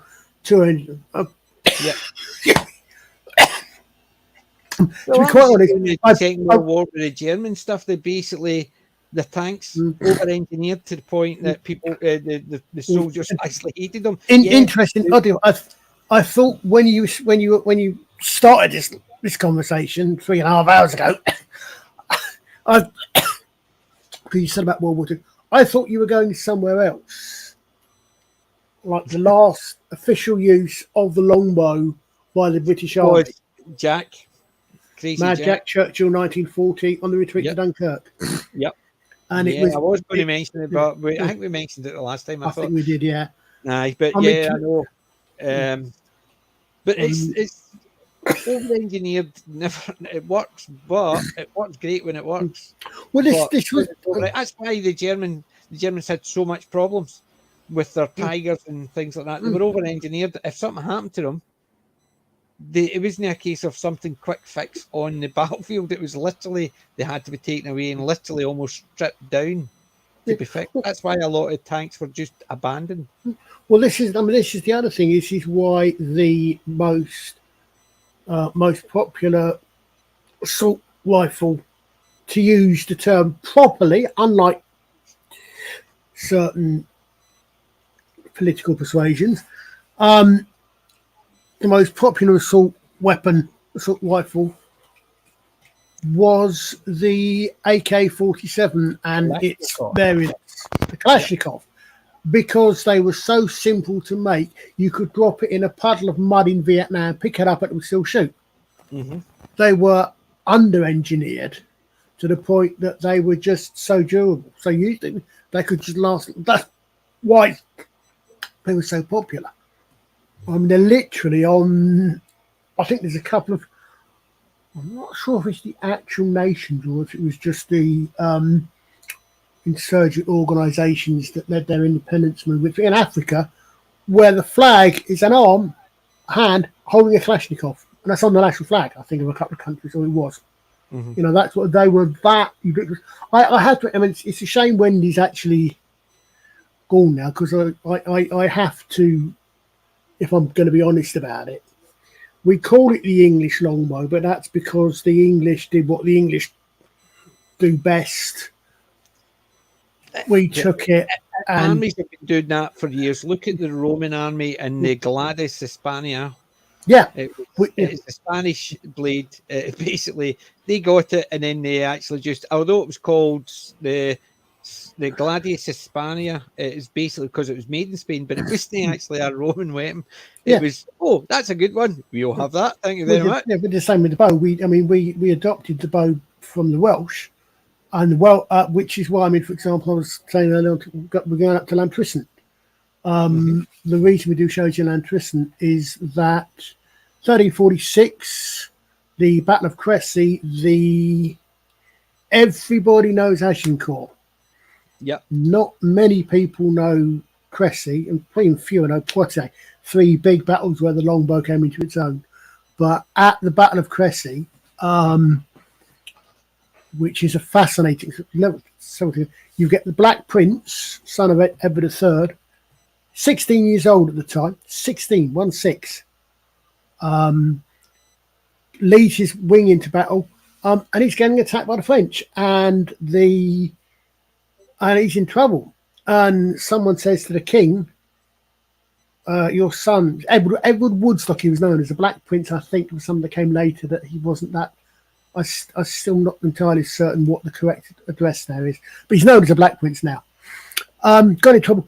And the Bishop of Durham, Durham up north, the Bishop of Durham, who was actually played by a friend of mine in my reenactment group, Easy Captain, he actually fought a battle up north against the Scots, marched all the way down here, went over to, picked up his longbowmen from from Llantrisant, because they were his bowmen, because he was a fighting bishop, a prince bishop. They go over to, and he actually sends his longbowmen in, and his archers going, and they put down their bows, and they go in as infantry, and they protect the Black Prince, because he's getting real trouble, until, as the king says, he earns his spurs. To this day, if you can show descent from an archer at Llantrisant, you are a freeman of the town of Llantrisant until the Victorian time period. So this is 500 years after the battle, 400, 500 years as well. The freemen of Llantrisant had grazing rights on common land. They had massive tax breaks, all going back to this one battle. The other thing that the Battle of Crécy is actually famous for, and yes, I'm aware I'm going on, is the reason why the Prince of Wales's flag and motto are German. Because they're not actually fleur-de-lis on the Prince of Wales's flag. They are ostrich feathers, because the blind, yes, I did say blind, King of Bavaria fought on the French side against the English, and he was an extremely courageous, if of perhaps debatable intelligence. But I won't say that. He goes into battle tied to two of his knights, and they all get killed in a battle. The Black Prince comes up, takes one look at this guy, and goes, "My God Almighty, what an idiot!" No, he doesn't. Just what an example of chivalry. And in honour and respect of that act of chivalry, he picks up the Bavarian banner and adopts it as his own, which is why to this day, 550, 600 years later, the Prince of Wales's own banner is 3 ostrich feathers and has Ich dien in German, which means I serve. Because had 3 ostrich feathers, believe it or not, from from Sharp's novels. Yeah, but yeah, I mean that's why it is what it is, because the then Prince of Wales actually adopted it as a mark of respect for the blind king of Bavaria. There you go. Yeah. So there you go, ladies and gents. Military history, books, DVDs, movies. What else do you have? At the risk of shilling backwards, I can recommend History with R on R's channel if anybody's not familiar with it. Ramley Canuck started it with, damn it, I forgot Richard's surname, who sadly passed away a couple of years ago. Well, if you oddly enough, Cam, I know a couple of people, husband and wife. The wife is, I think she's first generation English. She's Polish. Her parents are Polish, and they actually do the reenactment as Winged Hussars. But that's actually about 17th or 18th century. In fact, they're actually a lot later than you might think. Colin, if you can get me the link, I'll put it in the description. If you message it to me, I'll put it in the description of this video. Okay, mate. So I can do that. You can do that. That way, the link to the channel you were mentioning will be in. Because in fact, they're actually doing, they're starting the series on the 100 Years' War as well. But he does a lot. He does a lot of history from World War II, a lot of it from a Canadian point of view, which is interesting because it's not something I know that much about. Yeah, but yeah, I do like listening to military history from throughout because anything, I suppose, it's military history, and I'm aware that the majority of it is romanticized. I modern historians to a degree. I'm of the school that blames the Victorians for a great deal of this, for romanticising history. One thing that's guaranteed, and it's probably like Jim's not here, guaranteed to wind up any medievalist, is horns on Viking helmets. That was an invention probably an invention of the Victorians. Yeah, because it was all to do with visuals and stuff like that. They had to show that they could never have 2 groups of people fighting each other who looked the same. So they had to have something different. Yeah, so I mean, it's with the fur on and the horn helmet. Also early Hollywood. And Hollywood. That's exactly the same reason, in fact, why we refer to good guys as white hats and bad guys as black hats. Yep. Because, exactly. especially it's the same as they used to do. There was a war movie, not a war movie, a documentary. It was all about I think it was the First World War, so it was trench warfare. And what they did was, because it was black and white, you couldn't see the uniforms, and not everybody wore helmets. What they did was, any film they had from the German point of view, they flipped it. So, and if you look at it, all the Germans are fighting left-handed. Oh, right. It was literally, they did it deliberately just to so people could understand straight away that the look of the 2 armies, because it was in black and white, and not every time you saw them, they all had helmets on. I think they did that with the early up until Colour Cowboy movies, and the other thing they did is similar. They had the good guys always left to right and the bad guys right to left, or right, or vice versa again. Yeah. But that's what I'm saying. They did that with that documentary, and it was a deliberate act to show the two different sides. So if I you don't know if it's my speakers or your mic, mate, but I'm getting some interference from you. so On and you off. knew whose side it was from. So it's a way, it's a smart thing to do. Oh, But yeah. as long as you're aware that they're doing it, Hmm. makes it easy, because otherwise everybody thinks Germans during the First World War were predominantly left-handed because of the way they did it. I'm trying to remember what the series was. It probably was something like The Great War, and it was a documentary about the Great War, because I've got a good few of things like that, and I've not watched them for years because I got distracted with TV programs like. I remember I was was a teenager when the World at War came out. Yep. And there was one episode of that my parents wouldn't let me watch. The Holocaust episode. Yep. Colin, take a drink carefully. I have done. It's the guitar moving again, I think. I know that one. I had an A4 sheet, and I wish I still had it. It was a book, A3 size. It was foolscap. It was a copy of every foolscap front page from the Second World War. Oh, wow. And it basically, they didn't hold back when they were reporting at the end of the war about the camps that were found. There was pictures on the front page and everything. I had that. I wish I still had it. I think it might still be at my dad's, so I might actually speak to my nephew next time and see if he's got any of those books still, because my dad used to have them all, because they were mine, and my dad got a hold of them when I moved out. I